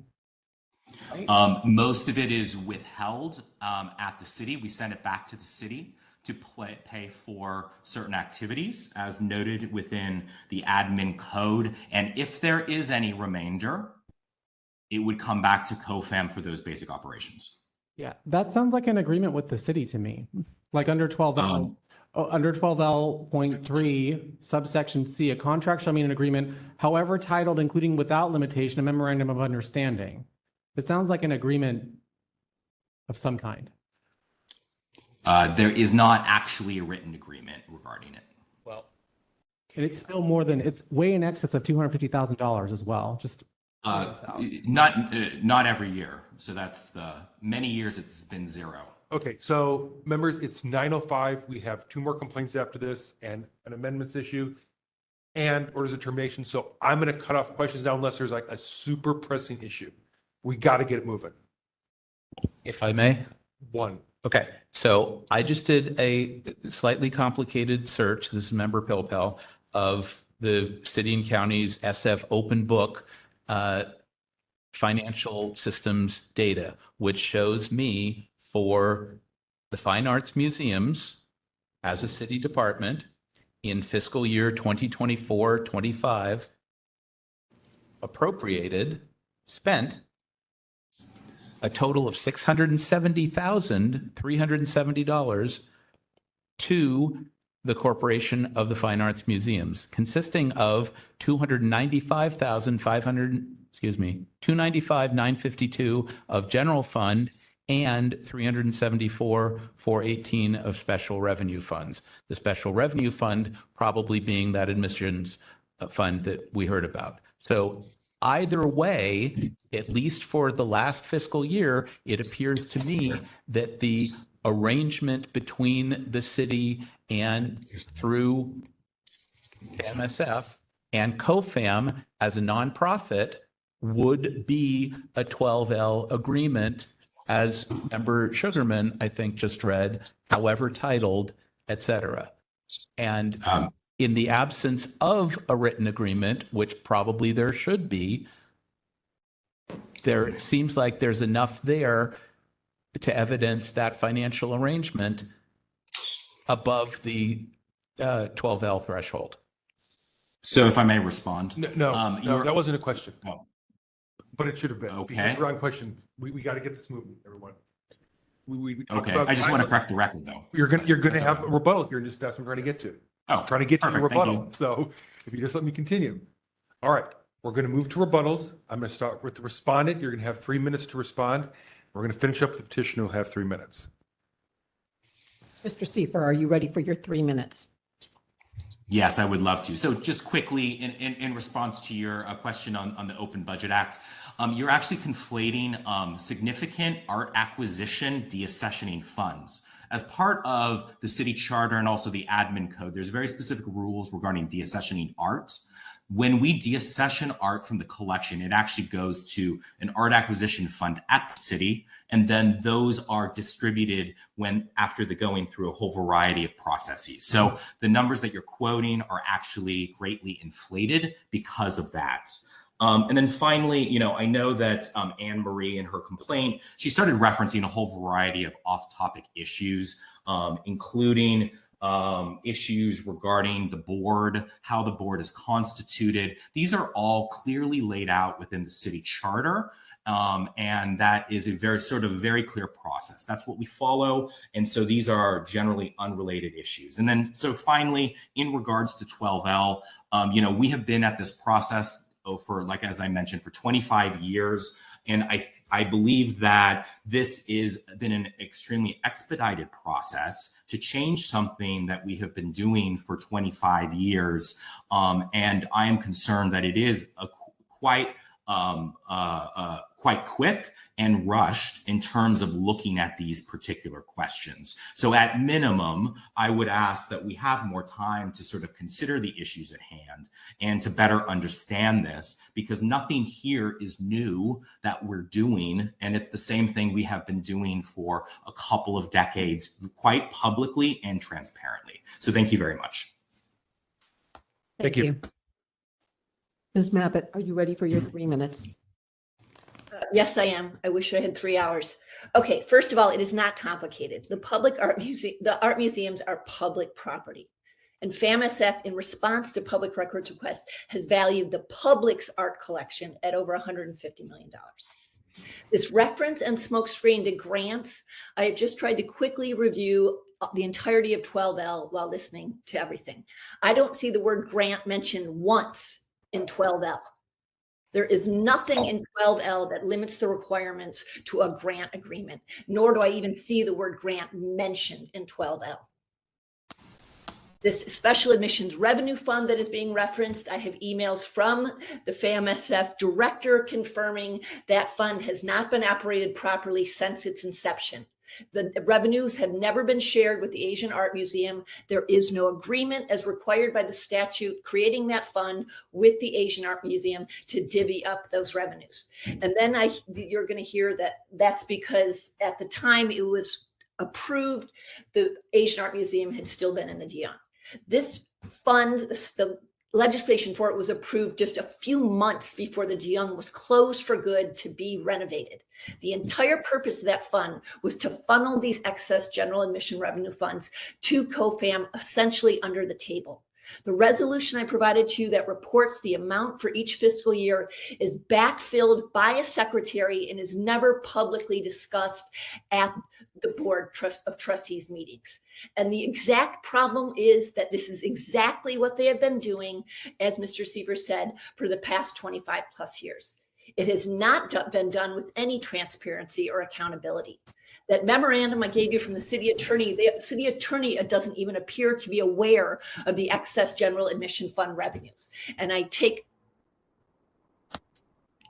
object to Mr. Seifer's claim that in many years, the excess general fund reimbursement does not happen. I believe I saw 1 year during COVID when that happened.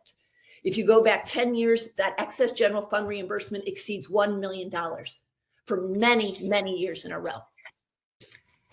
I don't know what else to respond to. I still have time. And then the inability to explain where this money comes from. There is nothing in writing that authorizes COFAM to retain the public revenue generated at the museums. Thank you. Okay, thank you. Thank you. Okay, a couple quick things here as we move to our deliberation stage. We have asked our DCAs to examine the question of whether or not COFAM is subject to 12L before. It's on page 14 of the memo that I think Member Sugarman says is the one we can't publicly talk about. But the answer is very clearly addressed by our DCAs before. They've examined financials. We have the answer there. My reading of this complaint, as I look on page 6 of the PDF, final paragraph says, in this complaint, per Administrative Code Section 12L, I am requesting the Sunshine Ordinance issue an advisory opinion as to whether COFAM is subject to the requirements of 12L. So I think if we all read that memo, I think the answer is there. I think that answers the first part of this complaint. Second part says, on the facts, I request that you find FAM SF in violation of Section 12L2 for failing to include the language regarding the 12L requirement in its contracts with COFAM, and find COFAM subject to requirements of both Administrative Code 12L and 4 and 12L5. I think I asked RDCA to look at this question, so maybe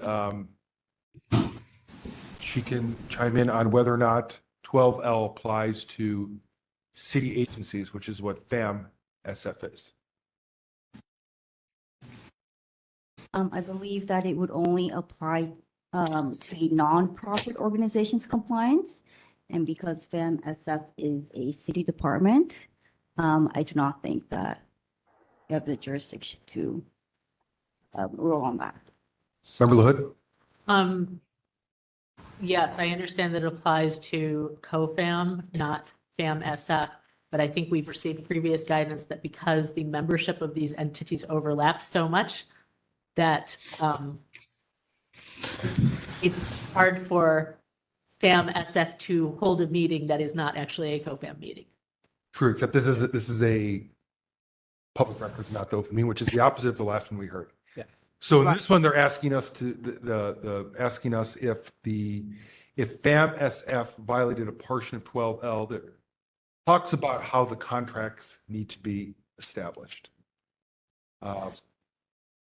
So where I'm at in this one is A, I think COFAM is subject to the requirements of 12L. Yes. B, I don't think we can say FAM SF violated 12L.2 for failing to include the language regarding the 12L requirements in its contracts, because I don't think we can. Because it applies to COFAM. Because FAM SF is the city thing, and we can only issue advisory opinions about nonprofits under 12L. And their compliance. And so whether or not FAM SF complied, which is the city agency, what basically the question being asked is, did the city agency structure their contract appropriately under 12L?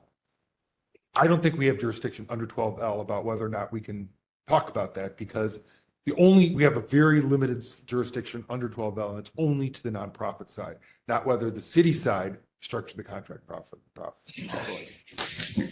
So that's where I'm at on this. I think we find that COFAM is subject to the requirements of 12L, but that we don't have jurisdiction over the FAM SF contract portion. Member Schmidt? I'm with those. The two other aspects of this, one is, if that's our opinion, that's our opinion. If our opinion is yes, then our opinion is yes. Or is an advisory opinion something that needs to be written like a document? I don't know. I don't know what it's going to look like. Maybe our opinion is yes, they're 12L. And the other thing is, I think that based on, if we take those two predicates and we turn those into a decision, I think we also, there's one other aspect of this, which is, do we find that it is, in addition to it is a 12L, that it did committed violations, as she describes, as Ms. Mabbitt describes. So is it, and then did they violate by not allowing the public into meetings, not having a certain amount of meetings, and not having certain documents available as 12L requires? Now, I think that 12L would allow us to include that in our advisory opinion. because the language about what the advisory opinion is, I think, not just limited to yes or no, is it a 12L? So I think, yeah, the idea of FAMSF, we can't do a 12L on FAMSF because we don't, that's not in our jurisdiction. But we have, yes, we do the advisory opinion, and I agree with you. I think that, yes. And then the last thing is, do we find that there were violations and that Ms. Mabott showed us that there were violations? And I think I gets to Member LaHood's point earlier, is I think even there's the COFAM as the nonprofit organization, and then there's the COFAM board, which is different. And if you read the memo that we can't talk about, it talks about how there's a distinction, right? A public record under COFAM, the nonprofit, I think is a 12L governing thing, right? What they have to disclose under 12L. But if board of directors of COFAM is meeting, that may trigger additional sunshine requirements because the overlapping membership. So I'm not sure. It's kind of one of those, sometimes it's 12L, sometimes it's sunshine. Yeah.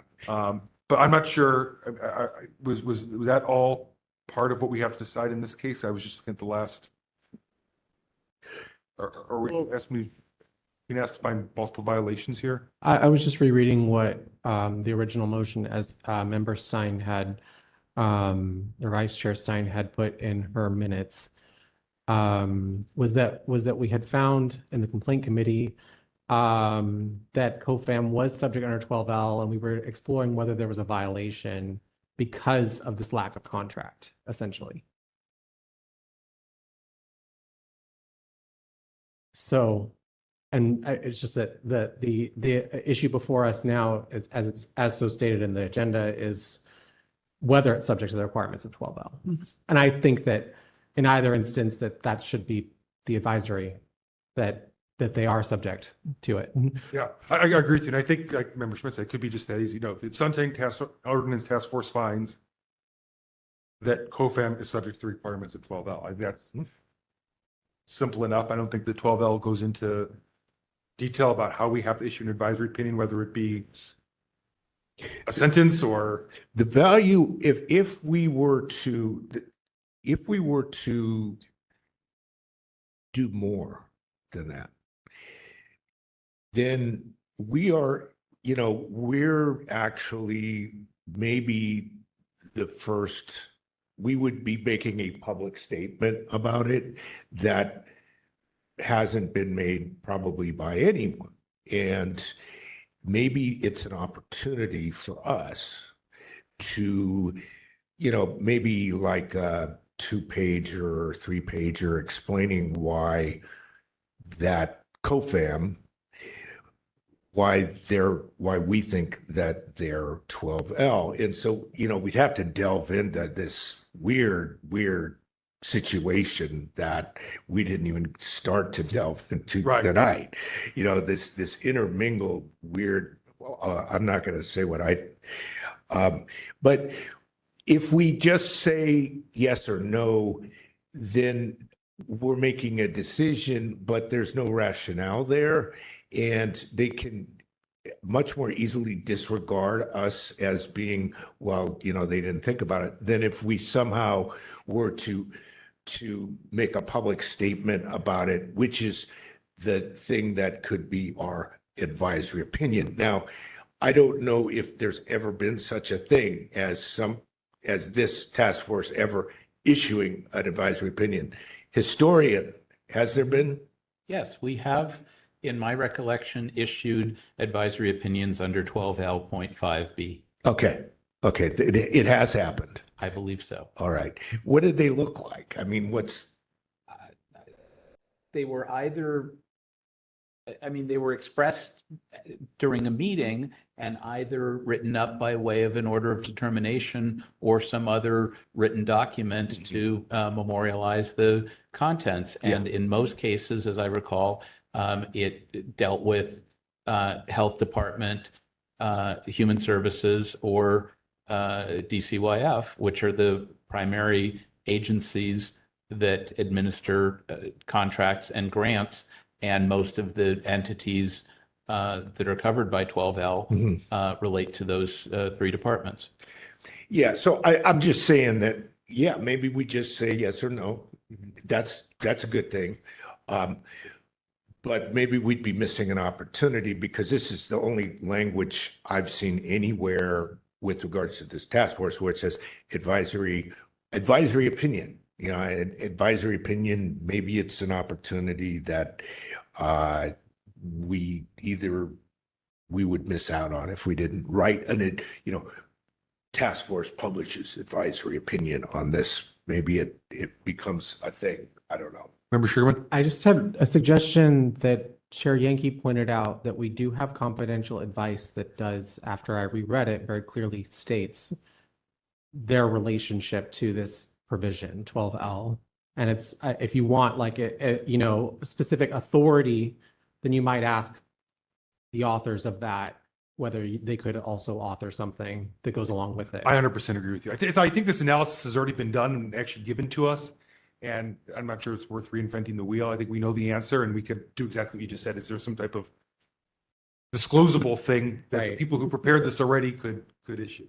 I think is the way to go. Yeah. Two things. Under 12L.5B, and maybe this is to the Deputy City Attorney, and then perhaps to Mr. Seifer, the city, there's a line in here that city agency or department shall consider the request or complaint, shall recommend a resolution thereof in accordance with procedures established by that city agency or department.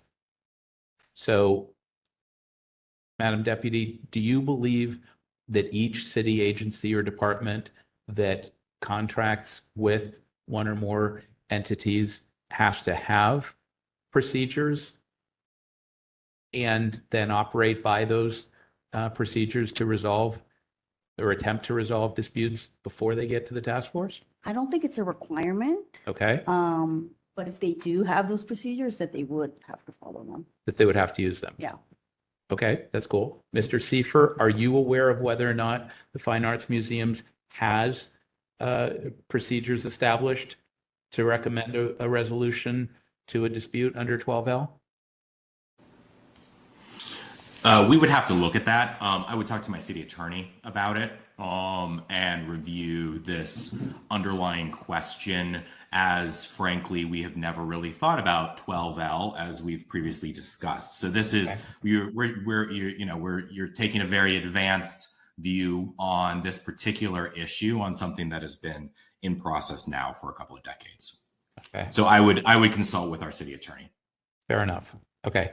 I'm not sure if I'm going to take whoever up on the offer to go visit the museum and check this out further. I am definitely intrigued by the topic, and I may follow up with Mr. Seifer at some point to better explore the relationship. Yeah. Hey, I would love to host all of you, and Anne Marie as well. When you come back from Hawaii, I'd love to have you over to the museum. Okay. Okay. So it is now nearly 9:30. We have 2 more files to get through and a lot more. So we really need to get this resolved in 5 minutes, if not sooner. The other thing I would say, I have not gone back and looked at it. The Controller's Office did a lot of work since 1998 when 12L was enacted, and several times since, about capacity building and checklists and training for both city agencies that were involved in contracts with nonprofit entities and nonprofit entities themselves, so that they could comply with the substantive requirements of community representation, access to records, et cetera. And so I don't want to lose all of that work, because it was a lot of work to train and to continue to train a lot of people in this area, not related to museums specifically, but throughout the grant and contract world. Okay. So I think we're going to have to cut off discussion. Any motions at this point?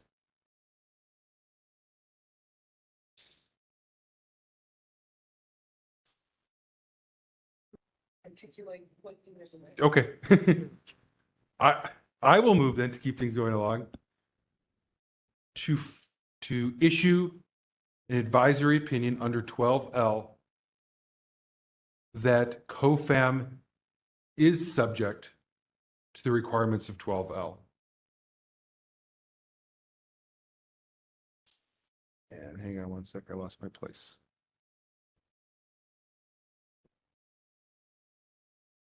So that's the first part. Secondly, I would find that the task force does not have jurisdiction to find whether or not FAMSF was in violation of Section 12L2 as 12L, sorry, it's 12L2.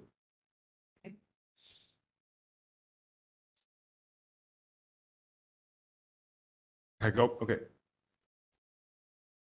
Because 12L.5 only provides the task force jurisdiction over complaints regarding nonprofit organizations.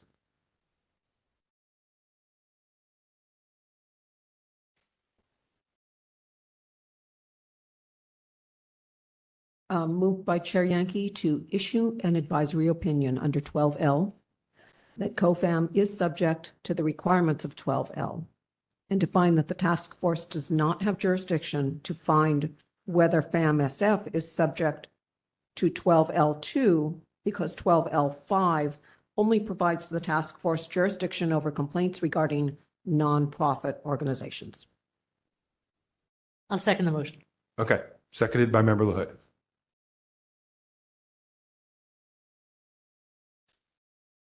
Public comment? Public comment.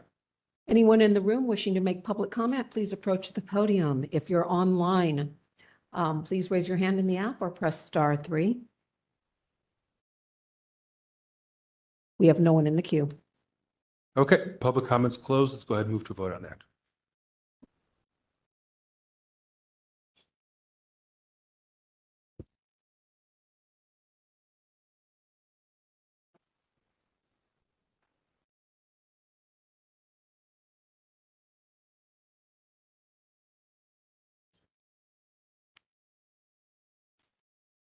Chair Yankee. Aye. Chair Yankee, aye. Member LaHood. Aye. Member LaHood, aye. Member Schmidt. Aye. Member Schmidt, aye. Member Sugarman. Aye. Member Sugarman, aye. Member Kumar. Member Kumar, aye. Member Anderson. Member Anderson, aye. Member Highland, absent. Member Pilpel. I think yes. Member Pilpel, aye. Member Wolf, absent. Vice Chair Stein. Aye. Vice Chair Stein, aye. 2 absent, 8 ayes. Okay. I have another motion. Go for it. Yeah. Motion to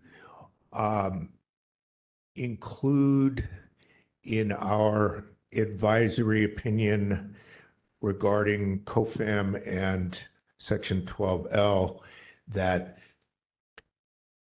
petitioner has demonstrated that COFAM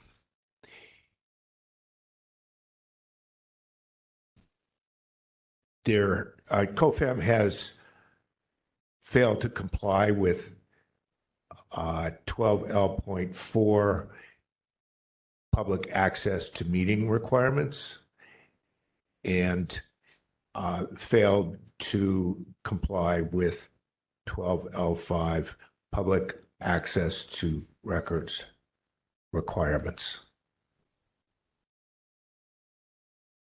Sorry, was there an adjective for records requirements? Public access to records requirements? Records requirements, yeah. Okay, is there a second for that motion?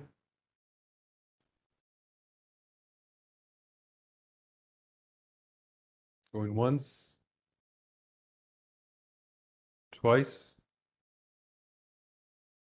3 times. Okay, no second, that motion dies. Okay, any other motions? Are we ready to move on to item 15? So are we just leaving it at this? That's the motion. For I'm the- only taking motions now. So Okay, motion. but I'm just asking if there are no further motions, is that where we're leaving it for tonight? And presumably we'll be back to the fine arts museums in the future? I suspect we will be. Okay, all right. I suspect the same. No, please. I appreciate your efficiency.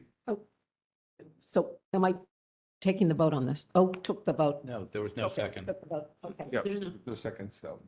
That's fine. Yeah, I get it. Yeah, thank you. Yeah.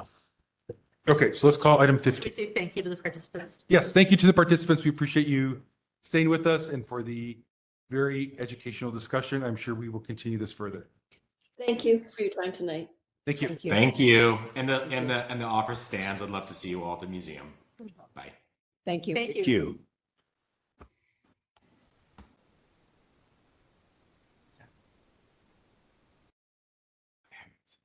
I asked members before we begin, do I have to, so it was asked before earlier, should I be responding to 67.25 as well? Or have we all decided that they did not meet the timeliness requirement under the Sunshine Ordinance?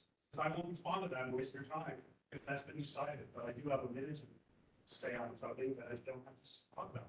2.5 is on the agenda. It's on the, something. I don't have a separate answer for you. All right, so let's call the file into the. Call the item.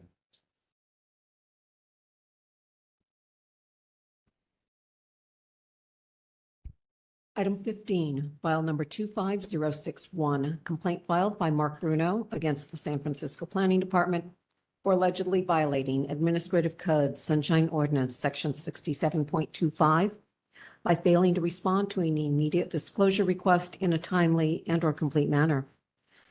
On August 19, 2025, the Complaint Committee found that the task force has jurisdiction over the matter, that the requested records are public, and referred the matter to the next available meeting of the full task force for a hearing to consider a violation of Administrative Code Sunshine Ordinance Section 67.25 and 67.21. Mr. Ionin has been promoted to panelist. Okay, we have petitioner. So complaint committee members, anything we should know about this one, what we should be focusing on? Yeah, I think that the first issue is timeliness and, basically a question of, was it a proper IDR and were those time requirements met? And if not, were 6721 time requirements met? The second issue is looking at the actual substance of the request that was made, because it references a question. And so we were trying to figure out, okay, what would the document response be to the request based on a question? So that's kind of the two aspects of this case. I don't think we made a recommendation. Members? Yeah, we didn't make a recommendation. I think, originally they conceded that they didn't respond in time and that they didn't ask for an extension, but the respondent later changed that and said that they did respond within a day, but they did not ask for an extension when it took them longer to deliver the documents than they expected. Okay. All right, I think we're ready then. So we'll start with Mr. Bruno and. Pass out this transcript, which is of that meeting. No, we can't take late submissions. It's the transcript of the meeting that we just talked about, so you can follow what I'm talking about. Could you please speak into the microphone? Yeah, okay, so this is the transcript of the meeting. I printed out so that we could follow, because there's some of the argument is based on what occurred on the 19th of August. So if you can't accept it, that's fine. No, because it's not fair to the other side, because they're not, here to look at the same It's a document. public document that it's, okay, it doesn't matter. It's a meeting that occurred already on the 19th. It's called judicial notice. It happened in real life, but you don't have to accept it. I'll just read it. But You can read it, that's fine. You can, however you want to use your 5 minutes. it's fair to the other side because they were at that meeting. I don't know why. Anyway, fine. So let me respond Yeah, quickly. you can read from it, that's fine. We just can't take the submission in writing. Yeah, okay, fine. I understand. Okay, so my name is Mark Bruno. Thank you for spending all this time until now to hear this important matter. I will read quickly the actual immediate disclosure request, which we think is the simplest and yet important thing to all of us as renters who want to know what affordable housing units, what rentable units are eligible for upzoning and therefore might be demolished and lost to city housing. So this immediate disclosure request on the 6th of July says, this is an immediate disclosure request for all information and all documents answering the question, what is the number of commercial residential rental buildings that may be upzoned under ordinances recently proposed by the mayor? Again, the family zoning plan. At a June 23rd planning forum, planning representatives told us few current tenants will be affected by family zoning. For this reason, I believe, this is in our letter, even though we weren't required to put it there, the principal planner, Lisa Chen, and other planners must have done studies of the effect of zoning on current renters, because they were claiming that there would be no ill effect on us. It's reasonable to believe this would then include the basic information we are seeking in this request. And I'm representing a group from North Beach called St. Vincent de Paul Society, who works with affordable housing and also with the homeless. So to answer the first question about timeliness, San Chan, Chan San, from the planning department. Microphone. So San Chan Chan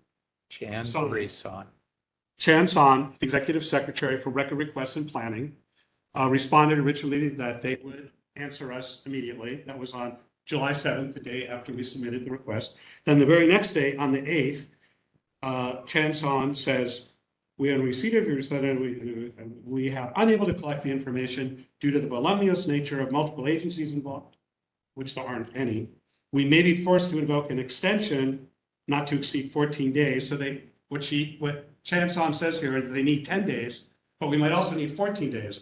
And what the last respondent said on behalf of the department, namely Jonas Ionen, is that we never did that. So what I was going to let you see from page 3 of the hearing on the 19th is that in spite of Mr. Ionen going back and forth 3 or 4 times during the hearing, which was confusing, saying we are accepting responsibility for not giving them time, now we're not. What he also said is, I'm still failing to find any additional extension beyond that 10-day request. Well, it's not up to the city to decide how often Mr. Bruno is contacted, because his claim was, well, after all, Mr. Bruno has been contacted many times, so it doesn't matter that we never made any. Of course it matters. That's why we have rules and laws and things in writing. Otherwise, it just becomes a confusing mess.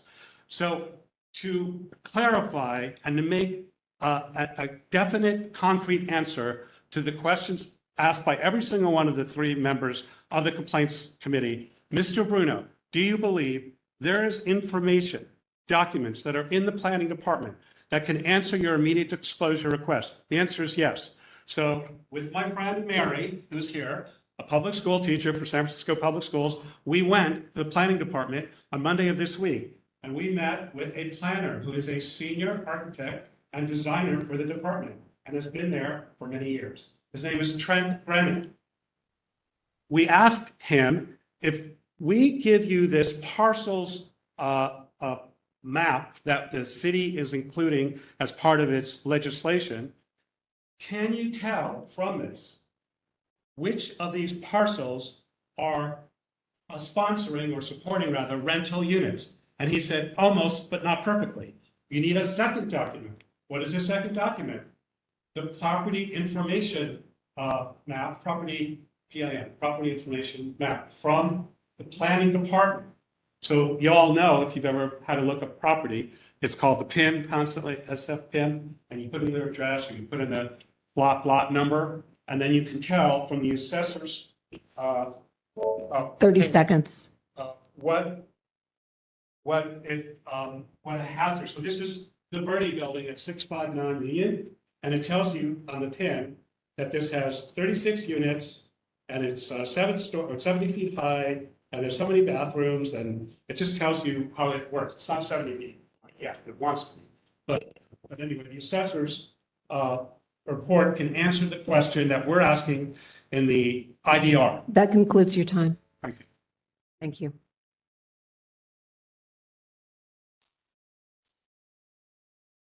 And then you can see there. Sure. Mr. Ionin, are you ready for your 5 minutes? Sure, I probably won't need all of them. Your time begins now. Admire your endurance and stamina, commissioners. Jonas Ionin for the planning department. Can I please hear what he's saying too? Because I can't hear it. I don't know how to make it loud enough, but I would like to hear what he's saying. I have a very loud voice and I would like to hear him. I'm restarting the time. Yeah. Mr. Ionin, your time has been restarted. I'm not sure I can do anything else to make myself more audible. We can hear you fairly clearly. It's perfect. You did something. Okay. I'm sorry, Mr. Bruno, I didn't interrupt you when I was speaking, and you were cutting in and out of the microphone. With all due respect, if I could just finish my brief presentation. Chair Yankee, I'm restarting the time. Mr. Bruno, is that okay with you? Go ahead, Mr. Ionin. We're not going to tolerate any more interruptions. It's late, you know. Thank you, committee members. So, with all due respect to Mr. Bruno, I can appreciate what he is trying to do. Unfortunately, this route is not going to get him very far, other than what you might find us in violation of not invoking an extension. Our initial response conceded the fact that we are in violation of an untimely response. However, after we submitted that, we did discover that we did respond to Mr. Bruno's immediate disclosure request the day after we received it, that we didn't receive it, that we would try to respond to it. And then we also invoked or let him know that we would be handling it as a regular request because it was not a simple request. Only because we were trying to find anything we could that would be responsive to Mr. Bruno's request. Sometimes people don't know the name of a document.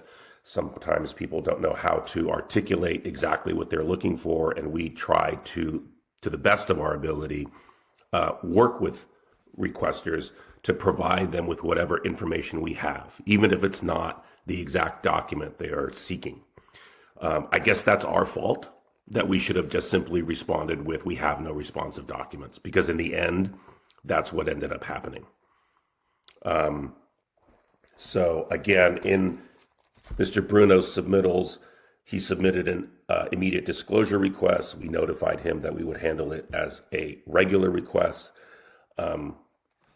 Unfortunately, again, we may have, but I can't find any evidence that we invoked an extension beyond the 10-day period. But again, in the end, we have no responsive documents to Mr. Bruno's request. We provided him and directed him to a map that might help him gain the information he's seeking. But what he is suggesting as being a very simple document that should be able to be provided upon request simply doesn't exist. Otherwise, we would be more than happy to just provide it to him. That's it. Okay, thank you. Thank you. All right, do we have any questions, members, for either side?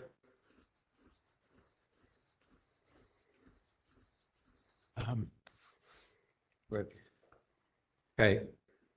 So, Mr. Bruno, to the extent that you're looking for information from the city to explain how this new housing plan would affect tenants, if the planning department doesn't have information or a document that's responsive, but pointed you to some other agency or some other source for that information, would that be, if not the best, at least acceptable, or go some distance? Yes, to but meeting the your- city has done everything possible, and it's well known among other nonprofits, to avoid answering the question of what rentable units. But yes, it would be possible to do, if they could do that. Okay, so Mr. Ionin, to the extent that the planning department doesn't have an on-point document are there other resources that your department looked for, or other city agencies or some other place that might have some helpful information to Mr. Bruno's inquiry? We directed Mr. Bruno to our website, which contains an entire page on the San Francisco Family Zoning Plan, including an interactive map where he could go into and search for information. He could look at areas that were mapped out. I mean, I haven't played with the map personally very much, but there are layers by which you can choose. I'm looking at it now. I mean, again, there are simply layers that go over swaths of properties in San Francisco that includes some of the information he's looking for, but it's not responsive directly to what he's seeking. So again, it's helpful, but not entirely responsive. And again, the bottom line is the planning department has no responsive documents to what he is seeking. So I guess, sorry, what I'm getting at is the 21C requirement to assist, and whether or not To do what? I'm sorry. to assist. Oh, So in the event that you don't have specific document, the last sentence of 21C, a custodian of any public record, when not in possession of the record requested, shall assist a requester in directing a request to the proper office or staff person. So I'm just trying to determine in some way if planning did all that you could or all that you reasonably could to help direct or assist the requester in directing the request elsewhere if you didn't have something on point. And I think that's our fault. In fact, we should have simply responded with, would we have no responsive documents, and then continued the conversation with Mr. Bruno as to whether or not we could actually help him get to what he wants. And in the future, I think we'll have to use that method so we avoid this situation. Yeah.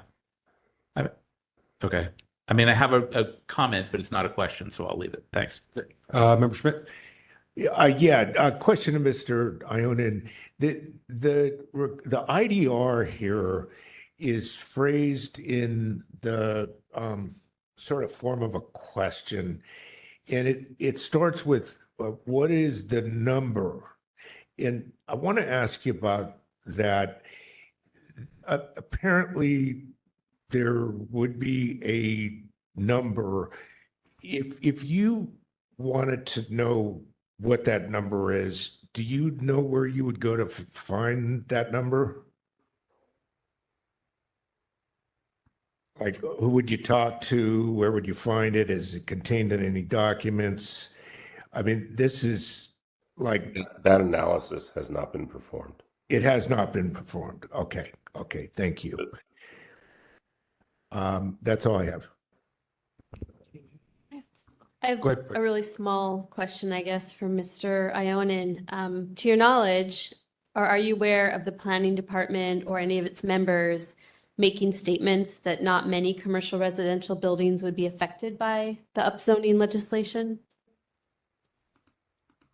I mean, I can't speak to that specifically. It may have been made as part of a presentation, as part of certain assumptions made by certain analyses that were made as part of this state mandated process. So you're not personally aware? I'm not personally aware. Okay, and then my question is also for Mr. Bruno. You mentioned that the planning department had made statements that not many buildings would be affected. Can you tell me where you encountered those statements?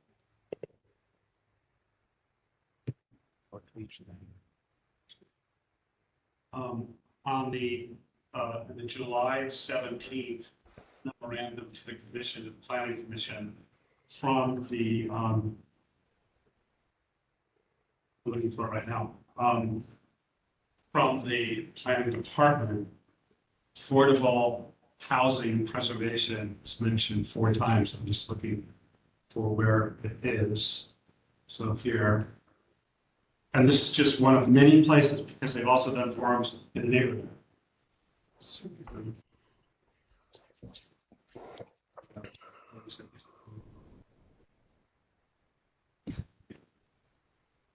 preservation.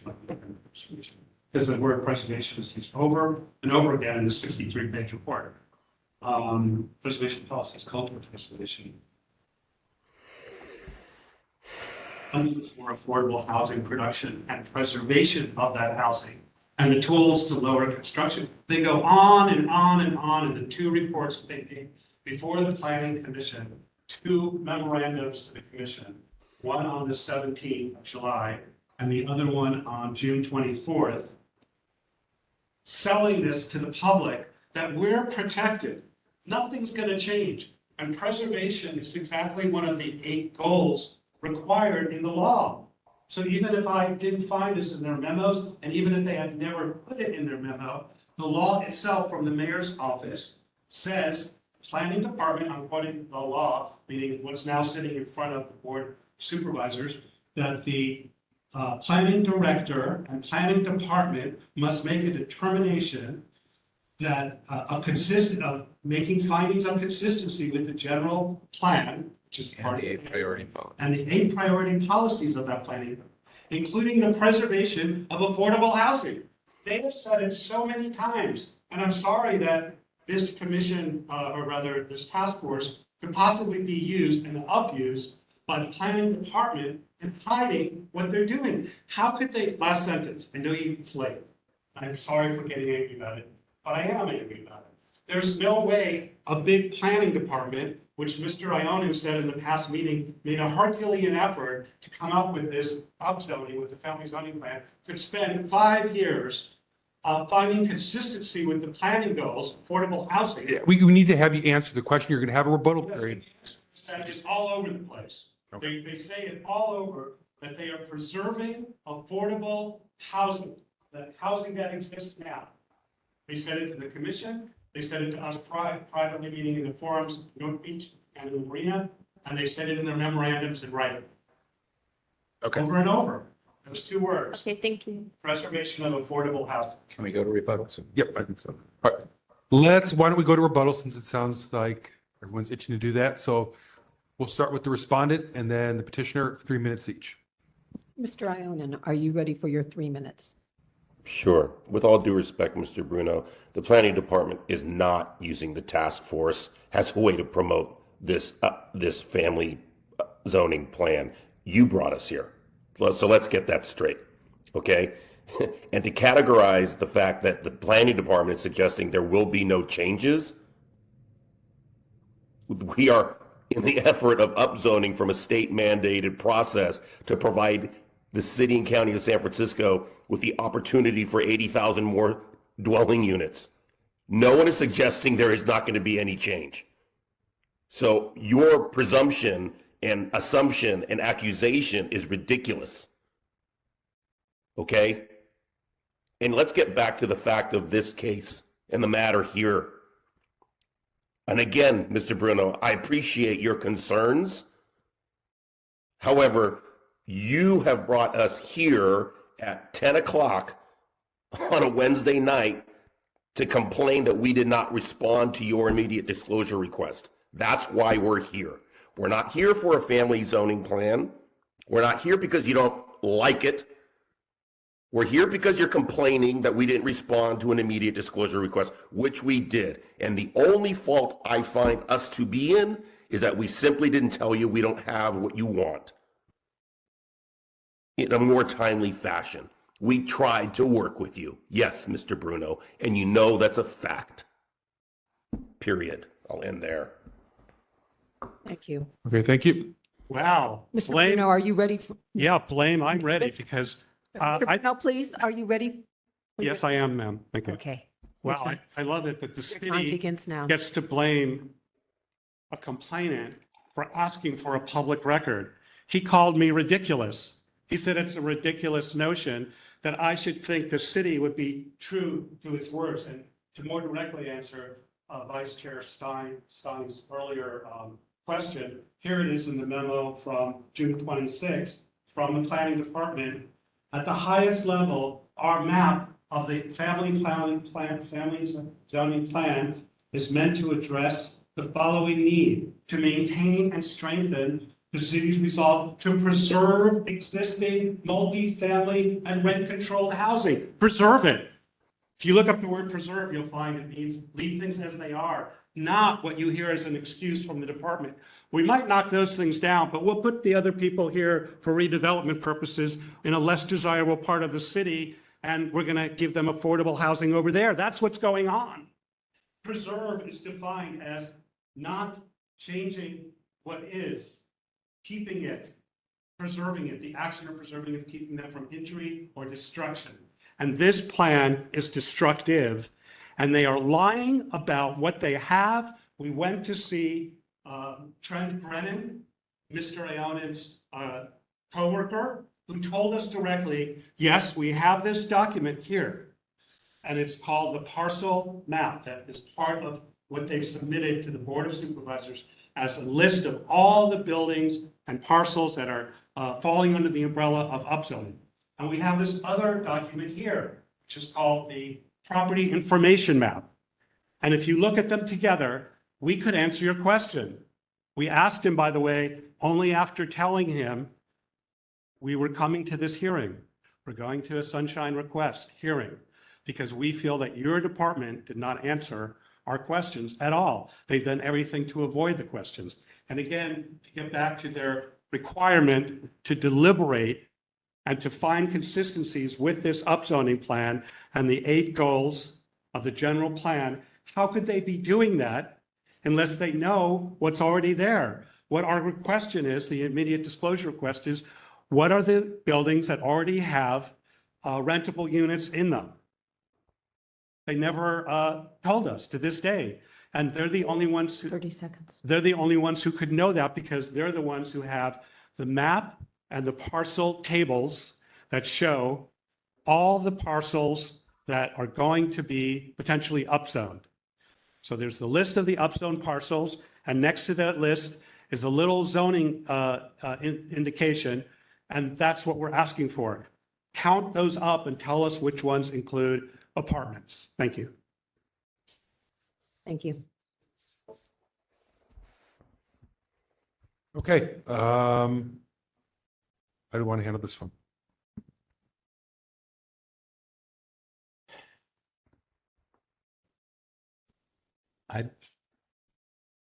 I'd like to lower the tenor on this a little bit.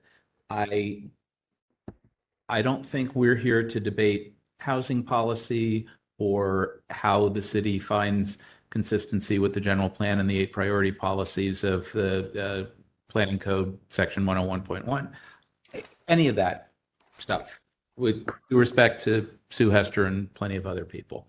I think the issue before us is whether the planning department properly responded to a records request. If they've already conceded that it was untimely, then a timeliness violation of either 67.21, was it A or 67.25B, would seem appropriate. I don't think that departments should be penalized for trying to help. And in fact, I read that 21C language that I discussed earlier broadly to try to assist requesters. I think they did that in this case. And I guess I think that Mr. Bruno's unhappiness with the proposal is best expressed at public meetings or in comments to the planning department, mayor, board of supervisors about the substance of the plan and whether or not it meets the needs of him and his neighbors and others. And if there are questions that haven't been answered about the impacts, that seems like the better place to direct them. If planning had a responsive document, I believe they would have provided it. And it's entirely possible that this is still in the works and that analysis has not been done, and that the answer to that question and a specific number just doesn't exist right now. Okay. Listening to the parties today and rereading the documents in it, it does seem as though I feel as though there potentially was no responsive document. However, I think that hearing this case both then and now, it's hard to believe there aren't responsive records. And I don't know, it looks to me from like the exchanges between them that there was a considerable amount of discussion over the nuance of what the definition of those records were. And if you took away that nuance, to me, when I heard it then, it's a question that someone in the city has to have an answer for if they are in fact trying to increase the amount of housing and amount of rental units in the city. Then someone has to know the actual number. And that's my only real comment on it and my question to the board, which is if there isn't a responsive document, but you believe there's a responsive record, then what's the path forward to that?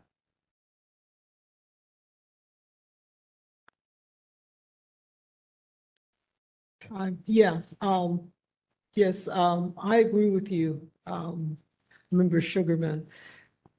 It may just be a matter of semantics that when someone asks for a document, it's like, that's all I'm going to look for. But there are records that would support creating a document. And I think that somewhere along the line, the communications got to the point where those records, if they are available, which they should be, because how can you propose legislation if you don't know what it is, what the impacts of that legislation is going to be? Then at some point in time, lowering the temperature, as my learned member over here has said, pill, and just saying, give me the records. Give me the records and I'll put together the numbers myself of what it is that's going to occur if we do this, when we do this project. And Mr. Ione, is there a possibility that there are records that Mr. Bruno could access that would give him the answers that he's looking for? Closer to. He already identified the records that are available to all members of the public through the property information map. It is not in itself a document. It is a search engine available from our website where he can go parcel by parcel and discover, as he stated, whatever is available on there. Unfortunately, it's not going to be an accurate count. As I mentioned in the complaint committee hearing, rental units change on a daily basis. Just because it was rented today doesn't mean it's being rented tomorrow. That number changes. Yeah. Okay. And rent controlled units on top of that change on a regular basis. And that is better accessed through the rent control board, which we directed him to. Okay, for a more accurate count of what units are available in the city and where they're located. Well, if you've ever tried to If they're deal with the rent control board to get a determination, they look at every case on an individual case-by-case basis. Right. To determine whether or not it's rent controlled or not. Right. I understand that. No, I'm just thinking in terms of raw data. Well, again, that's what was the back and forth with Mr. Bruno, was if we could get any raw data for him and even extract what he was looking for. But in the end, we determined we don't have that data. No one's done a parcel by parcel count of rental units, commercial units, ground floor retail units. I mean, we do swaths and sort of, Well, that was the part that I got hung up on, was the commercial unit part. I mean, like I said, it was more of an evaluation I looked at again tonight. Really, it seems as though he's asking is more just like, what are the number of rental units? Like literally the units that are available for rental. Right, commercial and residential.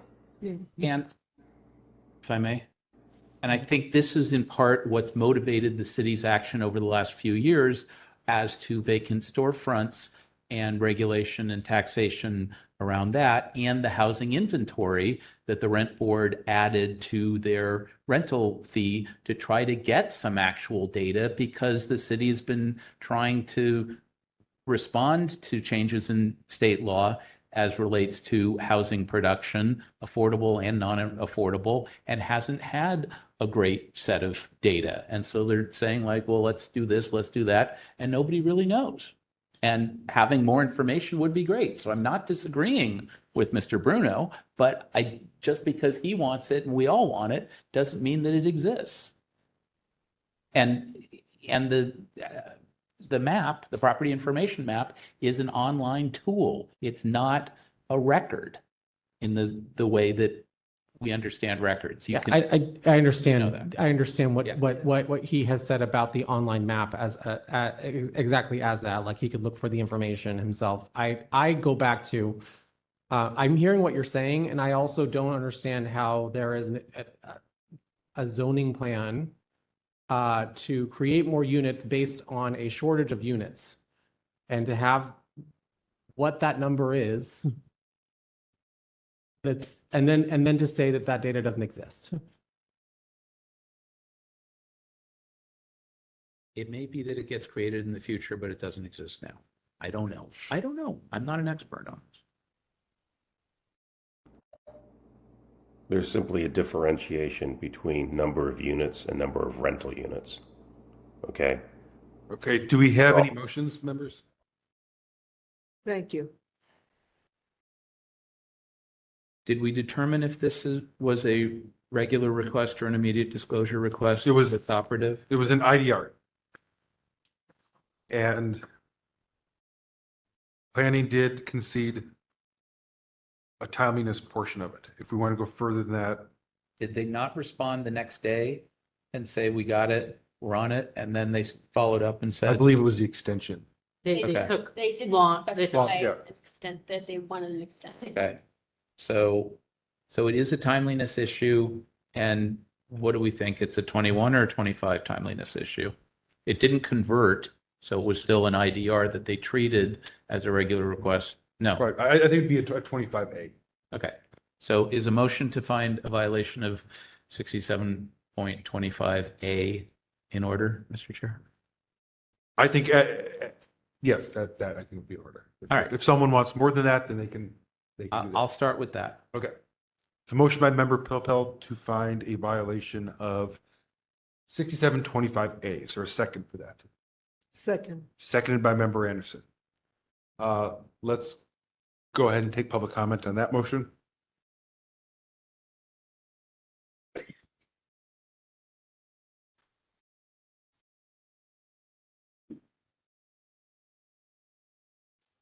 Taking public comment on the motion. Members of the online community.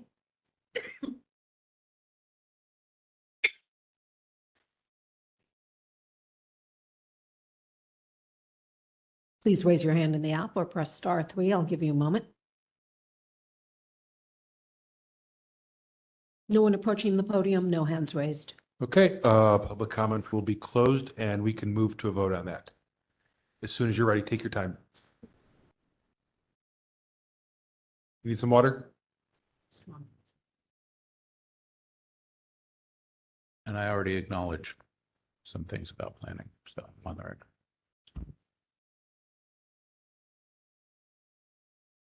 Member Pilpel, that acknowledgement is an aye. Yes, that too. Aye. Member Anderson. Aye. Member Anderson, aye. Member Schmidt. Aye. Member LaHood. Aye. Member LaHood, aye. Member Schmidt, aye. Member Sugarman. Aye. Member Sugarman, aye. Member Kumar. Aye. Member Kumar, aye. Member Highland, absent. Member Wolf, absent. Vice Chair Stein. Aye. Vice Chair Stein, aye. Chair Yankee. Aye. Chair Yankee, aye. 2 absent, 8 ayes. Okay, that motion passes. Is there anything additional on this one? Not seeing or hearing anything, so I think we are done with this file. Thank you, parties, for joining us this evening. Thank you. And we can move to item number 16.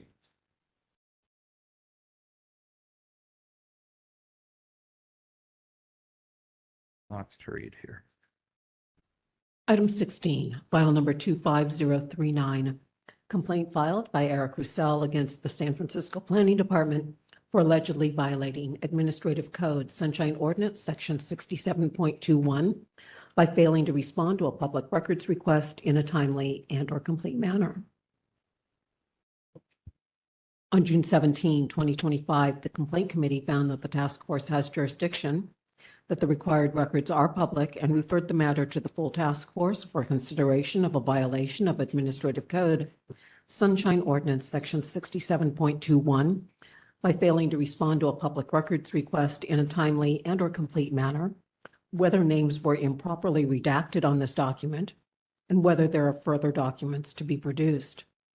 On July 2nd, 2025, the task force found that the San Francisco Planning Department violated Administrative Code Sunshine Ordinance, Section 6721, Sub B, for failure to respond to a public request in a timely and/or complete manner, and ordered the production of all identifiable documents requested that have not been produced, be produced per the ordinance, and further that respondent failed to have an authorized representative in attendance in violation of Section 67.21E, and refer the matter to a committee for follow-up. On July 22nd, 2025, the Education, Outreach, and Training Committee continued the matter to the call of the chair. On November 6, 2025, the task force approved the order of determination in file 25039. Chair Yankee, I want to note that we received an email from respondent indicating that their response, submitted in June prior to the EOTC meeting, but too late to be included in the agenda, was not included in tonight's packet. Okay. So let's see, do we have all the parties here? Returning Mr. Ionin to the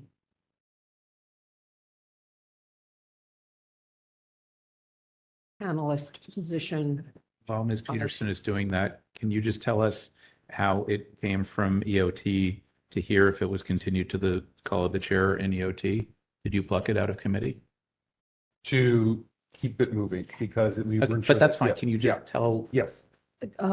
Oops. So we couldn't resolve it in EOT. Right. We had room on this agenda. We didn't know if EOT would be meeting or when it would be meeting. And so this didn't get languished until. So there was executive pluckage. Yes. Excellent. Thank you. Mr. Roussel and Mr. Ionin. Ordinarily we'll go back. Yeah, fine. The parties are panelists. Okay. So this one has been heard multiple times. So this is the way it's going to work. Mr. Rousseau, I'm going to allow you 3 minutes to speak, only to speak on which records you think still need to be turned over, if any. This is not anything beyond that. So if you start to go off topic, and we had this happen at EOT, I'm going to stop you. So I just need a list of documents that you believe are still outstanding that have not been turned over to you. And you'll have up to 3 minutes to present that. And then I'll turn it over to you, Mr. Ionin, to discuss what, if anything, maybe you'll turn over from that list. Mr. Roussel, are you ready for your 3 minutes? We have one hand raised. One moment, please. Are the parties expecting anyone to participate as witnesses? Shall I check? Yeah, go ahead and check. Hello, caller. Are you here? Are you here for item 16? And in what capacity, please? I'm Eric Roussel, the complainant. Oh, maybe his audio or computer login might not be audio, so he may be here twice, like we had another person do. Mr. Roussel, as a caller on your telephone, I am adding you as a panelist. One moment, please. Can you confirm, are you also logged into WebEx? Okay, let me.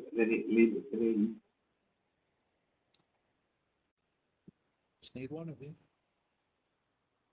Okay, I got rid of WebEx. Can you hear me now? Yes, we can hear you. Yes, okay. So just a moment, please. Let me check audio.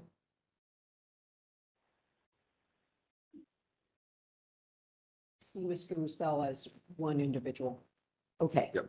Mr. Roussel, are you ready for your 3 minutes to begin?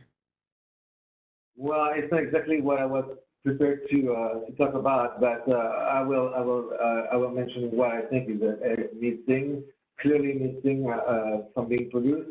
Would you allow me to mention why this misconduct or this unproduction is happening, or why I think this is happening? No, I stop. think there is Stop.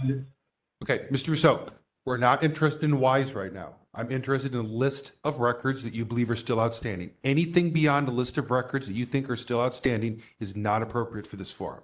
All right. Okay, so I don't want to hear about whys. I just want to hear about what you believe you still have not received. Okay. I know you guys want to go home. It's getting late. Okay, so very simply, the Audrey Merlon email thread is missing lots of emails from being produced. That email thread is discouraging me, and the three produced emails suspiciously are missing subject lines, city lines, attachment lines, but they do refer to other emails that were sent or responded to. So from this, you can see, you can prove that they are missing emails produced. Very simple, and I sent the evidence exhibit for you to review. What's also missing is the memo and paperwork on why ZAD was zoning administration determination was withdrawn by my neighbor, Mr. Kushner. A phone call was received by my neighbor, by Mr. Kushner, and upon the phone call, he decided to withdraw his application right away. I would like to know what happened. I see in the record that the memo was written by that, but it was not produced. All the history of why, how Mr. Kushner withdrew his application for ZAD on my property, all the documents were not produced. And also there are a lot of emails not produced that Mr. Kushner sent. They emailed like 1,000 times at least in the last 10 years. There has been very numerous email exchange between planning, DBI, and Mr. Kushner, and all these emails were only about one thing: to block my carriage out permit and slow me down. That's it, I'm done. Thank you. Mr. Ionin, are you ready for your 3 minutes?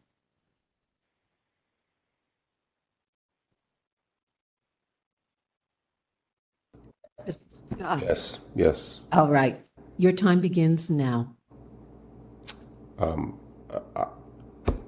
a little confused as to why we're here, but we have no additional responsive documents for Mr. Rousseau. He is just simply not satisfied with the documents that we've responded to him with. There are personnel emails that are subject to confidentiality that are not being released to him. There are documents that have been redacted that are not going to be provided to him. And these are all based on government code section 7927.700, 7927.705, 7921.00, Sunshine Code 67.1G, and Evidence Code 1041-2. We submitted this on June 10th. Apparently it was not, it was late to be included in the subcommittee hearing, but it should have been included in your records today, but I believe they were not. It's a simple one-page memo from us citing those government code sections and simply stating we have no further responsive documents for Mr. Rousseau. We've provided him with everything we have. We've dealt with this person for months, and he's simply not happy because he's not getting what he wants. But the law prevents us to provide him with what he wants. That's it. Okay, thank you, Mr. Ionin. Members, how we want to handle this one? We spent a considerable amount of time on this originally. A lot of communication. I know afterwards, I believe planning turned over 500 some pages of documents right before our last meeting that didn't make it into our packet. Unfortunately, still not here, but nonetheless, I believe Mr. Rousseau still's not happy with what's in that. I don't think at this point there's much more that we can do. I'm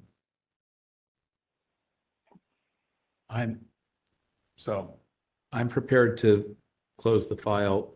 Can I just ask Mr. Ionin, those code citations that you cited a moment ago, I'm not impressed by 67.1G, but other than that, the state code citations, those have been provided to Mr. Roussel as a justification for withholding or redacting the documents that haven't been provided. Is that correct? Correct. Okay. I'm good with this. I think we've done all we can here. Does any other member have any questions? Are we good on this one? Okay. What's the appropriate action? I think we can, we already issued an OD on this, so this was the compliance stage. So I think at this point we would close the file. I move to close the file. Okay. Motion by member Pilpel to close Can the I say file. something? Am I allowed to say something on it? No. Is there a second to that motion? I can prove that they are missing. No. We heard you. We did not interrupt you. Second. Seconded by member Anderson.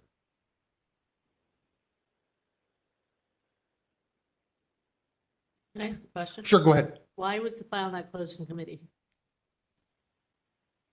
Two reasons. Number one, planning wasn't there. Okay. And number two, we didn't get to see the documents that they had. Got it. And the documents were provided. Yeah, the documents didn't get in, but at least Mr. Ionin's here to explain from their side what transpired since our last meeting. So that's where I feel more confident now than there. We've done everything we can. There was a supplemental document production. Great. That's important. Okay, public comment. Anyone wishing to make public comment, please press *3 on your phone or raise your hand in the app. We have no one in the room and no hands raised. Okay, let's go ahead and take a vote on that motion then. I'm not allowed to speak? No, we let you speak. We gave you your time. Taking the vote. Member Pilpel. Aye. Member Pilpel, aye. Member Anderson. Aye. Member Anderson, aye. Member Schmidt. Aye. Member Schmidt, aye. Member LaHood. Aye. Member LaHood, aye. Member Sugarman. Aye. Member Sugarman, aye. Member Kumar. Aye. Member Kumar, aye. Member Highland, absent. Member Wolf, absent. Vice Chair Stein. Vice Chair Stein, aye. Chair Yankee. Aye. Chair Yankee, aye. 2 absent, 8 ayes. Okay, that motion passes. Thank you, everyone, for joining us this evening. Thank you, parties. Okay, all the way back, I think we should be able to get through this one pretty quickly now. Back to item number 3. This was the orders of determination. I believe member Pilpel now has had time to finish his edits. Yes, I've only had 6 hours to work on this, so sorry, it's very serious. Okay, so I have a number of substantive and non-substantive edits. I will read through the substantive things and I will provide. Why don't we just focus on substantive and just disregard non-substantive? That's fine. And I will provide all of this in writing to Ms. Peterson. Throughout the date the decision issued was 2025, not 2026. There were some duplications of the word section.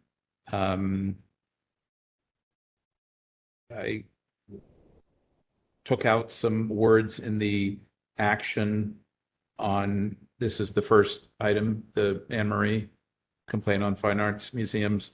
So it would read, implicates section 67.3B and thus are in violation of section 67.5. It was in relation to the public meetings.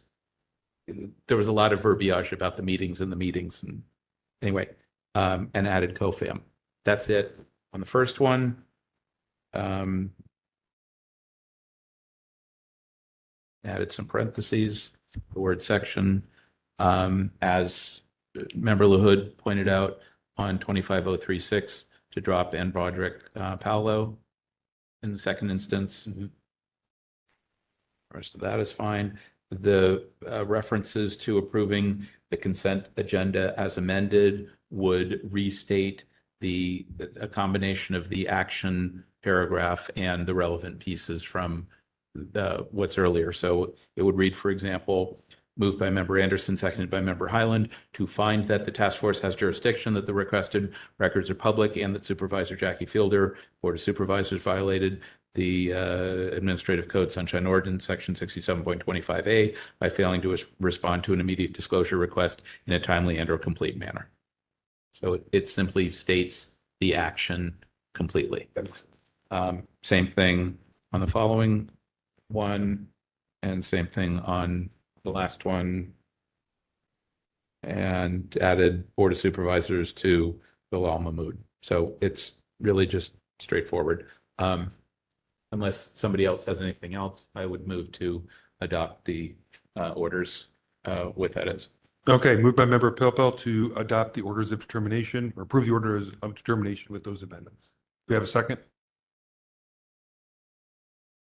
Second. Seconded by Member Sugarman. Any public comment on that? Anyone wishing to make public comment on item 3, please raise your hand in the app or press *3. We'll give you a moment. We have no one in the queue.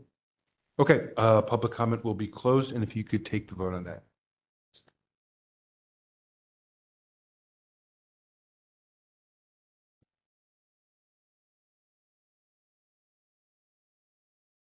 Taking the vote on item 3. Member Pilpel. Aye. Member Pilpel, aye. Member Sugarman. Aye. Member Sugarman, aye. Member Schmidt. Aye. Member Schmidt, aye. Member LaHood. Aye. Member LaHood, aye. Member Kumar. Aye. Member Kumar, aye. Member Anderson. Aye. Member Anderson, aye. Member Highland, absent. Member Wolf, absent. Vice Chair Stein. Vice Chair Stein, aye. Chair Yankee. Aye. Chair Yankee, aye. 2 absent, 8 ayes.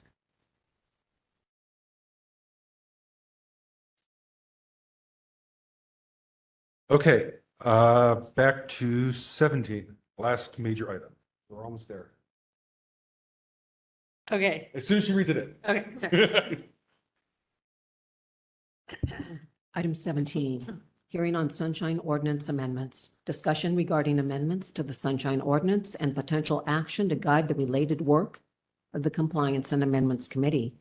Members of the task force are encouraged to review these suggestions and come to the meeting prepared with comments. They are also invited to propose additional suggestions for each of the 3 sections: high priority changes, functional updates, and other possible changes.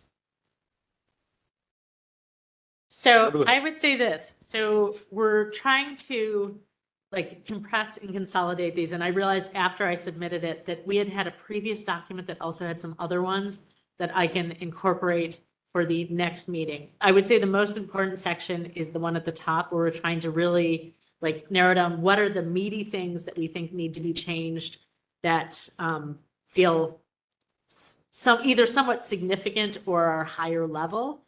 The functional updates are a lot of the do this throughout the document things. If there are things in this category that we have missed, that you've noticed, please let us know. And then the other possible changes, there are many more to add to this. As I said, there was another document that I forgot that we had actually attached at a previous meeting that I should have incorporated into this. And this is sort of a running list of simplified other things we would change without going through and showing you the track changes on every single one of these, just to give a sense of what's going on. It is really late. I don't know that anybody actually wants to talk much about this right now, although if you have burning feedback, I'd love to hear it, or just to get it in writing so we can incorporate it for our next version of this. Maybe we could do, like, each person, if they wanted to, could offer their thoughts, their maybe top couple priorities. Maybe it's already here and they have nothing to say. And know that there's more coming, but More we're gonna keep trying to present this in a condensed fashion, because just showing you the like edited version of the whole ordinance every time, I don't think is particularly helpful at this point in terms of moving this forward. So why don't we start with all of us who aren't at your CAC meeting? So Great. maybe we'll go from this side. Sugarman, do you want to go first? Yes, I have to go. Oh, okay. Well, thank you so much for joining us till Good night. 10:32.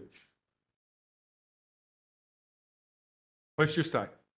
Yeah, I'm just trying to understand. So is this something that eventually we're gonna endorse as the full task force, or what's So happening? what we're trying to do is pull together all in one. So the things that we might endorse as the task force, well, it depends on a couple of different things. Can we get someone at the Board of Supervisors to champion some subset of things? Or to help us get something on the ballot. And the question is, do we get something really complicated on the ballot or some simplified version on the ballot? And we wanted to give a range of things that could be done. There are high level changes that we think would probably, we would like to get consensus on the high level changes and the functional changes throughout. A lot of the other things are nice to haves. And the question is, could we get the Board of Supervisors to help us get something on the ballot, or are we going to need to go to voters and get something on the ballot through a petition, which is going to be a lot more work. But first, we need to know what we want. These changes are. If we don't agree on what these changes are, then it doesn't make sense for us to do this as a body. And we may not 100% agree on Right. 100% of the items, but I think we should have at least. The items we endorse. Yes. Yeah. Okay. And it doesn't have to be all of this. There are other things that aren't, on here yet, but we're trying to and in fact, I think I even made some annotations where Member Pilpel says this and Member Wolf says the opposite.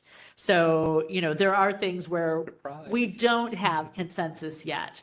Like certain things jump out at me, like this idea that we would go to court directly to compel enforcement. I feel like that's going to be so problematic in terms of like what our budget would have to be. This is a very good to court. point. Yes. And also part of the thinking behind having these kind of independent task forces is that you have these kind of, less costly ways of resolving these disputes. And that seems to kind of undermine what the purpose of a task force like this, but, or strengthen it on another level. I mean, I understand that we want to have better enforcement, but some of these things I think are going to be red flags. Give me other red flags other than like taking things to court, which you're right would be very costly. I don't know. I have to look at it. I have to like think it through more closely, like what I would want to flag as that.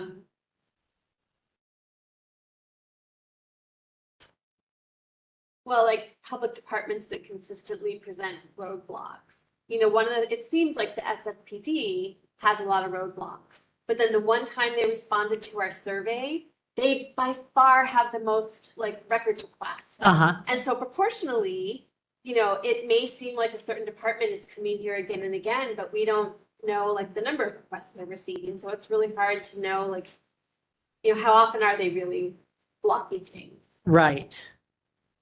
So in terms of percentage, they might be fairly consistent with other departments. We just see it more. Yeah, I mean, it's just one time they reported their numbers, they just sort of dwarfed everybody else. Yeah.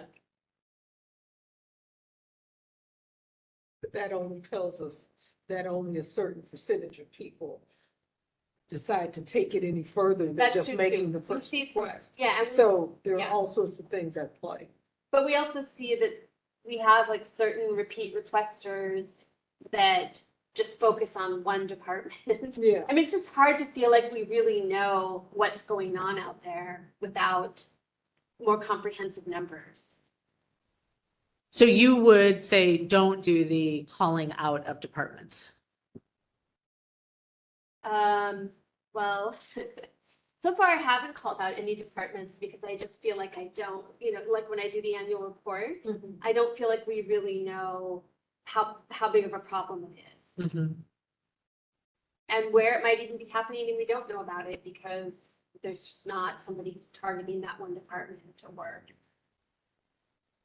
They're not getting as many requests. So I don't know. I mean, I'd want to like talk through a lot of these. I guess you guys are talking about it.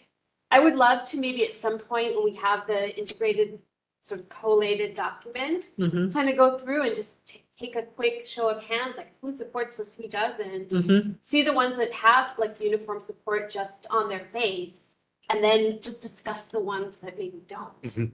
I love that idea. Yeah, I think that's a great idea. And then decide, I think, what threshold would we become? Like, I wouldn't be comfortable if, let's say we have 11 members, like a 5-6. That would be bad. I don't think we endorse that. I don't think we can do that. A 9-2 or, 2 people, maybe we could get behind that. I think we need to kind of come up with our own internal threshold of what do we feel comfortable. We might not 100% agree all the time, but Consensus. I think we should do better than just a 5 to 6 type of. Yeah. Could I jump in for a second? In part to Vice Chair Stein, I think the way you analyze this is helpful and different from the way we've been discussing this in committee. I think we've been fairly technical in the language, and occasionally we've sort of risen above to what problem are we actually solving here, or do we have the right tools and are we looking at this the right way? But I think you're looking at it from a different perspective that's actually quite helpful. So, for example, whether or not we had a public list of departments, I'm not even sure what that all means. If we either had better tools or if we used our tools differently, it's not always finding a violation or not a violation. Sometimes it's assessing departments' capabilities or training or resources, and we don't often send letters or express that as clearly as we could, for example. And there are other things embedded in here. So it's kind of like you can have specific technical requirements, but if it's not clear what problem you're solving or what public benefit you're trying to get, then it's just language. Is there a big deal difference between 72 hours and 96 hours? There may be, but what's the point? Is it because we're trying to deal with 4-day weekends or 3-day weekends? Or is it because another day actually helps people in a real way? I don't know. Would you want to, I mean, that's actually a really good point. Maybe it would be useful to tag all of our recommendations with like, why?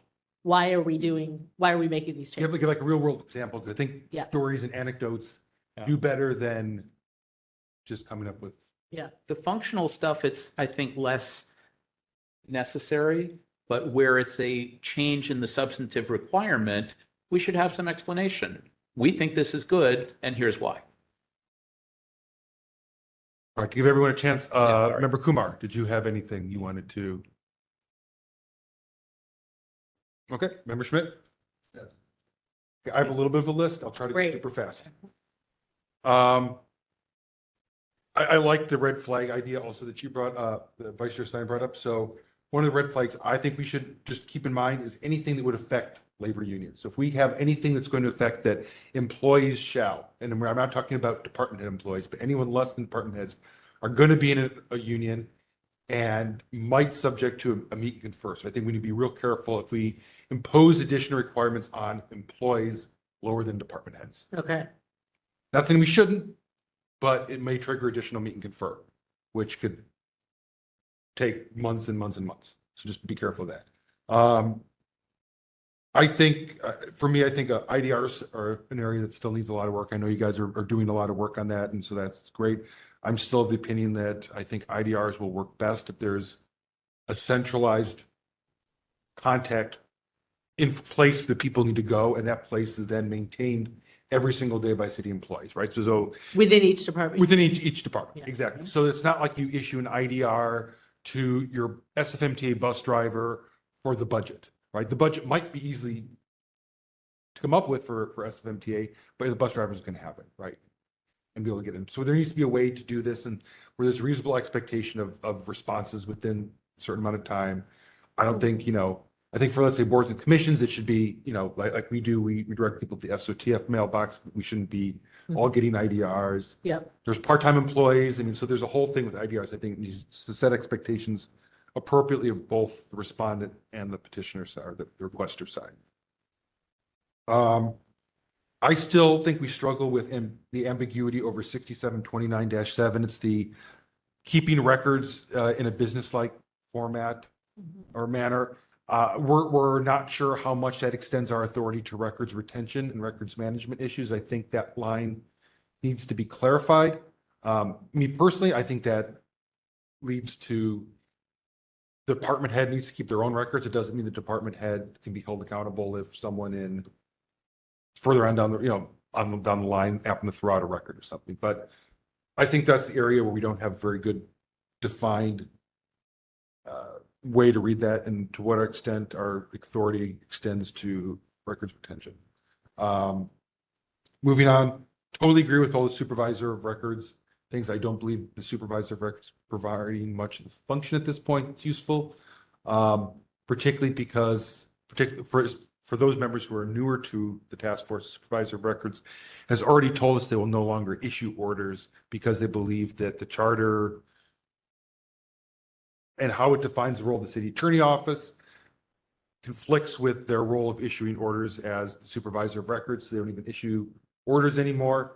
So if they're not issuing orders, I'm not sure they're really performing much of a valuable function. I think it's setting up false expectations for members of the public who might choose to use the supervisor of records only to find out they're not really getting anywhere. So why are we paying for this? I mean, that's kind of where I'm at on that. I agree with that. I think there needs to be some way to fix things in the Sunshine Ordinance without it necessarily always going back to the voters. But I think there also needs to be part of it that are preserved that would have to go back to the voters. And I don't know how we differentiate that. I mean, like 25 years ago, I don't think we would have ever realized that social media was such a thing. And so I think having references to social media and text messages is like super important, but yet we wouldn't go to the voters for such a small thing. But at the same time, I don't think we want to set ourselves up where you could just totally gut the whole Sunshine Ordinance, or the task force, or some of the more really high and important things. So I'm not sure how we strike that balance, but I think it needs to be somewhere less than it, somewhere more easily done than it is now, but not too easy where bad things can happen. I totally agree with what Vice Chair Stein brought up. I don't think that we should be going to court. I think that opens up a lot of issues. That being said, I think there needs to be something that incentivizes people to use our process before going to court. Because I think currently they could go to court under 6735 without even using our administrative process. But I think it's to the advantage of both members of the public and the city, because it's far less costly, I think, to arbitrate or whatever in this form than it is with lawyers in the courtroom. And so I think there needs to be incentive on both sides to use us. So I'm not sure if that means maybe we write something explicitly in the ordinance that should someone take this to court after going to us, that they give some level of deference to the opinion that comes out of here. So at least someone can take something to court. And I know they could still do it now, but then the judge would have some type of instruction that, they went through the process here, and, notwithstanding other legal issues, they should defer to us as the local body that kind of works with these things. And I'm thinking kind of like the issue that we had with the license plate cameras, right? Where we're trying to decide, does the benefit outweigh the privacy issue, and I think that's an issue where like deferring to our decision would be important if it makes it to court. Who tells judges to do that? What's that? It doesn't seem like a court thing, like that they ever defer to anybody. But I think there, I mean, they do. There are a bunch of things. In fact, there was the Chevron case they used to have that would defer to federal agencies. The Supreme Court overruled it.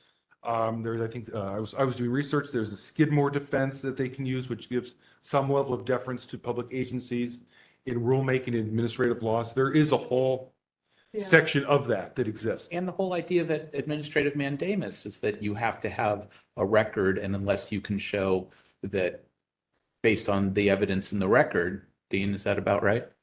That, well, there's a whole test for how admin mandamus works. You're gonna have some significant process. Right. Because to tell someone they're bound by a process that Fair enough.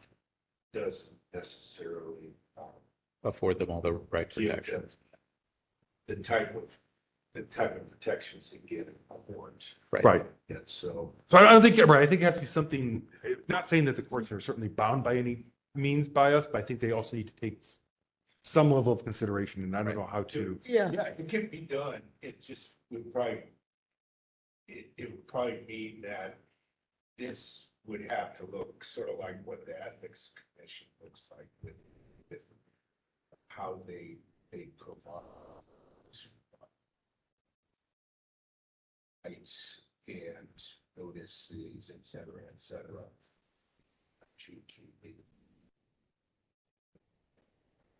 Yeah, which we don't have, but we could still say that there is an administrative process in the city for finding out certain things.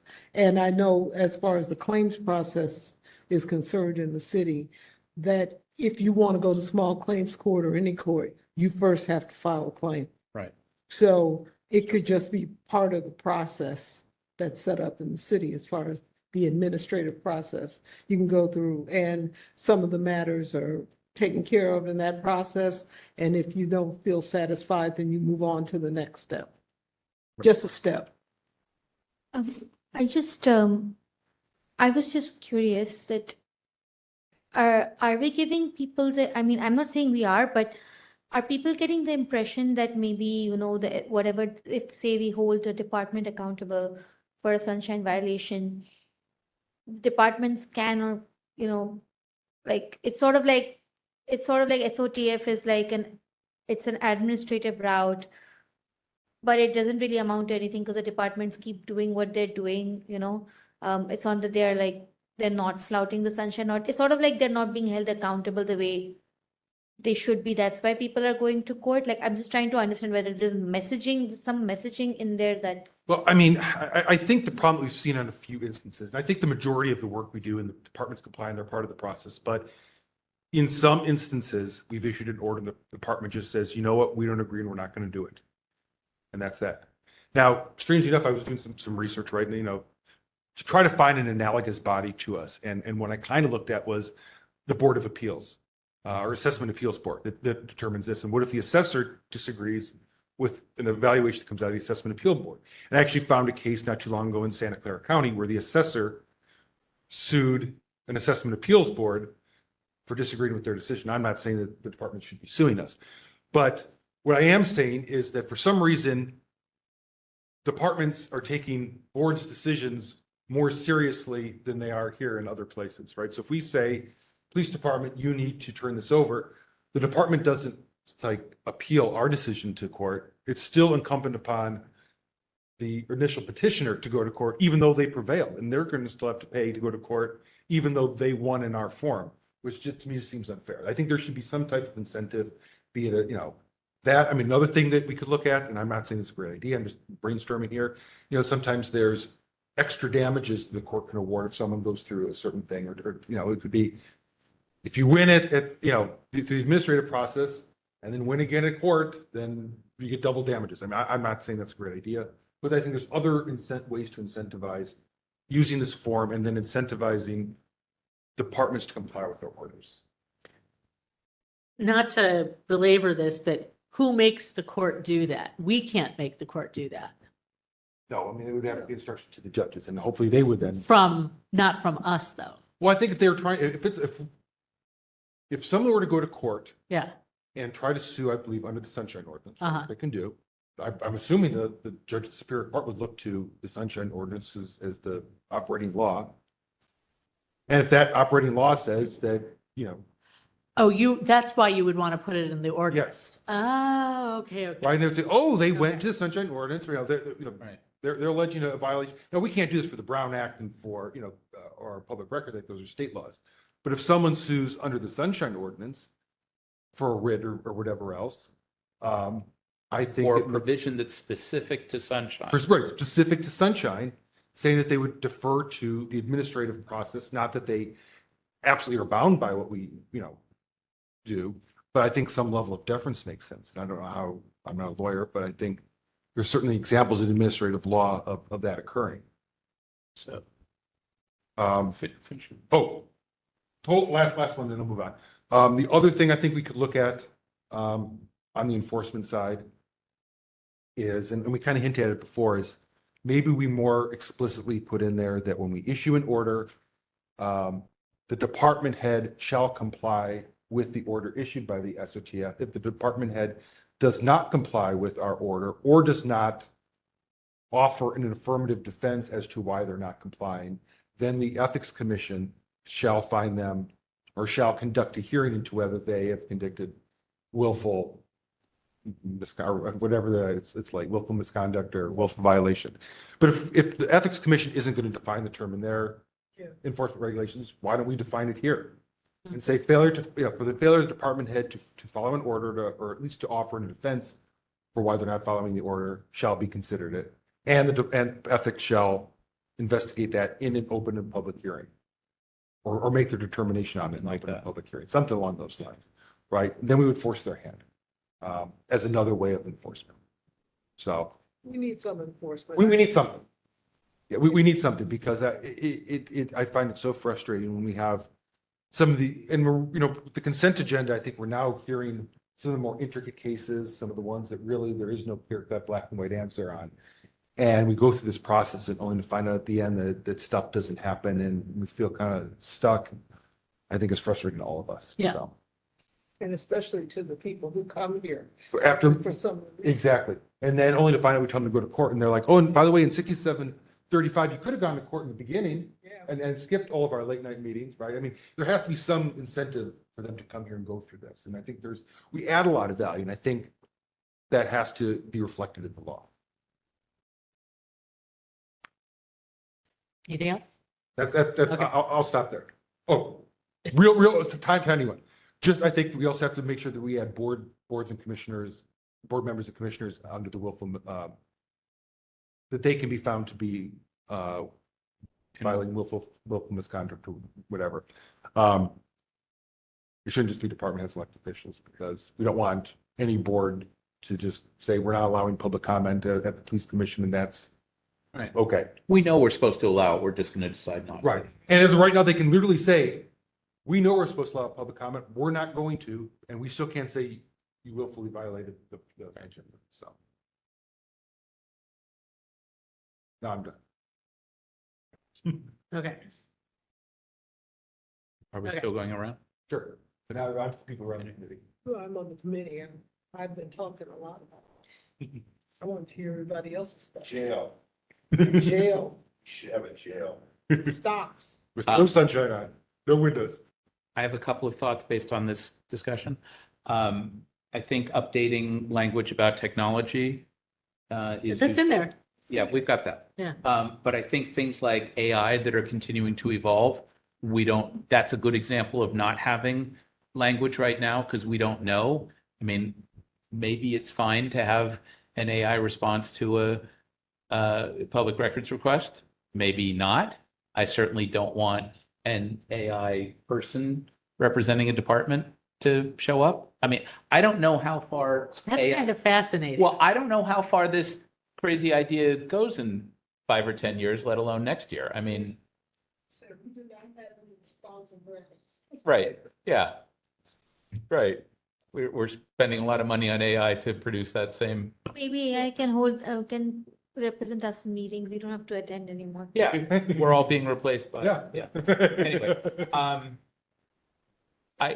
I do think that the discussion for the next few months at the Commission Streamlining Task Force may have some impact on this. They had some discussion today, part of which I missed, about what should be in the charter and what should be in ordinance.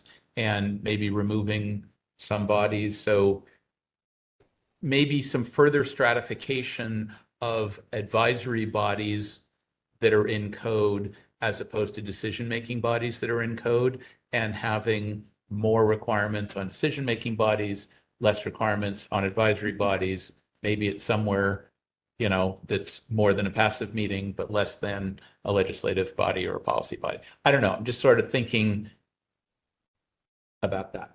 I agree that this task force should not go to court to enforce.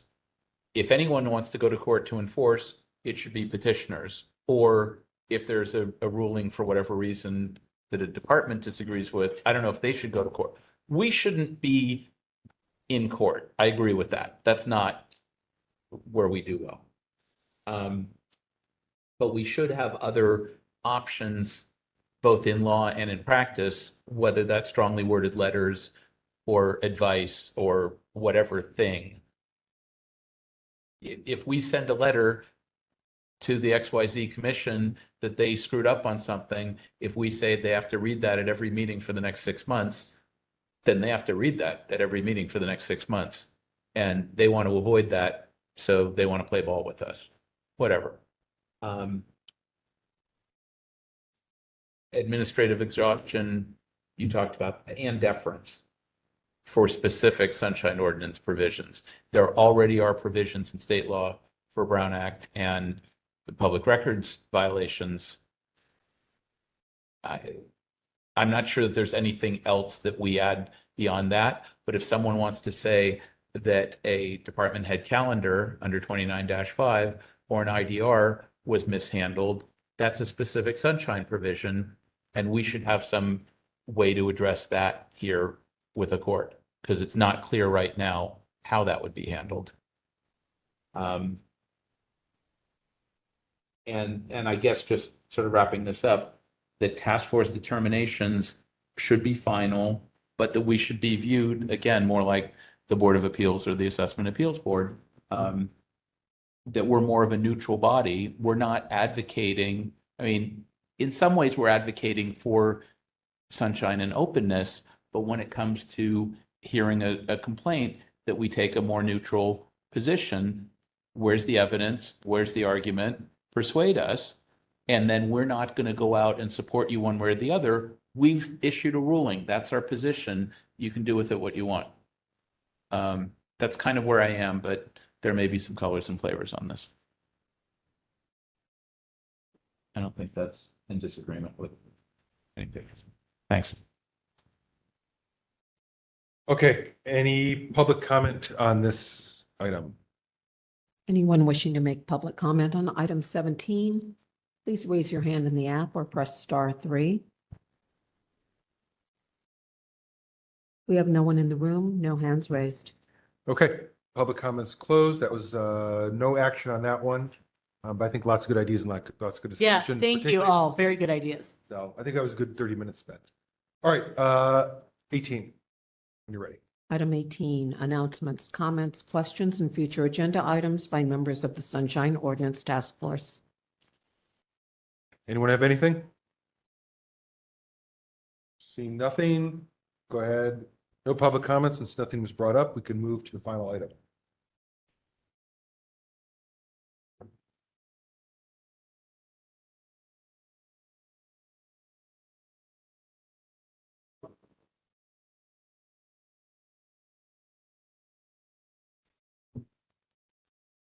Item 19, adjournment. So moved. Without hearing any opposition, I find us adjourned at 11 o'clock. Adjourned at 11 o'clock. Microphones are off. Recording will be ended.